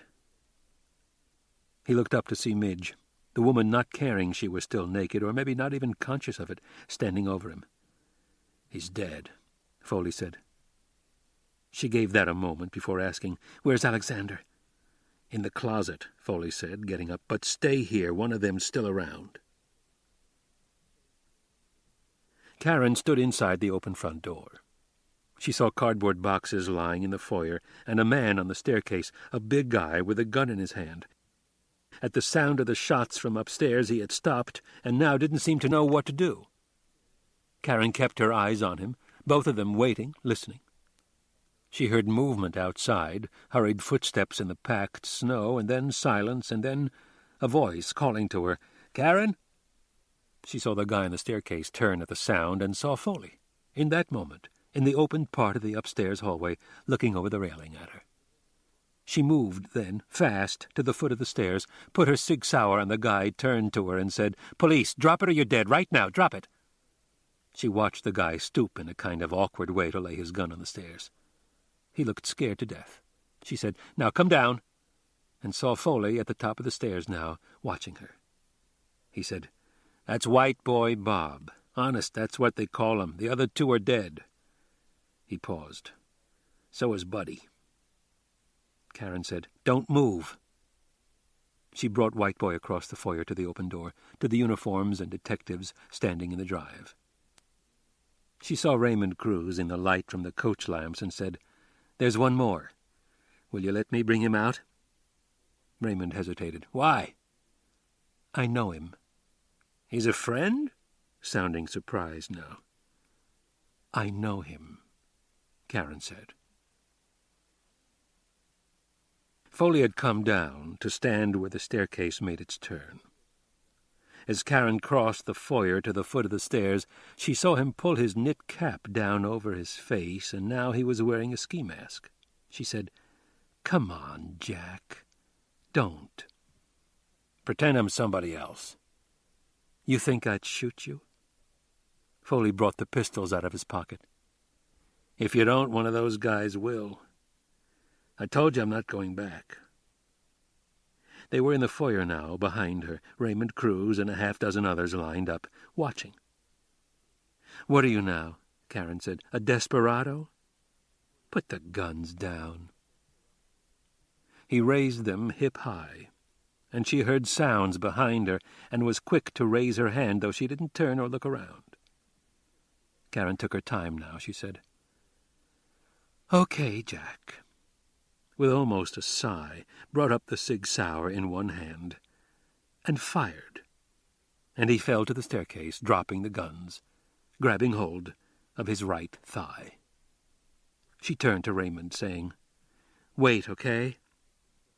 and went up the staircase to where Foley was lying. She sat on a step and carefully, gently, lifted the ski mask and looked at his sad eyes.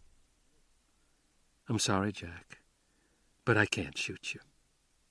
"You just did, for Christ's sake." "You know what I mean," she said. "I want you to know I think you're a cool guy." "I never for a minute felt you were too old for me," she said. "I'm afraid, though, 30 years from now, I'll feel different about it. I'm sorry, Jack. I really am." The poor guy. He looked like he was in pain. 8 a.m, talking to her dad, Karen said, "They don't know yet if they want to bring him up on the homicides. I doubt if they will. The bureau's put a detainer on him, so when they're through with him here, he'll go back to Florida."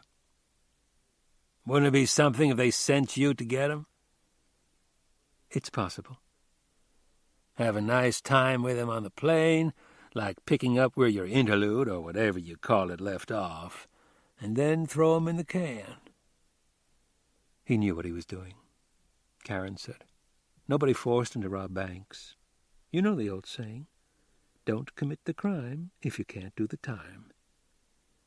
My little girl, her dad said. The tough babe.